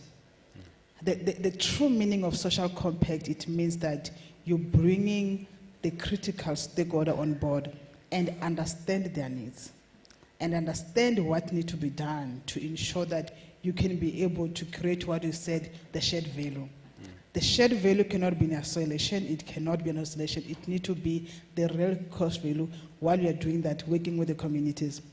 With Sasol, we've been involved, like you said, in many community development, but I think for me, what is important is starting from the core, really working with beyond the communities, also working with government, particularly local government, in ensuring that we can be able to create the platform where we can have the, should I say, the development and the creation of the effectiveness, the efficiency of the local government, so that when we have to work on the community development, you said, it is done in a way of really creating a sustainable future. As we speak right now, Sasol, we are involved with what you call the district delivery model. We are part of that tax team. And that is the platform where we are bringing the different voices, the communities, the government, the businesses, and say, what are the needs which we need to actually work on? What are the sustainable solutions which we need to co-create in ensuring that we can have the better community? Yes, we can build, like we did, we can build clinics, we can upgrade infrastructures like water and sanitation, electricity. But if we don't go to the core and say, how do we ensure that when those infrastructures are built, upgraded, you can be able to have a platform where they can be maintained so that you don't go back tomorrow and have to rebuild again. Yeah. And I think for me, that's what, for me, is core in really strengthening the partnership and the true meaning of partnership between the communities, the government, and the business. Yeah.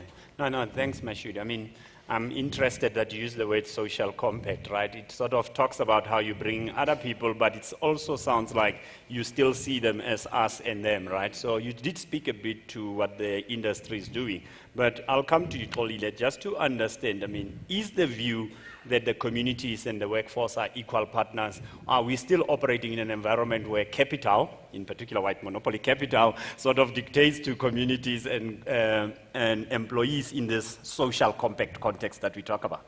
I mean, is that changing? Is that view changing? And how are you guys experiencing it from a Kenyan Cable perspective? Thank you for the opportunity. Also, I want to start by acknowledging the minister and colleagues from the department and the audience as well. You must have a few licenses outstanding if you do that. Sorry, Minister. He's sucking up. We all are, right? Oh, we all are. Okay, sorry. I also not really, Bennett, but coming to the question, to be quite frank, the situation is not yet quite where we anticipate to be at, where we think that community have taken private companies or mining into confidence, and also as well as employees. So there is still those disparities where we still need to forge relationships. But there's a room of improvement when you look at the amendments as well of the MPRDR, Mineral Resource Development Regulation, which now in 2020 they was promulgated that we need to have extensive consultation at a community level, you know, so that it has brought that trust as well, because of community are starting to engage and scrutinize what is being committed. So I believe that that piece of legislation, it will take us far in terms of now building that trust. So coming to employees, you know, I don't think we need to reinvent the wheel, because of within the MPR, there's section 52, which talks to the future forums. So my view is that that future forum, it's more critical, you know, when it's functional in a proper way where employer and employee engage. So now the take is that we still need to review the SLP guidelines. We talked to that guidance of how should the future forum be established and the operations of it. Yeah. So that's where I think it needs to be strengthened, and employees will be taking into confidence because of that's the platform that is being enabled by the regulator, I think. No, thanks, Tolilana. I mean, again, I like the concept of future forums, but I think where it hits where the tire hits the road is how it happens on the ground, right? And John, you guys facilitate a lot of the social dialogue. I mean, you've heard your two colleagues from the industry talk about how great they are doing. What's the experience from the ground? What is happening? How are these relationships being built? What's the culture? How are communities being viewed? So maybe give us your perspective, working from outside the industry. It reminds me of 21 years ago when I set up the Benchmarks Foundation, and I'm no longer with them. And I went to conferences like this, and I heard these glowing stories about the industry and how well they were doing. And United Nations, the Global Compact, and the 10 points, etc., etc. The Institute for Social Dialogue arises from work I did in the Benchmarks Foundation, because I realized that we needed to take another step, and we needed to go in a different direction in this country, and that we needed to be able to engage each other, to dialogue on a level footing.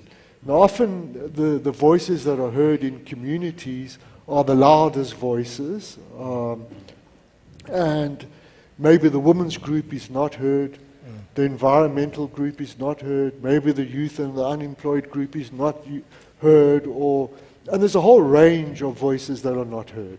So I think we've got a big challenge ahead of us. And I also want to state up front that although the Institute for Social Dialogue has its own independent board and is a separate organization, it's due to Neil Froneman that the Institute exists, because I went to him, and I thank Sibanye Stillwater for supporting this initiative. And I do believe that there is a change in culture in the industry now, that I think things are changing. And I picked that up yesterday, sitting here listening to the keynote address in the first panel. But it's also something I've been picking up over the last couple of years, that there's a greater willingness to do more, especially when it comes to mining communities. And I know that mines face a very big challenge. They often ask, who is the community? Who do we talk to in the community? Today we've got this one leader, tomorrow we've got another leader. There's infighting. Communities are divided. Community have very high expectations of the industry. They expect us to be local government. We must deliver water. And so there are these diametrically sort of opposite views and perceptions of each other. And so the Institute for Social Dialogue is really set up to address three sort of things, and two key areas relate to the conversation we're having today. And the one is what we would like to just call skewed power relations. That often communities are at a serious disadvantage when it comes to a mining company or the consultants that the mining company uses to go out and talk to them. And we need to address that. So we have inequitable power relations. So sometimes those voices that get to the table are the more informed voices, are the stronger voices. I know voices in Sekukuni land that are very powerful around the MPRDA, the legislation, the environmental legislation. They're very, very knowledgeable. And then I know of other voices where communities have been uprooted from the land and promised that they're going to go and live in the land of milk and honey, and have been taken from a subsistence way of life and put into a township kind of dwelling and deprived of their land, their cattle, and their way of life, their kinship relationships. So I think the challenges are big, and the Institute is sort of set up to try and address some of these challenges, try and level the playing field between mines and communities, try and make sure that those unheard voices, the women's group, for example, are heard or around the table, and to facilitate a process of capacity building in communities, secondly, of joint problem solving. How do you resolve a problem? And not to play the blame game. And because when you start pointing fingers, you get nowhere. And third, and linked to that is joint partnership development, where communities are agents of their own change and not dictated to, by the mining company. But I think there's listening yesterday, I was I left here feeling very inspired by what I was hearing, because mining is under huge threat in this country at the moment. The whole industry can collapse. We've got the railways that are not working. We've got a state that is failing in many ways. We've got, there's a host of challenges, and we're at a point where we have to say mining cannot fail. Because if mining fails in South Africa, the rest of the economy is also gone. In many ways. And I'll stop there, and I've got a lot to say. John, your passion is very clear there, but I think let's bring it back. For those dialogue and those conversations to happen, I found that there is an essential element, which is an element of trust. Right, as you mentioned, the dynamics are not symmetrical, right, in terms of those conversations. So maybe Thabo, you can bring us back. We listened to Mike 2 nights ago and yesterday talking about what Siriti is doing and the success and what you've done in your business. But how do you build that trust and greater transparency to be able to create that platform and the results that we yearn for? Because I think theoretically everybody sees the shared value perspective, but how do we create that trust and allow for greater transparency in this context?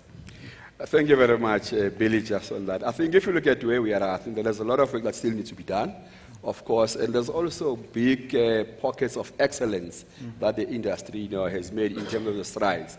If I look at the austerity situation, we operate within 4 different local municipalities, right? We're operating in the Steve Tshwete local municipality. We operate in the Lekwa local municipality, or the Malahleni local municipality. We obviously go as far as the Metsimaholo local municipality. And bring this conversation on the table is that within the operations, we have what we call a city blueprint, right, in terms of how we engage, we interact with the communities to ensure that we build this trust that we're talking about. Because if you don't build this trust, you're going to have issues, right? A lot of strides that we've made, in terms of, let's take Paula, for argument's sake, right?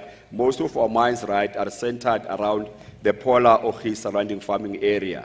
Right, and we have what we call community consultative forums. Right, these community consultative forums obviously consist of most of the members of the community. They cut across the business people, they cut across early childhood development centers, they cut across your teachers, your business people, your sports people, and we've set up a structure where we've looked at people within the community that have been nominated by these structures, to come and sit at the table where we sit and we engage with them.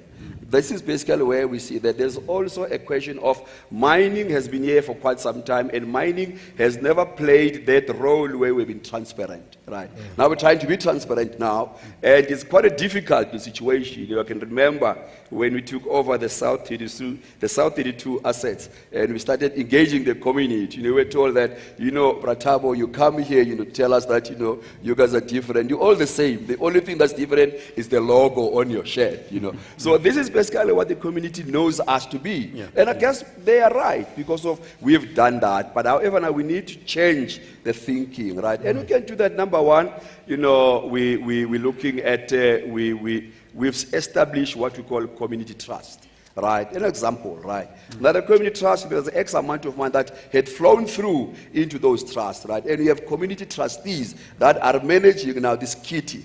And this support comes where from the 5%, free carried interest that we, of course, all are aware of. And that makes difference because of the community sits on the table, they engage, they understand, they talk to us, we talk to them. They then bring projects, right? Those projects which are probably at the bottom of the list of priorities of local municipalities. But for those communities, they are important. And this trust, this kitty funds those projects. And as money becomes available, you become transparent, you inform them that there's dividends declared, this is basically what you have on the kitty. They take that back into communities, and now you start getting a different feeling and thinking from the community about how do they then look upon us and take us. But I'm saying there's a lot of work to be done. We still need, of course, to go the extra mile to ensure that our communities are able to trust us. Because the trust issue goes a long way. It doesn't change overnight. It's like culture. You never change culture overnight. No, that's fair. But I mean, Brad Thabo, I think you mentioned the issue of community trust, right? And we do know that community trust have caused a lot of trouble, if I may use that word, in the industry, because there is a lot of talk about, who's entitled to these trusts. And I mean, I worked in a particular community where this was quite a heavily contested environment, right? To the degree that if you read about mining communities, there is a lot of negativity that gets associated with that, right? So, I mean, I've been listening to the conversation. It's all positive. We're working with the community, but, you could go on to Google now. You'll read a lot of negativity. So how does one reconcile the two to say, yes, we are doing all this thing, but you can read about a number of, protests that would then still happen around the communities. How do we balance and, negate that negative thinking around how communities engage, in particular looking at trust? So Mashudu, maybe you can give us a perspective about how you guys deal with this from a Sasol perspective, because there is also a strong negative association of communities in the mines. I think there are some people that wish God didn't play a good joke and put the mines where the communities are, right? So how do you guys deal with it? I think you said it very well, that there's negativity, and there's always been negativity. I'm going to bring the element of the real social license to operate. Yeah. And I think that's what Sasol have taken. When we talk about the social license to operate, we are not talking about going to DMRE and request for the license to operate.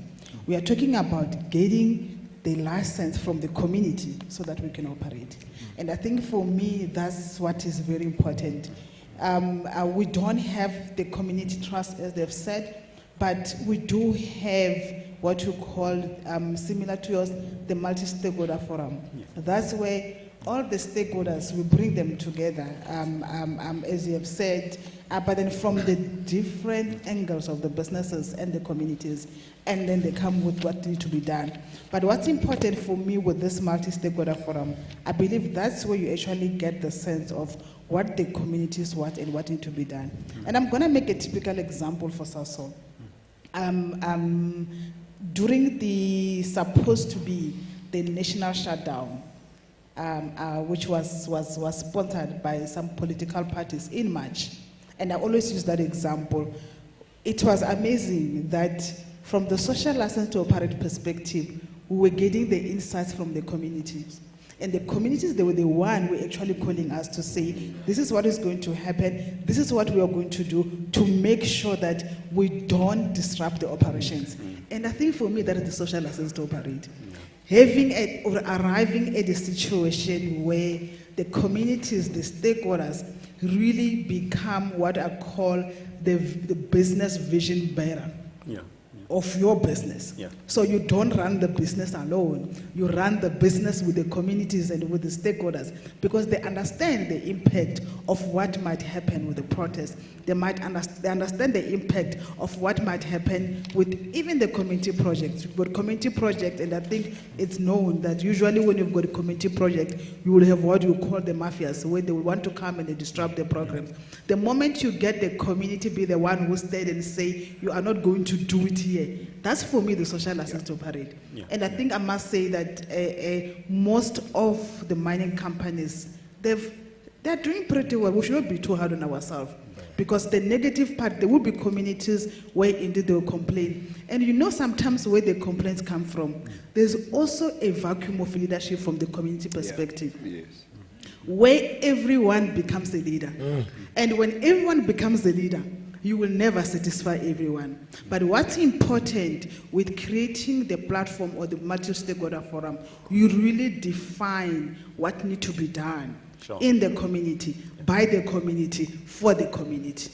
Yeah. Bennett, I think next year we need to invite more communities to this panel because clearly there is only one voice, or at least a strong voice from Capital, which I hear where you're coming from, and all the things you're saying make sense from where you're sitting. But I think because of this asymmetrical balance of power, we've got to acknowledge that we do need some sort of framework that governs this, that allows for this to happen, because as much as we may have good intent, but we know that some of the problems that exist didn't just come up, right? Because some things we got wrong, right? So maybe, Xolile, from your side, what role could government play in providing a balanced framework, to be able to create a level playing field to get to that ideal situation where you're talking about? And I'm not negating the good areas, but we also know that there are some really challenging areas in the industry. Xolile?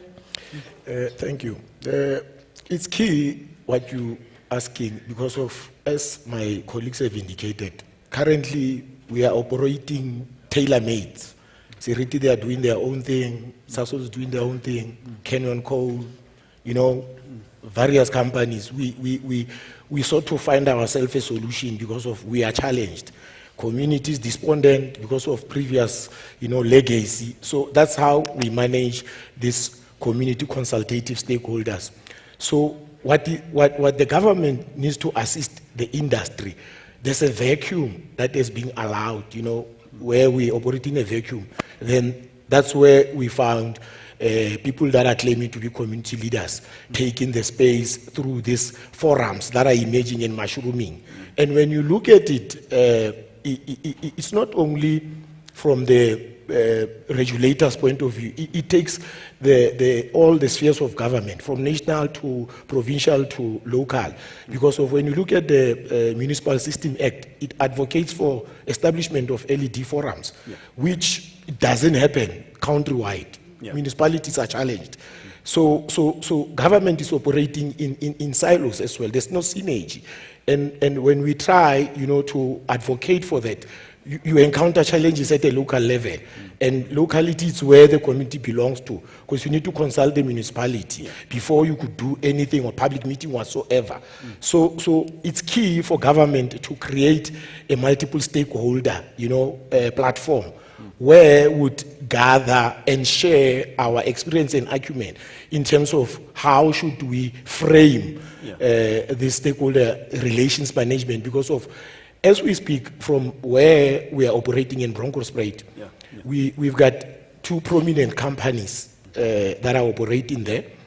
And now, the way things are, Canyon Coal, it does its own thing, the way we think that it's our way and it's our policy whatsoever.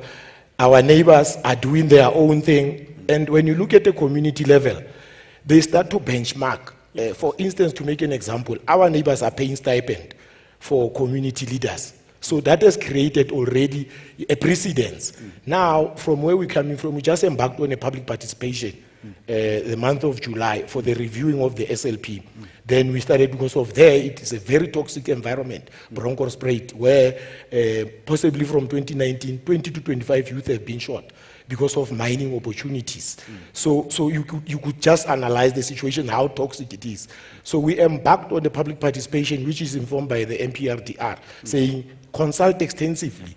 So one would experience and see that community wants information genuinely and want to contribute, but there's this distorted perception that has been created that they come here and take the minerals, and it's our minerals. So that's how important for that framework to create uniformity. When you go the next mine neighbor, we do the same thing, which is informed by the regulatory framework from government. Sure. No. Understood. I chuckle because you use the word toxic. I think Richard Spoor would say the coal miners are the ones that are toxic, but I'm not going to go there.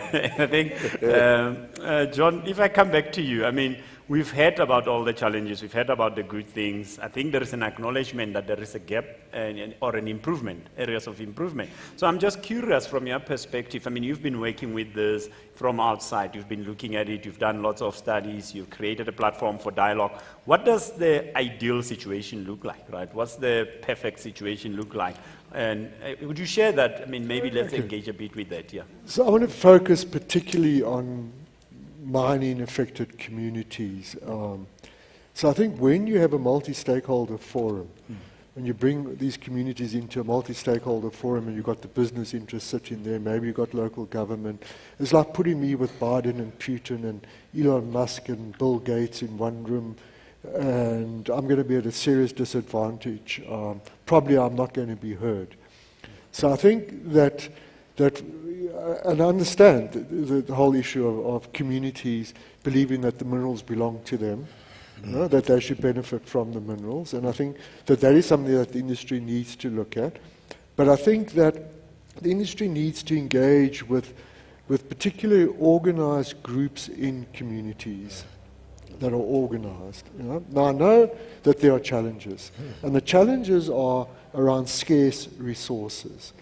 And because of scarce resources, everyone wants something from the table.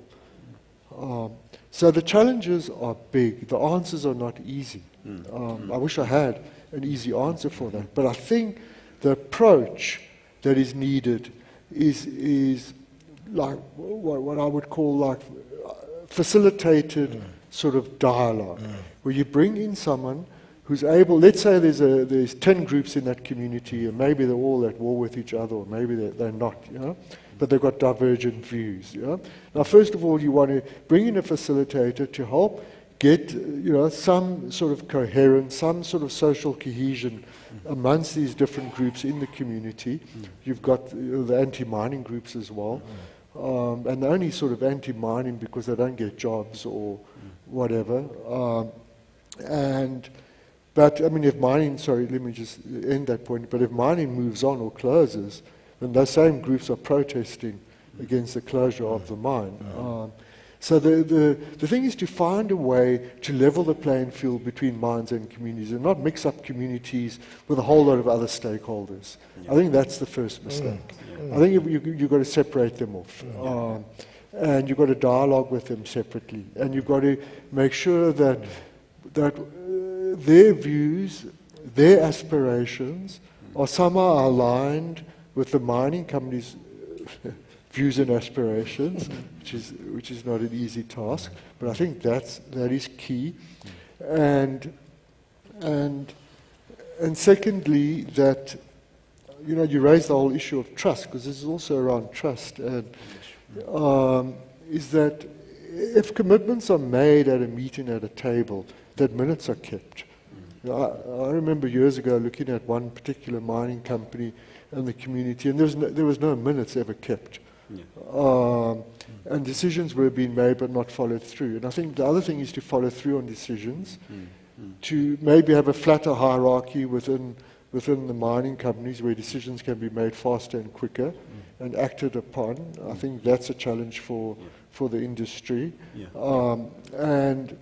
And then to have facilitated dialogue between the industry and the community. So you've got somebody bridging the gap in between. It may be a moan and groan session, getting to know people. That is 50% of the struggle won. Once you get people around the table. You've achieved half your victory there. Ratabo, let me bring it back to you. I think what John is explaining sounds ideal and something that's supposed to work. And we know that mining is cyclical, right? So you look at last year, coal prices were $350.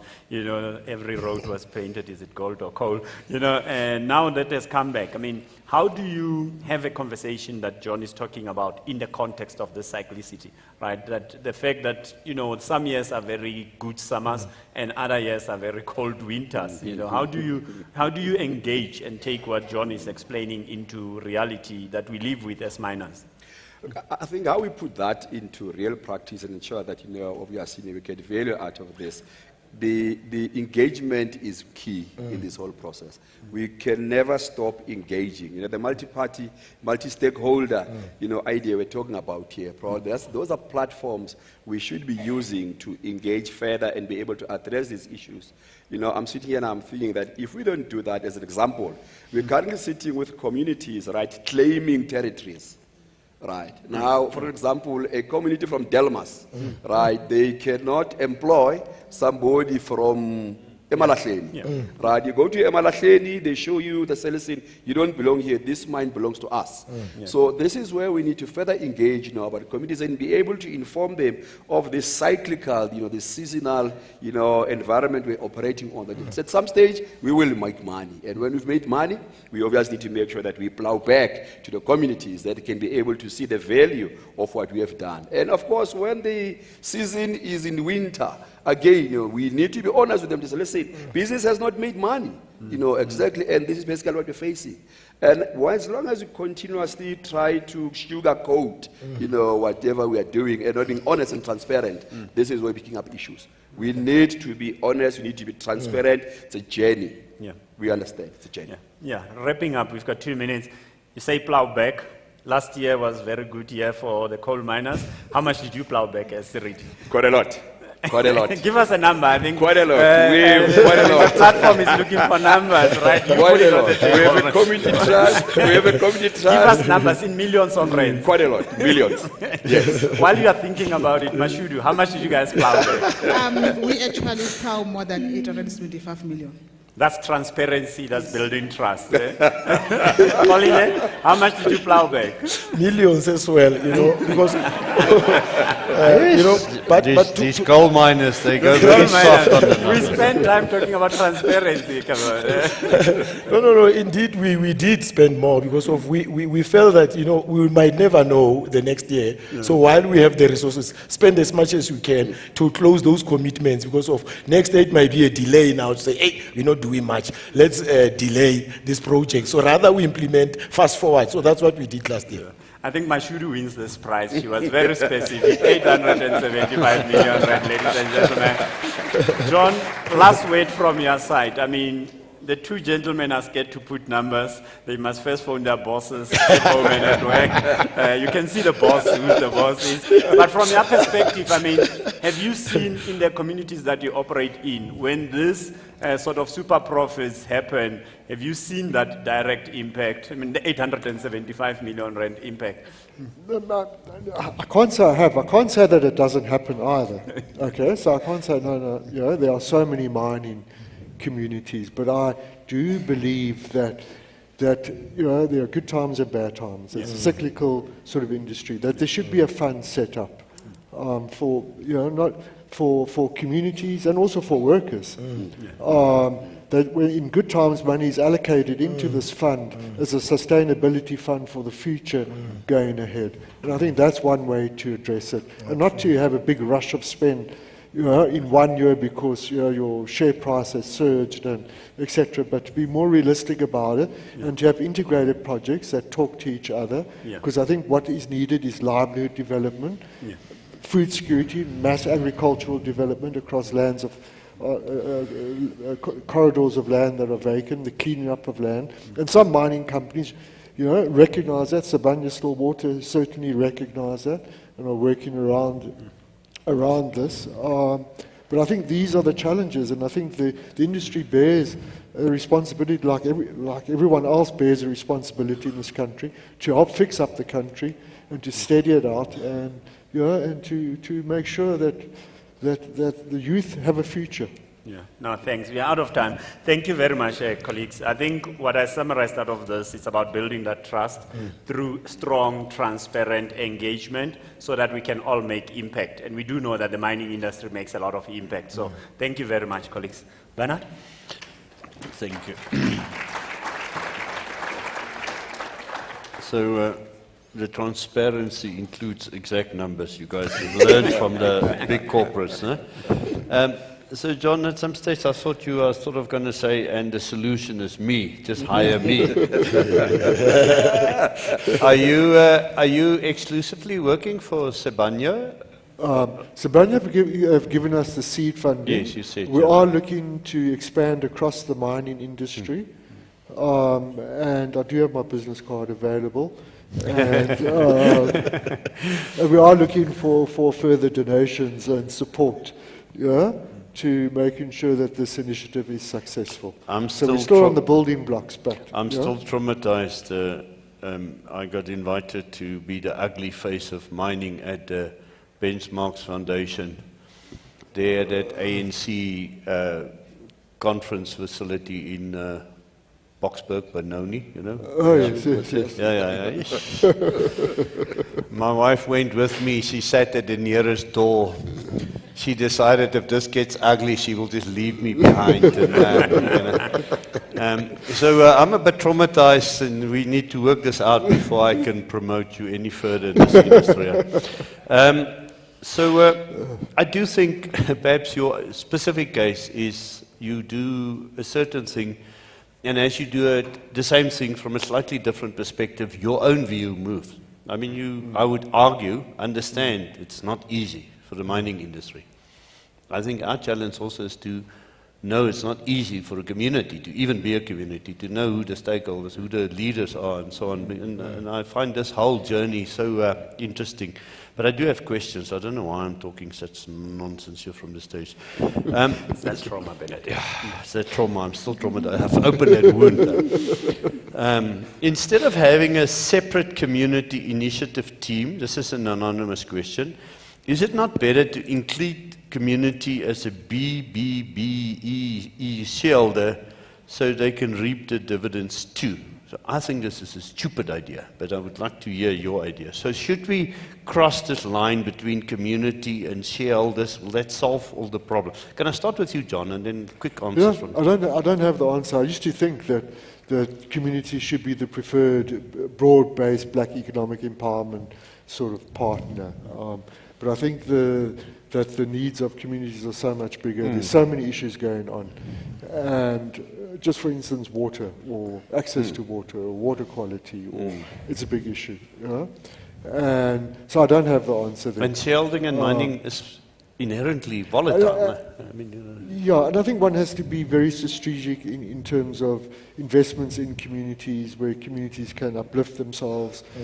This has to be planned out carefully. It has to be interlinked. You have to have circular economies at that level. It's all very easy to say. I think it's a long process to do. And I think we have to have a vision of 10 years going ahead and say, where do we want to be in 10 years from now? And what are the stepping stones that we need to get through? What do we need to build? How do we do this? And at the same time, how do we ensure, and I say this very seriously, how do we ensure that we have a sustainable mining industry in this country? So you don't think it is the silver bullet? Canyon Coal, have you got community shareholding? Remember, Canyon Coal is part of the subsidiary MENA. So in Canyon Coal we don't have, but in some of our group companies like your Zulu Anthracite, we do have a shareholding for community and employees, and as well at Kangra Coal. So the view there is that although regulatory framework is still battling with that, which is not obligatory, but it's important that from the mining point of view, we take a step ahead, because of the needs of the community are overwhelming, which even local government could not provide. For instance, in ZEC, the mine is providing water for the community, while it's a responsibility of ZDM. So with the community trust, that's where now communities start to do their own initiatives, doing whatever projects that are income generating, which alleviates as well the burden from the mine. So I think it's a way forward which we need to look at, but being frameworked in a way that it will be implementable as well, because of colleague mentioned who is community when we start to talk about the trust, which is a complexity in itself, where now you start to find the municipality, because there's no trust from the community to the municipality. So yeah, that's how we'll leave it. But now Sasol doesn't even have black shareholders, never mind community shareholders. So the least untransformed state-owned enterprise that got privatized in the country. Talk to us about it. We actually do So we do have the employee share scheme, we call it Kanisa, but we also have the women-owned share scheme, which we call a joint venture actually between Sasol Mining and Whiphold, which the Whiphold itself. You know why I'm asking. You know why I'm asking this question, because you have to bail them out and bail them out and bail them out and bail them out. Finish. I sponsored the Indaba. There's so your brand behind you. That's my brand. Allow me to finish. So we do have, but I think we also need to look beyond the shareholding from the Triple B perspective. And I think all of us have been coming here and talking about the just transition. But for me, and that's what we've done now with most of our municipalities, and that's where the DDM, the real DDM should come in, where we capacitate our municipality so that they can be efficiently and do what they're supposed to do. Then the industry, then what they do, they develop facilities, they develop sub-industries which can be sustainable even when the companies leave tomorrow. Then you've got those sustainable, should I say, factories, facilities, industry, and so on. So for me, I think that's the real meaning of the Triple B, or the broad-based organization in the community. Building the legacy within the areas or within the community where you're operating, so that when you leave tomorrow, you don't see what you have left, who only left the shares, but we have left actually the sustainable programs and the sustainable facilities which can be able to build the community going forward. I think we all sort of violently agree that it may be a component, but it's not a silver bullet. I want to put two quick questions. I need short answers. Can I come to perhaps a Sariti perspective on, and this is a question put by Sandisa Sibisi. Are mines ensuring that we are implementing human-centric programs? Most youth don't want to be in agri or in mining. So it's a loaded question. Are you happy that your approach to your community is human-centric enough? It's not selfishly about trying to bribe young people into mines. No, not at all. We're not in the bribery business, but yes, our programs are human-centric. That was too short an answer. I'm not sure. Thank you.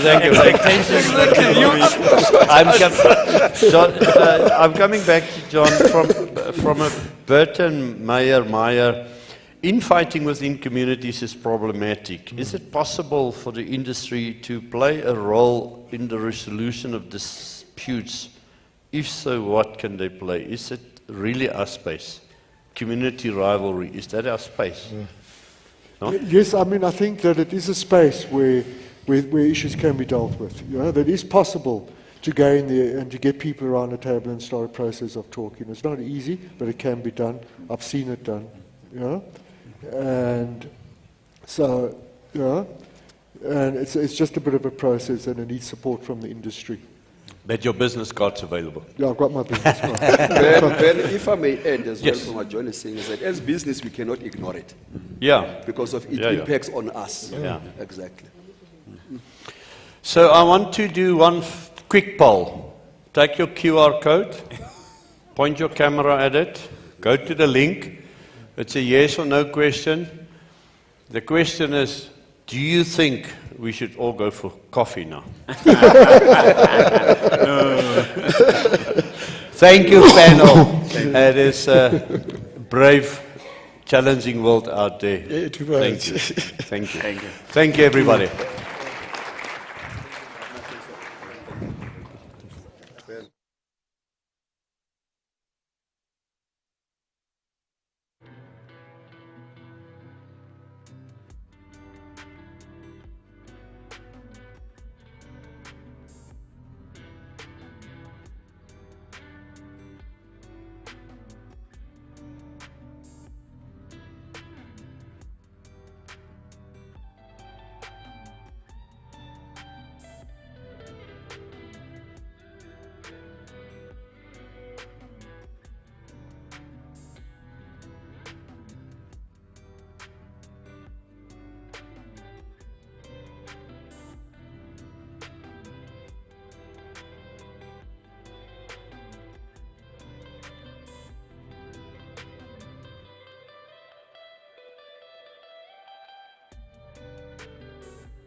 Testing. Oh, there you go.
Testing, testing. Testing, testing. Testing, testing. Thank you.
Early, geez, still. We haven't.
Asi has just announced the results of the next election. We have become Zimbabwe. The results are in. Let's have an election.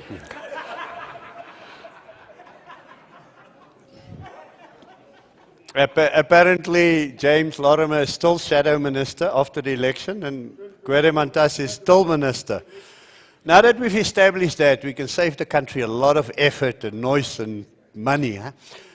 Guys and ladies, so I'm standing because if I sit down, I'm going to fall asleep. Okay, so this is why I'm standing. And that's not the topic's fault. The second day has been phenomenal conversations.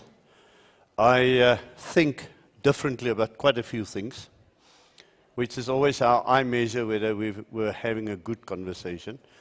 Because like everybody, I've got strong views. I've got even stronger opinions, as I've been known for. And I hold those opinions highly because they're mine. And at the end of a conversation or a set of conversations, when I think differently about things, I think that was worth the conversation. I have been moved. So when we talk about technology in the mining industry, somebody observed earlier to me, like a younger person, obviously, I am amazed at the technology in the mining industry. I was amazed that he's amazed. Because mining, to some extent, is like military. There's a life and death reason for us to get things right sometimes. And so I'm not so amazed at the technology, but I'm very keen to hear what is the next frontier. I was so ashamed that I would embarrass myself that I went and spent 2 days with Professor Glenn at Wits nogal. But don't worry, I still think Tux is better. But I went to Wits to see what they are up to. And they're not up to any good. but the program is good. So we've got a fantastic panel. It is at the core of our industry. As much as we say it's about people, of course it's about people. But our people no longer want to have shovels and even yellow equipment. Our people want to be part of the technology revolution. So good luck. The technologists are weak, so somebody gets a tummy bug and they're not here, so we accept those apologies. But the three remaining panelists, thank you very much. That's your timer, and at the end, I will bring the questions. Thank you. Okay. Thanks, Bernard. Thank you very much. And I think also thanks to the organizers. It's been another phenomenal year with the Joburg Mining Indaba. And I guess as Accenture, we're extremely proud to be associated with this iconic event. I'm just checking where you are associated. We are quite high up. Yeah. Sir, thank you. You're even above those guys there from the diamond industry. All right. So I think, technology is quite a pertinent topic in the mining sector today. I think in the previous session or the session before that with the CFOs, they even cited, two of the CFOs cited that digital transformation is the next tier to get a lot more efficiencies and productivity out of the mining operations. So we're going to talk a little bit more about mining today, in technology in mining, that is. And I've got an esteemed panel with me. Directly to my left, I've got Professor Glenn Noela. I think he needs, does not need a lot of introduction. Glenn is the director of the Wits Mining Institute, and certainly an institute that has grown from strength to strength under his leadership. And Prof. Glenn Noela is wholly involved in the South African mining sector, working with clients, working with other parties in the mining sector to really develop technology and bring through innovation in the sector. I've got Louis Turvey. Louis Turvey started his career in ISCO in the 1990s. Louis, I'm not giving your age away, but Louis had a very impressive career spanning almost 30 years. Louis is currently the head of engineering at Goldfields. And then on the diamond side, we've got Moses Madondo.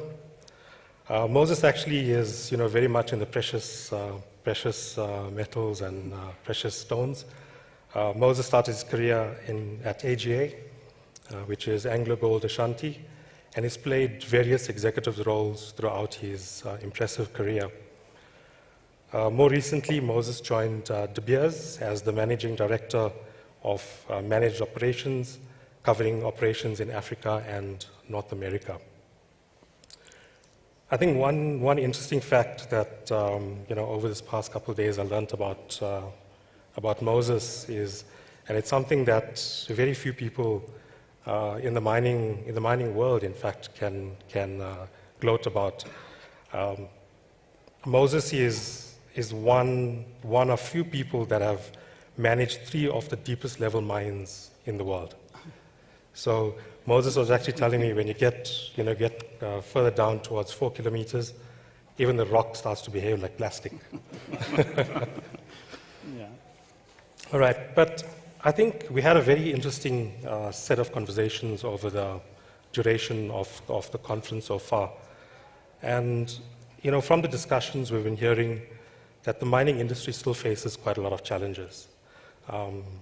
Ranging from safety. Safety still remains one of the topical items. Energy security, rising input costs, and with the sustainability agenda, the pressures to get to net zero, amongst others, right? And I think mining in South Africa is very important, and we really need to take a lot more effort in making this an industry that is so important for our country. On the flip side, whilst we have quite a lot of these challenges, there's always the promise of technology being able to solve quite a lot of the problems. we've seen technology develop over the past couple of decades, and more recently it's growing at a phenomenal pace. And we're seeing things like very sophisticated sensors and devices, computing power that can handle huge amounts of data that has never been seen before, autonomous operations, artificial intelligence. I think this is now hitting the next wave of technology. And more recently, we're seeing the likes of Gen AI coming into the space. And Gen AI, I think many people got a lot of attention around it, largely because of ChatGPT that has been made public. And some of the stats that I've actually looked at is since ChatGPT was announced, it grew phenomenally across the users. In fact, probably most of us around the room have experimented with ChatGPT. So while there's a promise of technology, digital and technology innovation, being able to help the mining sector become more safer, more productive, and more sustainable, I think we're hearing mixed stories about technology and technology adoption, right? There are some companies that really got it right, and they are seeing the benefits of it. Others are asking the question now, how can we get the most out of technology we invest in? And then the remainder are still, have questions around what is the real contribution of digital and technology innovation in the mine operations. So what we want to do today is really unpack what the tangible technology advances are in mining. And I guess the question is, can or should the South African mining industry be at the forefront of digital and technology innovation? So for this, I'm going to get straight onto you, Prof. You pretty much travel the world. You're well affair with what's happening in the academic environment when it comes to technology innovation in mining in particular. In your view, what are the digital and technology advances that you are seeing in the broader mining industry globally as well as locally? I'd like to get some perspectives on that in terms of where technology is heading. Thank you, Nisha. What I want to mention first is that most times I get asked the question, what is an academic doing at a conference like this to speak of a practical discipline? And I must say that mining is the only discipline that there are no academic discussion, because whatever you have to do has to have practical bearing. And with this, I was actually having a short discussion with the minister there. I was telling him that there is 4 mining schools in the country that is supporting the entire industry. But his contention was that we only have 2 mining schools, and I do fully agree with him if you want to and look he's into wrong, that there's actually sector. 1 school and then Wits and 2 others. So he's a bit biased to my institution, maybe because I'm here with him. But if you look at these 4 universities that are actually offering mining and so forth, they are really relying mostly on the 2 big ones, which is Wits University, and the other one being University of Pretoria, or TUGS. And then we have University of Johannesburg and UNISA. So what I have seen, because this is quite a practical discipline, everywhere else in the world, we tend to sell ourselves quite short as South Africans, because we think that our minds are not really technology mature and so forth. But I think there's different levels of maturity, and this also links to the types of technology that is being adopted. So there's 5 main ones that actually the industry is currently looking at locally and internationally. The first one is looking at remote operation centers. Some people call them intelligent remote operating centers, and these are different from control rooms that we're actually quite used to, because they're actually used for monitoring operational efficiency and actually looking at where we can actually improve.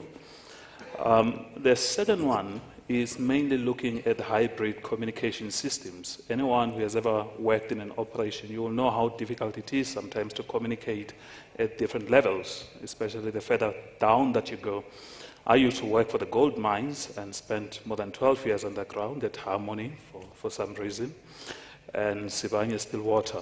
And what I have noticed is that we have always relied more on radio frequency type of communication and telephones that are actually connected from surface and so forth, but technology has actually changed slightly now in a number of places. And we're now looking at Wi-Fi, which is brought by fiber cables and local networks on surface, but underground there is a lot of work that is being done to actually convert your live wires, which is your natural light that you have, into communication platforms. And at West University, we're actually also pioneering or championing one of those technologies. The third aspect looks at human-machine interaction, but by these, I don't mean that people are going to be installed chips and all sorts of things, but I'm talking about a change in skill sets, meaning that, as you can see also from the audience and so forth, much of the people who have been in the mining industry are used to particular type of technologies and so forth, and if now we introduce digitalization, these technologies are going to require new skill sets, and they come in all different forms of platforms and so forth. And for that particular reason, it means there are new human-machine type of interaction technologies, and one of it is blockchain. Sorry for those who have actually invested a lot in the past in blockchain and may have lost money, but I think in mining is going to play a critical role. The other aspect that we have seen coming in is the aspect of digital stakeholder engagement, which has nothing to do with production, but it has to do a lot with operating within our communities and so forth. And the last aspect that seems to be coming out quite strongly is portable sensors for rapid data acquisition. One of the questions that I get asked most often is that we can discover a mine today, but it will take 10 years to develop it into a fully functional production mine. What technologies exist there that can do this? So I believe that now we are at that particular stage where we have this contact and non-contact sensing technology that allows us to also send autonomous drilling machines closer to the face or in the face itself. And this is actually also empowered by things such as unmanned aerial vehicles and what Nishal has mentioned on natural language processing such as ChatGPT actually quite become more useful for mining companies as opposed to the way we are using it, because this is where you can have centralized type of protocols that sends messages to different equipment at different times. But all this has to be done considering all the human factors. It means there also has to be a culture shift or change. I was getting worried the prof was giving me an honors degree at the end of this lecture. Prof, goeie genigtig, eh? So I think let's make it a bit more real, a bit more practical. I think let's take away from the skeptics who talk about technology and the real value that technology brings to the mining operations. Moses and Louis, I mean, you are stalwarts in the mining sector. You've seen the evolution of technology. You've seen when everyone was very skeptical of the electronic era, and now it becomes a de facto, and we can't live without it. In your perspective, can you share a little bit about the successes of technology and the value that you've been able to realize in your operations over the time, but also what didn't work so well? And I think those are some of the things that we also need to bear in mind about how do we navigate through that as we go through this digital journey. Yeah. No, thanks. First of all, thank you for the opportunity and to be participating in the panel and hope to make a contribution. But I think first let me take the moment just in memory of our colleagues that we lost this previous 2 weeks at Venetia on a very tragic road accident, which again points to the challenges in our roads. We have technologies that we require in all our people transport, including those of our partners that we install, that really, seek to keep drivers alert. We use an ADAS system in that bus as an example. But you know what? Once you're at the mine gate, we cannot. It's clear that even these technologies we have necessarily aren't adequate to keep our people safe. So I think as we have this conversation, clearly, as an industry, we've got to do more with government to improve road safety. So in the memory of them and, of course, the many South Africans we lose on our roads, I think let's just spare a moment for them. To get back to your question, I think we have some of the best technologies applied in our mining operations. And again, I would want to come to this misnomer of technology adoption, that we disappear into these digitalization, machine learning, data analytics, and it sounds like, and creates these expectations that somehow the world is suddenly going to wake up and it's going to change and we should get some of the best things. Let's be honest, that mining, digital transformation has been happening in mining. As long as I've been in mining, mines have been digital. PLCs and SCADA systems and automation were things that, when I came in as a junior engineer, were things I had to manage on a mine. So this is not new. This is a progression. The real conversation we need to have is how do we effectively adopt technologies. And as we know, we are always challenged by thinner margins, increasing expectations from us, from everyone. Effectively, I mean, we are now involved in helping fix challenges within the country. But that's what is required and demanded of mining. And so as those margins thin out, we do need to constantly rise up to that challenge. And when there are technologies that we can adopt and pick that will help manage and help improve our efficiencies, of course, mining will always take advantage of those, and it has been. So I think just as a starting point, want to start there. Of course, your question is what are some of these benefits? When I joined DBS, I was amazed. We do recovery of diamonds at sea. In 30 years of those operations, they've improved efficiencies more than tenfold. So application of technology is something that we do as mining, and adoption is something we do. And there are many other technologies. Today, we continue to adopt, Prof was talking about autonomous trucks and all of this equipment. As it is at Venetia, as we are building Venetia, we want to build a future smart underground mine. It's a mechanized mine, but as we introduce automation, we don't want to stop there. We want to make sure that we have autonomous systems. So where it's appropriate, we'll apply those autonomous systems, and in fact, we are busy rolling out. We've seen many benefits, even at Venetia now, advanced processing control systems, you realize efficiency improvements, plant stability, but more importantly, reducing the use of water, as well as energy intensity in that plant.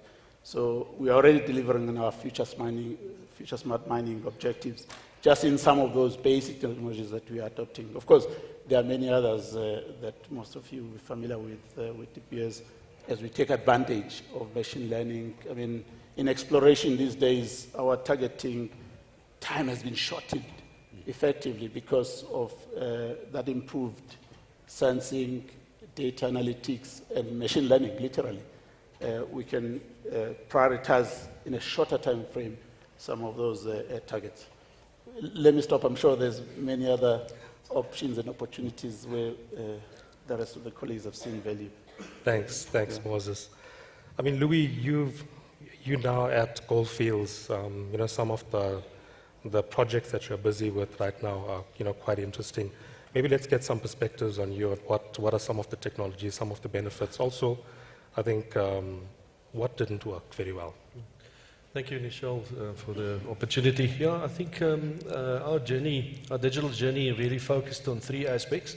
Health and safety, of course, our people, but specifically improving our people's work experience, and then, of course, productivity. So one of the projects that we're currently busy with is rolling out collision avoidance system to level 9, as everybody else is doing. But what we've done is we've decided to enhance those systems.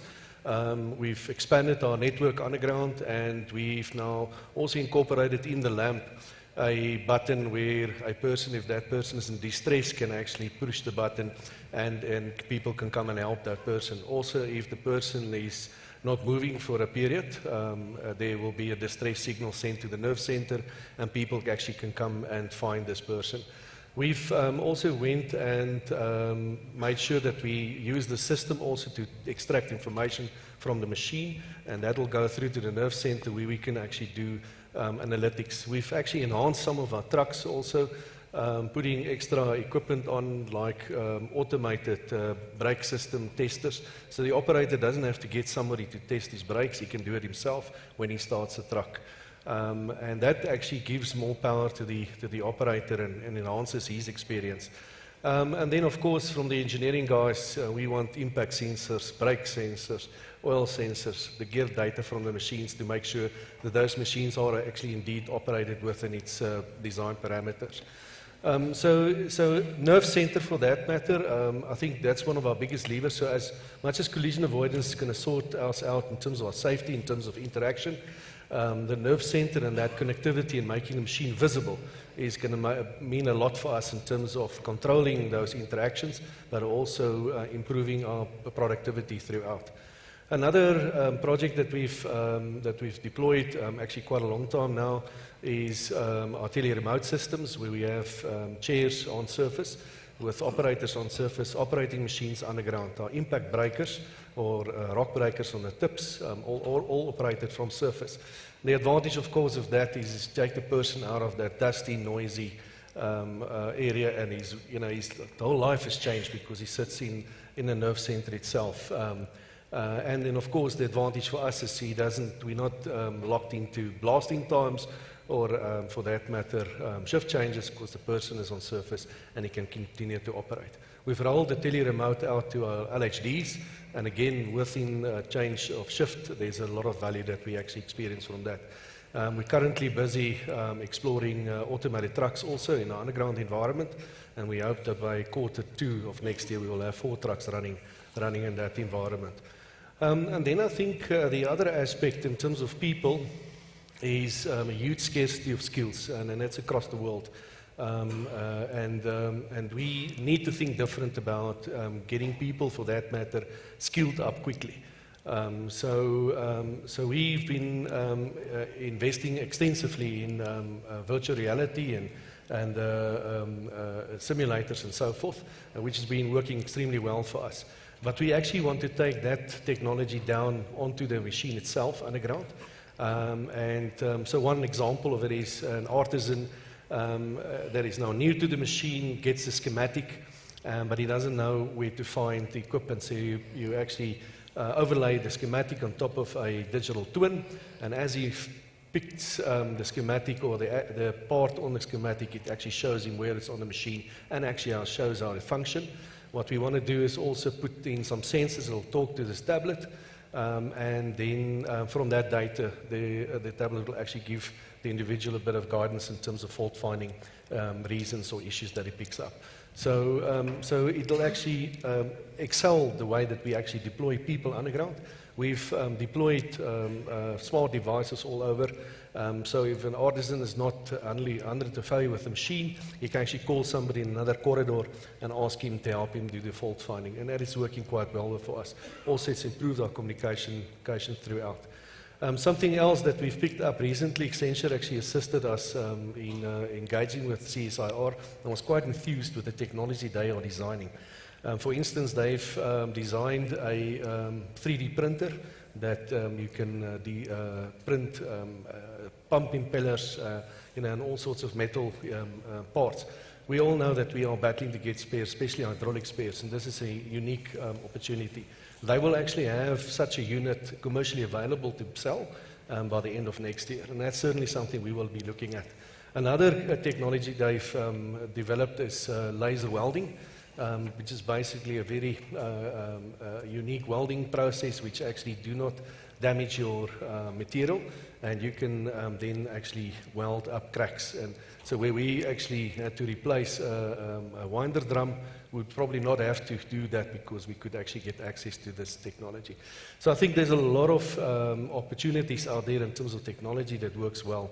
Learnings out of those processes, of course, is you must set up your capacity right from the beginning. Have a proper network. Have proper skills to maintain and support this, and make sure your nerve center is set up right. But when you do the capacity building, make sure you understand where you're going. You can easily overcapitalize or undercapitalize depending on how you roll it out. And then, lastly, one of the things that I will never forget is I built this grand network and nerve center. And then the mine manager came to me and says, Louis, this is beautiful, but what is it going to mean for me? And I said, look, Chris, we're going to show you how your mine runs. He says, do you think I don't know how my mine runs? And I think the gist is, don't give him information he already has. Give him information he doesn't have. And if you don't impact the man in the face, you're probably not successful. Very good. Now, some good nuggets there, Louis. We often go into this notion of,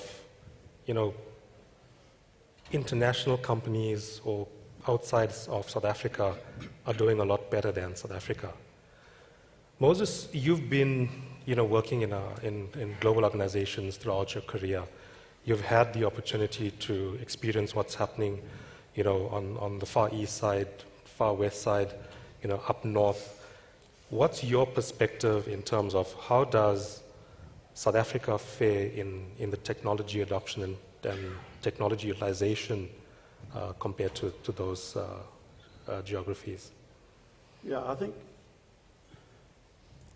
that might also be another misnomer from what I've just said. I've given you examples as years, been here 135 years plus, and the many technologies that, in fact, TPS uses right across the world. In fact, many of them developed in South Africa. But just technology adoption is a function of the demands and the challenges that mining sees. And when it's there, South Africans will take advantage of it, of course. Of course, there's a benefit for us as being a global business, because it means we can have a view of what is new and happening in the rest of the world, and we take advantage of that and adopt.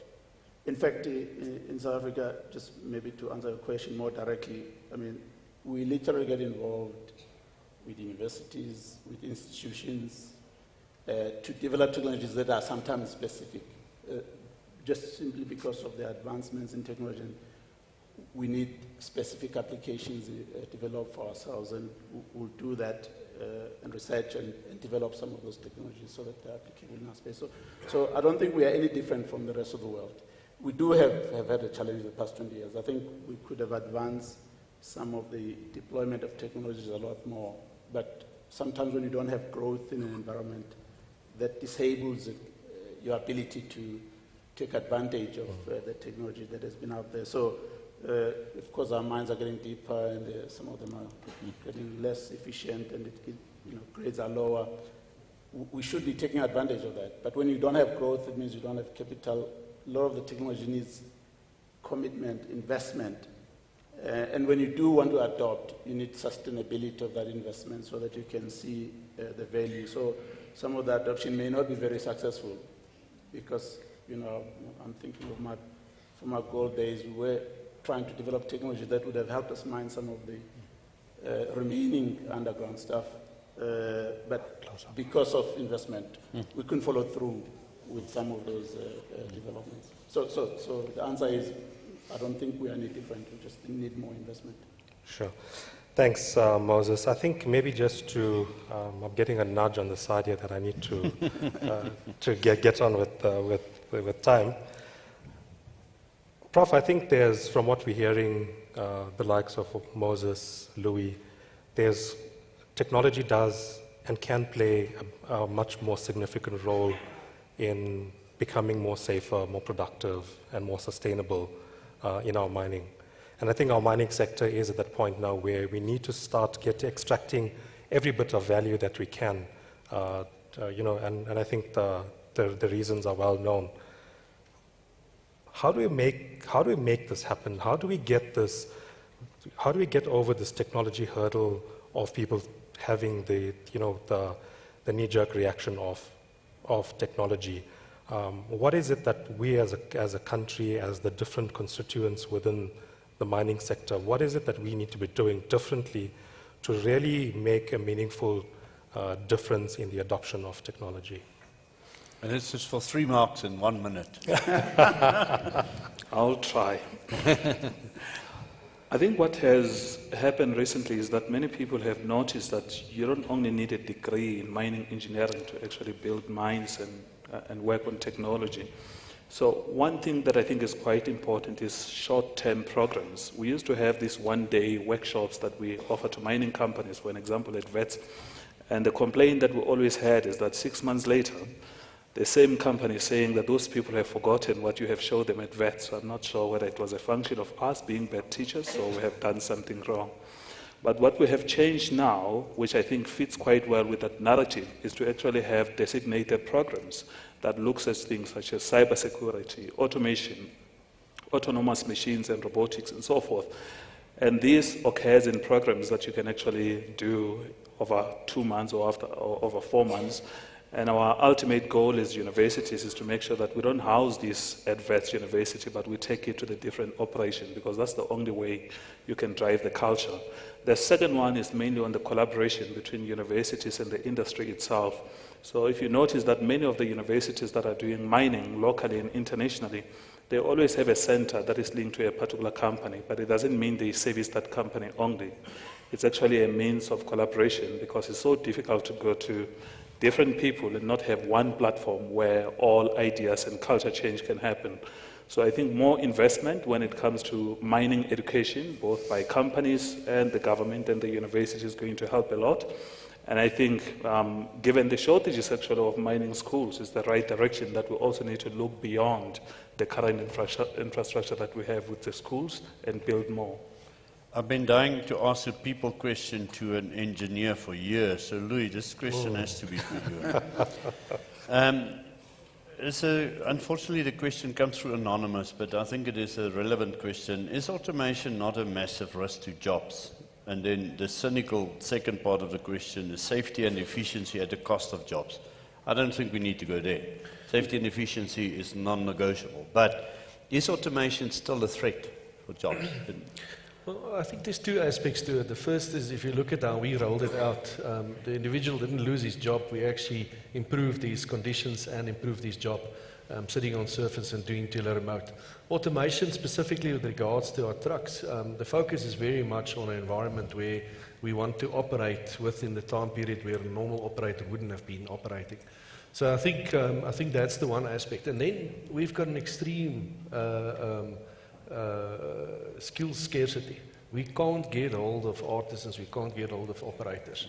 And so we have to start looking at alternative ways of operating machines. So I think those two work together. What we are doing is we are investing heavily in terms of training. We actually want to set up training facilities beyond our own needs. To make sure that the skills there is available, but we want to skill people up to actually being able to support the new technology. So remember, when you deploy an automated truck, it's going to create an environment where there's much higher skilled people that is required to operate and maintain and manage that truck. And so we're really looking and skilling people up instead of eroding jobs for that matter. Moses, the question I want to perhaps throw your side first is, this is from Conrad Middle. It's great that we are focusing on innovating with technology. It's not a silver bullet. We need to innovate all aspects of our business, obviously. I mean, and you said that, but you want to perhaps elaborate. So it's not a specific thing that needs to be innovated. Yeah, and I think that's correct. We innovate right throughout our value chain. I spoke about exploration, but whether it's in, on the mining front, I spoke about the example of processing. We have the mining technology, but also, right all the way to the shop floor where we sell jewelry. The technology is to detect diamonds and be able to tell between natural and synthetics or treated, which of course is the biggest concern in the world today. These are all technologies that we develop. As technology improves, it allows us to be able to do all of those things. So it's a question of investment. So the whole value chain does need to be, you obviously innovating the whole value chain to stay above and stay ahead, of course. So, Prof, I'm going to have to put you on the spot because I think the gold miners and the diamond miners are going to cop out of this question. It's from Errol Smart. He's a copper miner. They actually don't even get the basics right yet. So this is where the question comes from. That's why I can't put it to proper miners, only to academics. Surely the potential biggest, yes, I can't even type. Let me just not read what is written here. But what Errol is asking is, won't the best, most significant improvement come from more efficient processing and refining? You can see in copper that is still a big thing. Do you want to comment on that? Yeah, I think it's in two folds. He is right, but not completely, because to No, give he's you never completely right, so don't worry. You're very polite. Because if you look at much of the underground mines, near surface processing plays a critical role, and the only thing that you'll be worried about is the efficiency of the process. But if you are operating a very deep mine, or a mine with poor or mature infrastructure, much of the inefficiencies comes from the logistics, which have nothing to do with blasting, but it has something to do with moving the ore. So it depends on whether you're operating on surface or underground. A lot of technology has been developed for mineral processing, because most of the sensors that we have are actually catering for that. But we still have issues that in the PGE's flotation, we could only recover about 85% of the ore, 15% of the value still go to waste. And that actually shows that it's not 100% correct, because there are still work that needs to be done also in that particular aspect. So his contention, if I haven't misrepresented his question, is we should actually fix our metallurgical processes. That's where the sweetest spot is. You don't agree with that? But you're not a metallurgist, so you don't understand that. I have a degree, I have a master's in chemical engineering, so I can comment on that. That's why you get the question. So get out of the chips and the fibers and talk to us about the processing. Yeah, so my take is that in processing, I think there has been a lot of emphasis and effort and a lot of improvement. It's only in one stage, which is mainly in the concentration stage, where we still need improvement. In smelters and refineries, we still get above 99% recovery. So I don't think that justifies a lot of effort. Yes, there is a lot of value because you get concentrated products, but I think more inefficiencies are still in the mining phase itself. Moses? So the copper miners need to be taught how to add electricity, clearly. But in diamond mining, where's the sweetest spot? Where's the thing that, if you could improve that, life would be significantly better? And then I'm going to ask you, Louis, in conclusion, from perhaps a gold mining, deep-level gold mining perspective. Moses? So diamond mining, of course, there's very few big mines that we're still going to find. Probably finding, very valuable mines is proving a challenge. I think we've done a lot of the technologies for exploration. For me, it's going to be and machine learning and of course, all of the advances in machine learning gives us the opportunity to be able to. It's a space. Somebody said earlier today. I'm trying to think. It was from the time you've been given a license to go explore to the time that you can turn that to the mine is a very long period. Some of the mines we have probably took 50 years before, from the time we thought it was a kimberlite to the time that we saved. So if we can shorten that period, certainly now we need that more than anything. As those mines run out, we need to find new ones. When we jumped from the one extreme, the tail end of our process, to the exploration side, because that's our value chain. Louis, deep level mining? Or South Deep specifically, if you sort of have one sweet spot where you think. So I think deep level mines are inherently expensive because they're getting deeper and more difficult to get into. And I think that's where the automation, getting people out of the high risk environments, going to the automation environment and actually improve their lives. But I think one other very important thing for me is that we as a mining industry invests and develops a lot of technology for other countries. CSIR opened my eyes. I think we need to invest in South Africa. It's easier, and I think it's the right thing to do, to compete in rands and not to try and compete with dollars and euros. And the technology, the skills are here in South Africa. We just need to support that and invest in that. No, thank you, and that's such a good point. I, in the last year or so, regularly get challenged by Lemogang, and he comes back from the CSI and he says to me, but what about this and what about that? And sometimes we are just unaware of what is happening right under our noses. And that's why I take the invitations to go and see what Wits is up to. Nothing good yet. CSIR. And So I think part of our challenge here is to have these conversations, to share the knowledge, and to try and avoid the consultants. But if we have to have them, we have them as well. Now that I've really irritated everybody, can we call this to order? And thank you very much for what I thought was a very interesting conversation. Thank you very much. Thank you.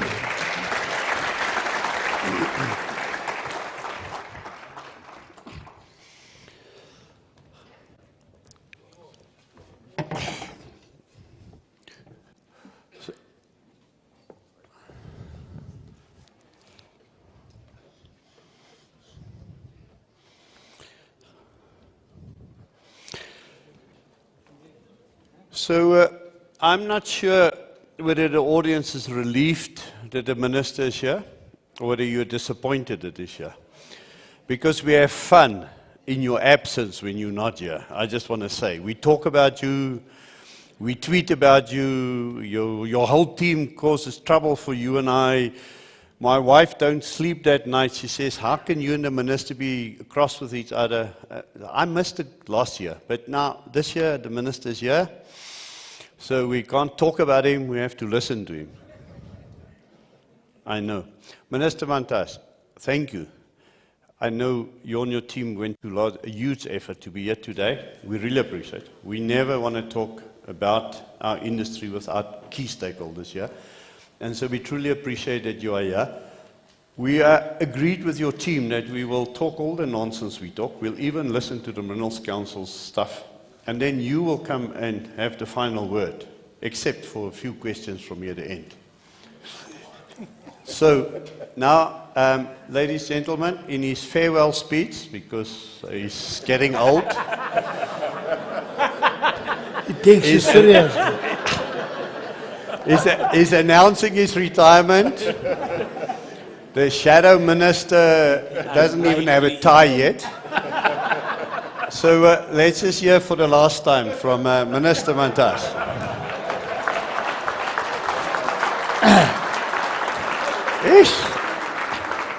I am in trouble, eh? I'm in such deep trouble. I'm sitting here.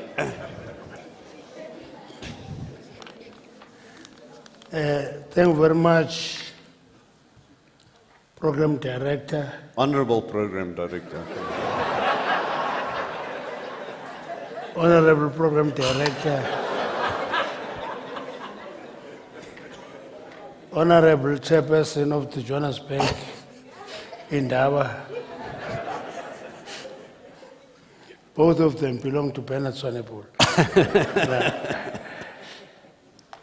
Captains of the industry. I've seen a number of them here. People who run mines. I never ran a mine, but I did work in a mine. Big difference. It's not the same. Distinguished guests who are invited here, Team TMRE. It's quite a big team from the TMRE. Not by accident, by design. I've seen only one member of the portfolio committee, James Lorimer, because he hopes that in the unlikely event that they get elected a government, he may be the minister next year. Which is the unlikely event. Members of the media, we're coming to the end of this year's Joburg Indaba, and we're encouraged that our discussions affirm the important role that the mining sector plays in the economy. I missed yesterday. I spent a bigger part of today, listened very carefully, and I can confirm that, Bernard, we're discussing with the advisors, we said, the only thing that is distinct about Joburg Indaba is that debates are structured. And clearly, every session, we're clear about the objective of what we want to achieve out of that session. That makes it unique. I thought I wouldn't come back here next year.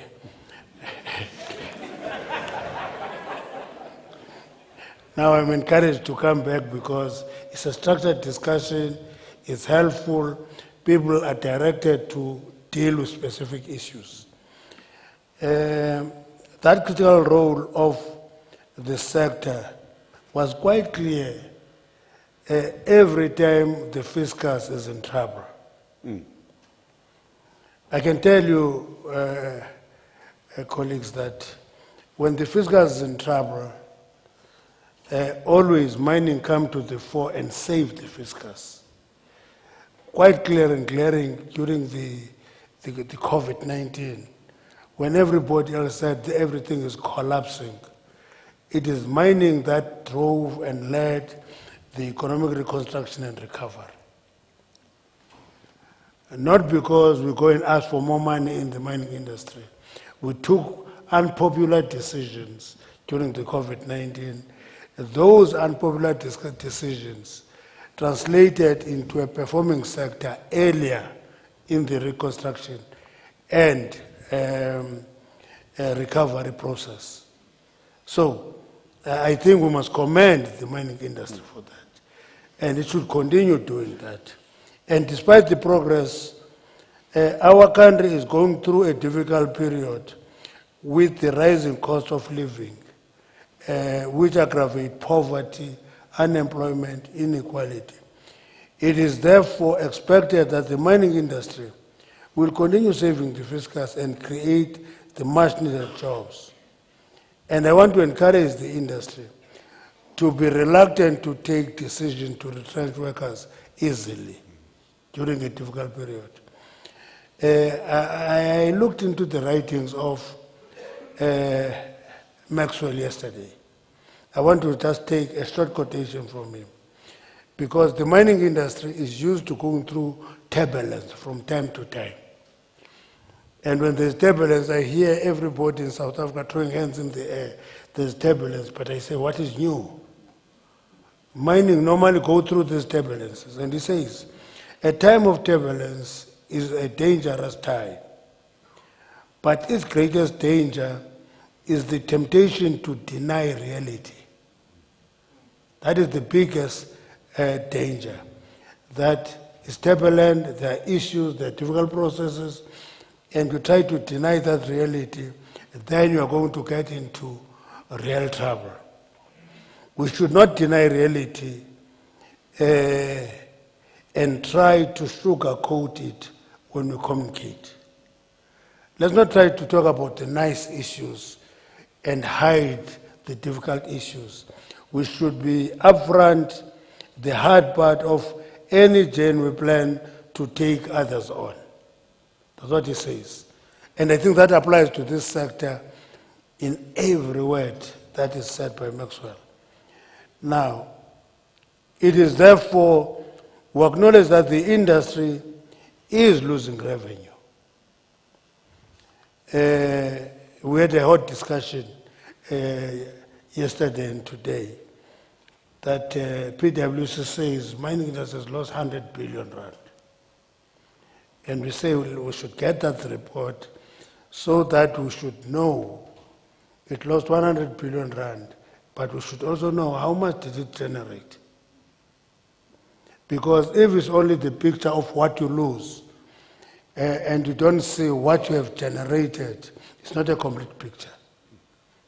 I'm very interested in this because I always get cornered trying to debate for coal to stay longer in the sector. And we get given 8.5 billion rand dollars to quickly leave coal. At the time we converted that 8.5 into rands, it was 131 billion rand. And we said the same year, 2021, coal generated 130 billion rand. And therefore you say we must quit coal for 1 billion rand difference. And the debate changed the character.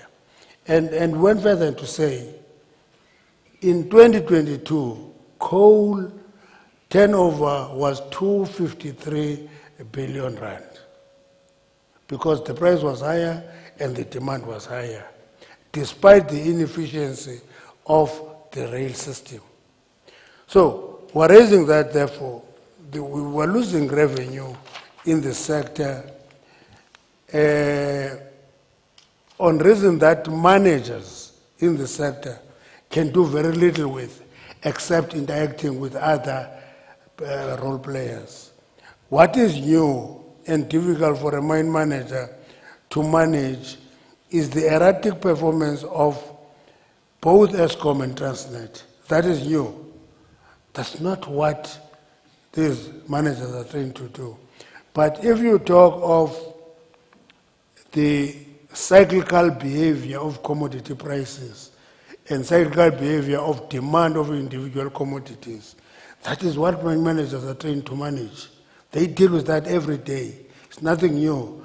But when now you have a problem of an Eskom that is performing and you have a Transnet that cannot take bulk commodities to the port, then you are throwing some strange challenge at the face of a mine manager. In response to the electricity interruption, which inhibit economic growth, President Ramaphosa appointed a Minister of Electricity. I'm a Minister of Energy, and everybody came to me and said, do you think this thing, they're taking responsibility for you? I said, no, wait. They are not taking any responsibility from nobody. They want to have a person who will run the challenge of load shedding in a program and project management framework. And everybody shocked that we accepted readily that it was a correct decision. But I think everybody who cares to observe, we are beginning to see the improvement. That improvement is a result of paying attention to energy availability factor on individual power stations, coal-generated power stations. What is the electricity availability factor of each and every one, and pay attention to that. As a result of that, you will see that load shedding is coming down. There are days where you sit 3 days, there's no load shedding, then it comes back. It's 2, 3. We get shocked when it goes to 6. Okay. And when it goes to 6, we phone Sport at night. Hey, Sport, what is happening now? That's it. And I know there's a general view that ministers are not affected by load shedding. I want to invite few of you to stay with me and be with us when there's darkness. Okay. And load shedding is, you know, I went to my place of birth, Kala. It's a city in the Eastern Cape, Bernard.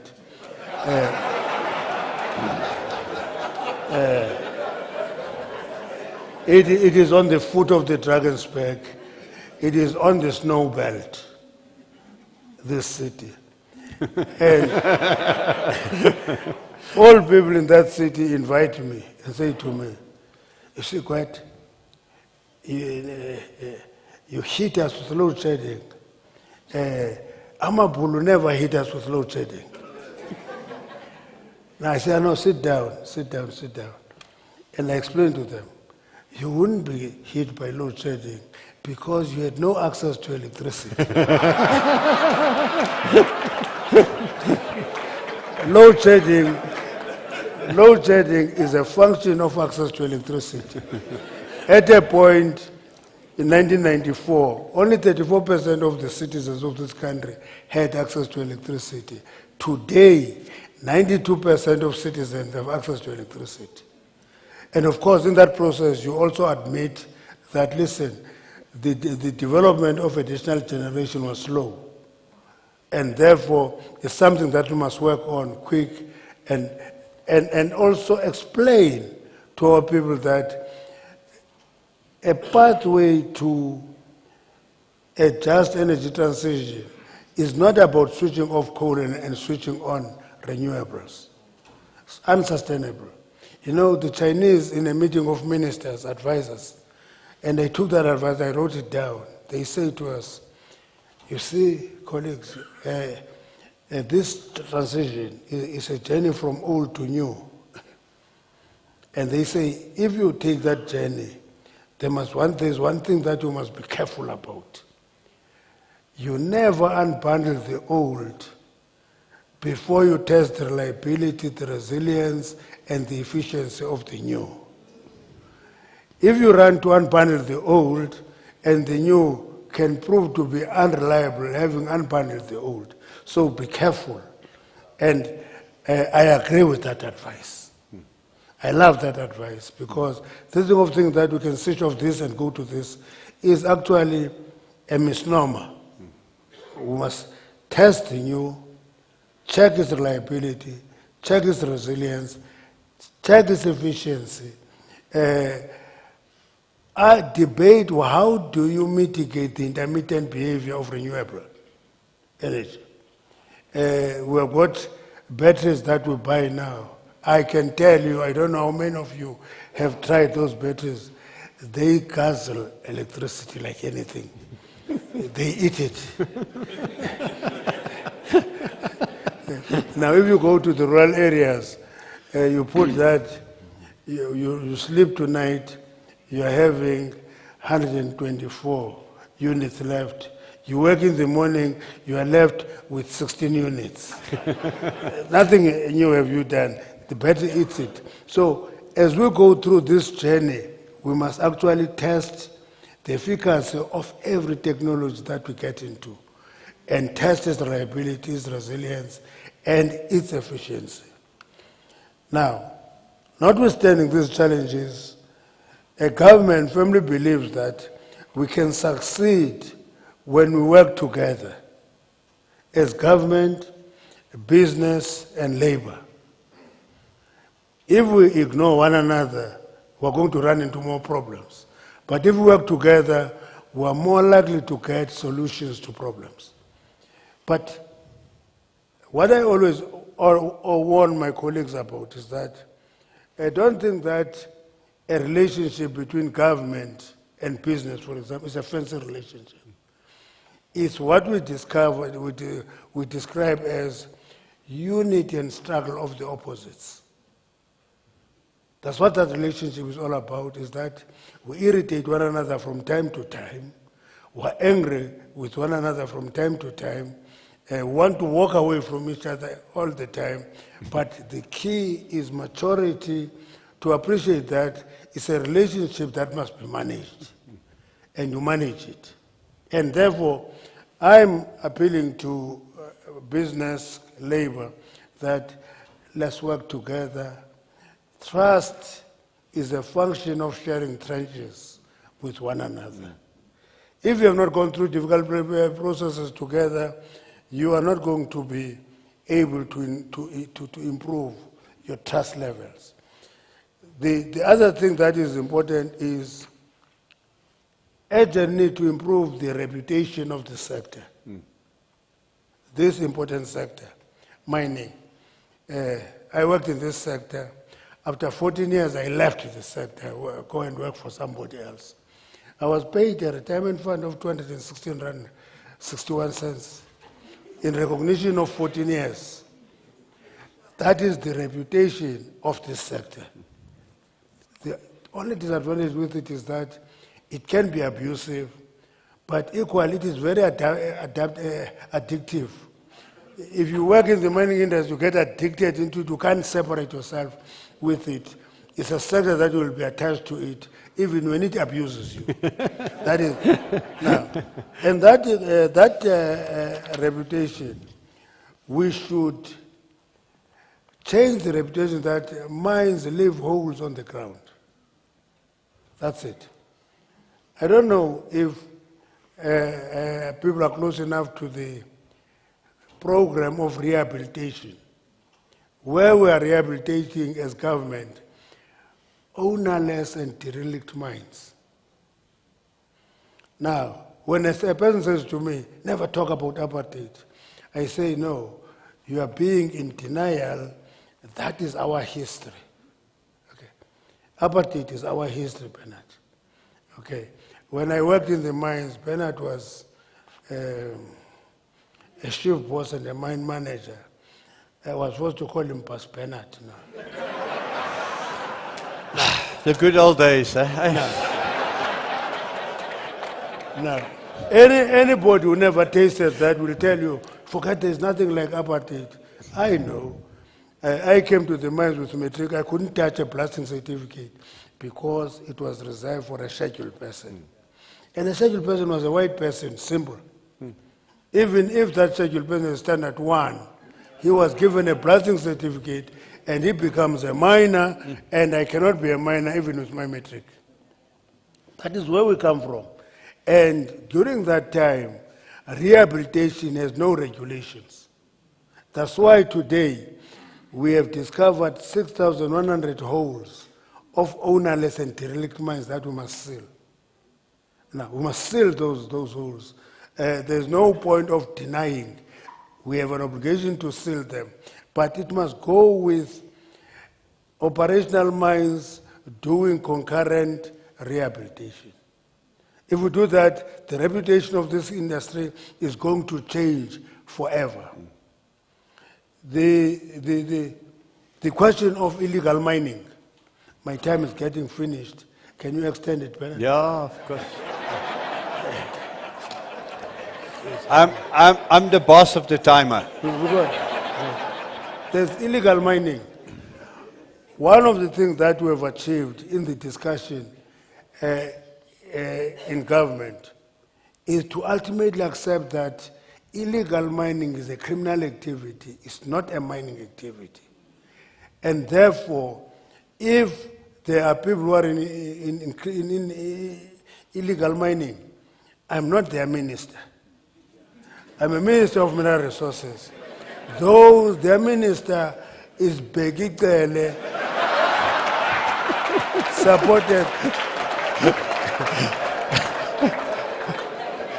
supported by Tandimudis. Now, at government level, we've accepted that. This is a war on the economy, and it must be attacked as such by the security cluster. So, we must work with the industry to make that a reality. You must know the machines of government sometimes move very slow. The industry is important to remind us, kick us on the backside from time to time to move with the necessary speed. Now, as part of that war, it is going to be important for us to take up, I don't see now the people from Sibanye, Stillwater, who were here yesterday. You know, they throw an idea at us because we say to them, sterilizing marginal deposits is a fertile ground for illegal mining, because those old miners know that there are marginal deposits that have not been mined out, and they come back, and that is a fertile ground. And they are great, and we've appealed to the industry to come forward to us, and we have a discussion on working on a package to exploit mining of marginal deposits that are left behind. It may not be the normal wage level that is in the sector. It may be something that is structured innovatively and look into a package that will fit our ability to mine those marginal deposits that are being sterilized. If we do that, we're actively fighting illegal mining. And therefore we will be continuing to seal the holes. In addition to that, one of the things that we think should be taken serious by the industry, social labor plans. Social labor plans. We've been engaging the sector over and over to say, listen, it makes no difference to go and build a small, multi-purpose small hall and something small there. Pull resources together, build impactful projects in communities. That is the only thing that will make that community realize that you are paying a social license. You build a school, beautiful high school there, and kids go there. You don't dish out money to individuals. You build a school, or you go and live a health facility in a community. Now, I've heard one company saying, we are going to renovate few police stations in our area of mining and donate some baggage to do that. We say, let's try that, let's see how it will work. mining companies must sponsor food production projects in rural areas. And I'm saying, if we do that, the reputation of this sector is going to be changed for the better. When I say I got 216.61 cents for 14 years, people won't believe me. But for the people not to believe me, the reputation of this sector must change. So that I don't overstay my welcome, I still have a number of pages to go through. But let me abridge them. But this is your farewell speech, Minister, so carry on. Yeah. Come again?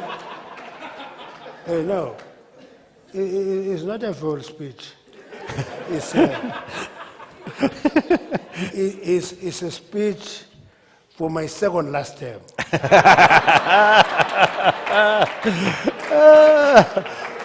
Okay, then time.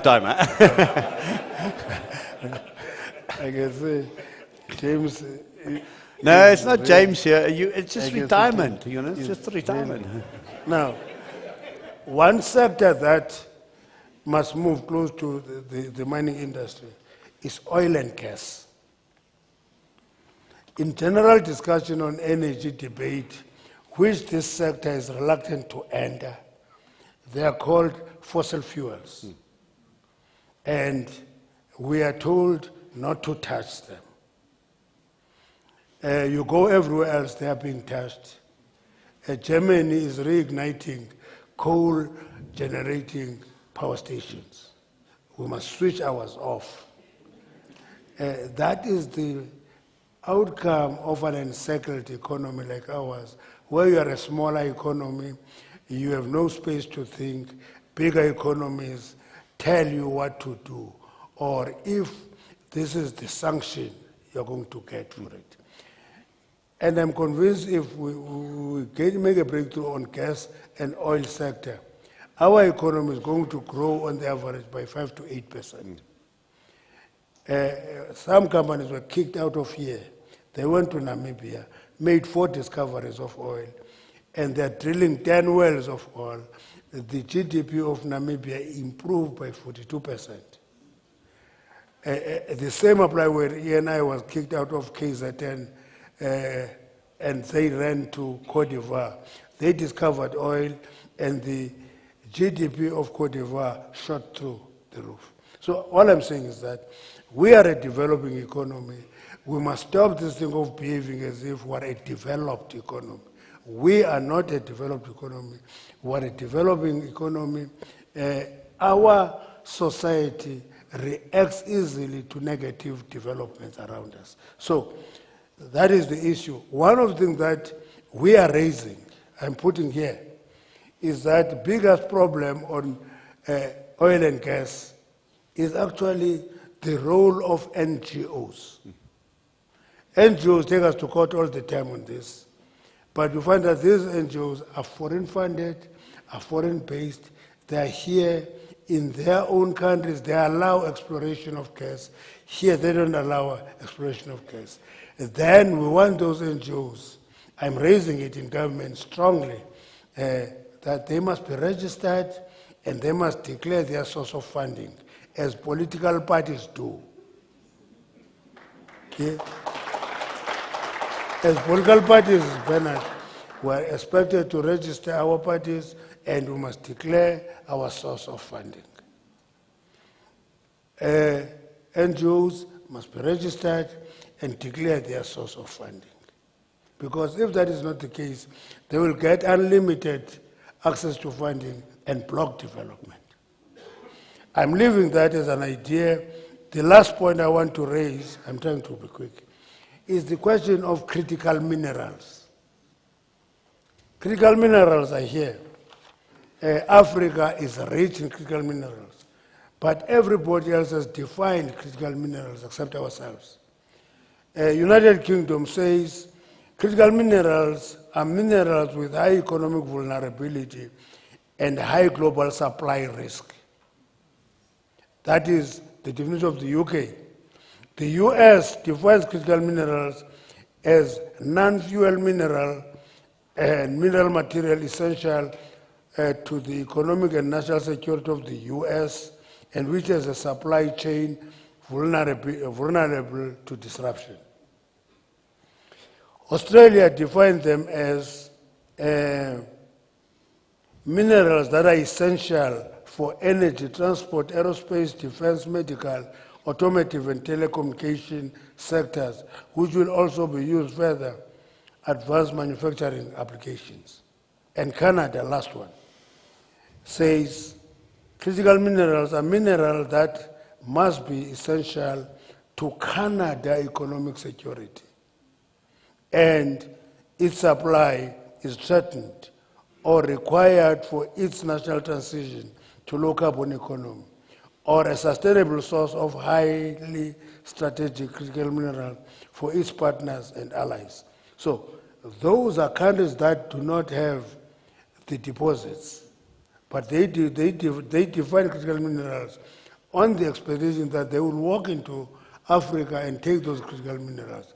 We are busy with a discussion on what are critical minerals. And one of the issues that we're building into that is to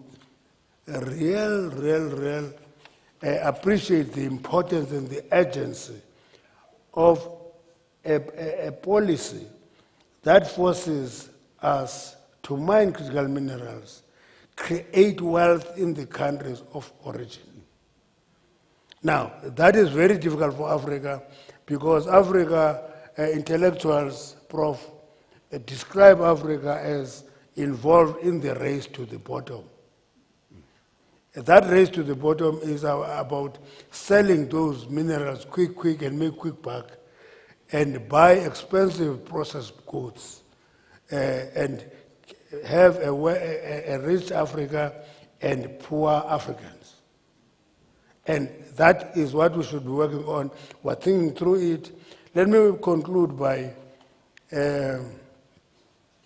raising the issue of pressure you have put on us to have a modern cadastral system. Okay. We have gone through the process, Bernard. I want you to tell all other miners, okay? We have selected the winning bidder. We have done that. CETA in the government, which was part of the process, say, let's audit this process. After that, we'll allow it. And we're hopeful that it will happen before the end of October. We are hoping. But on our part, we've selected the winning bidder. We want that cadastral to start working and do trial and error. And the last thing is that the mining industry must join our debate to say it is not enough to have 2 mining schools in the country. We need a 3rd mining school. I heard Prof talking about 4 or 5. Now, what Prof doesn't understand, Bernard. Pay attention, Prof. He will never understand this. The professor will never understand this. Where is the professor? That a mining school is a school that produces mining engineers.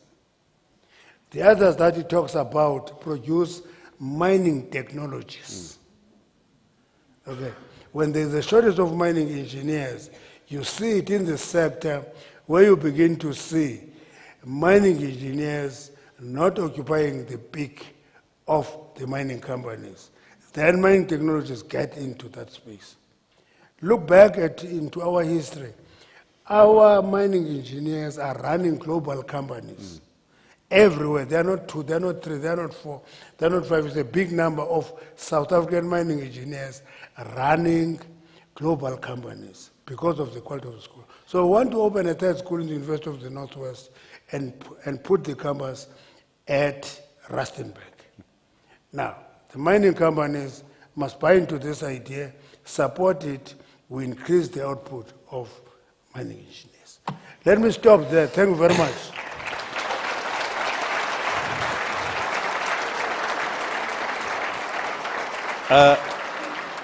Minister Mantas, it's not in our hands as to whether... No, wait. You said, Bernard, this is the last word. Yes.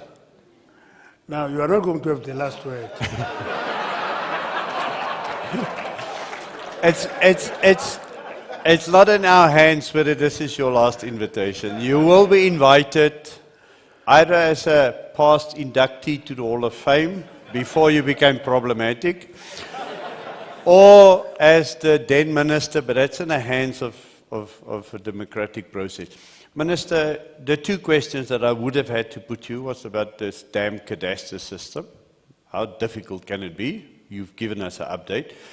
The other one is, I sensed in the 2 days that the industry is quite worried that we are going down a path of critical minerals a little bit without proper consultation. Now, you may disagree with that, but I want to share with you that I sense that the industry think you're going to bring the stick without the incentives. You quote other jurisdictions, models, but none of them have done the limiting of exports, for example. Well, Zimbabwe has done. It's a good role model, perhaps, for us. So I'm asking, is the consultation process between the players taking place? Are we going to read about this in the newspaper, Minister? No. When we had our first workshop, which included 5 countries in the region, by the way, mining companies were invited. Few were present. We take that as the beginning of that discussion, and it will continue. The mining industry must be interested. It must participate and be active in that discussion. So that leaked document that I have from your department, I'm joking. I shouldn't leak it any further because there will be consultations. Yes, yes. We are going to invite you as we continue with this discussion. Mining companies must take an active interest and come. Where is Minerals Council? How dare you not be present when the minister invites you? This will be your last invite, eh? Frank left and the new Frank arrived. I'm not sure. I'm not sure about Frank. I'm not sure there's Frank or Candid. I'm not sure. Ladies and gentlemen, if the minister sticks around, I know the journalists are going to try and get headline clickbaits out of him. I hope you stick around for a little bit, Minister, because we've run out of time. I need to wrap up the conference. I am glad that we got you at the end of our conference. I budgeted better part of today to be here. There we go. Minister Gwede Mantas.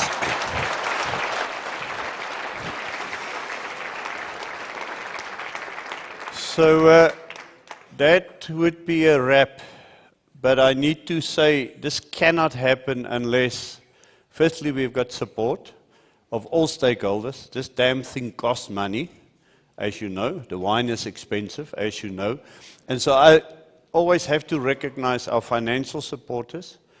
I always recognize that this is by the industry for the industry, and therefore our mining partners are the real crux of why this works. I remind them regularly, as I did this morning with Duncan, despite the fact that they pay the bills, they don't get to tell us what to say, and we keep this platform as relevant and as honest. And Paula and her team in the 11th year has put forward an even better program than before. Even the minister is finally beginning to understand that this is better than other conferences that he goes to. But at least there he gets to pay in dollars, so that must account something. I believe he's going to some wind conference tomorrow. You can tell them how it really happens. Ladies, gentlemen, and online audience, it's my privilege to wrap up another phenomenal conversation. I said earlier, I think different about our industry. I saw future leaders that should make Minister Mantas and me happy to retire at some stage. There are phenomenal talent in this industry, Minister, and we are going to continue to be the anchor of our economy. Thank you very much, everybody, for attending.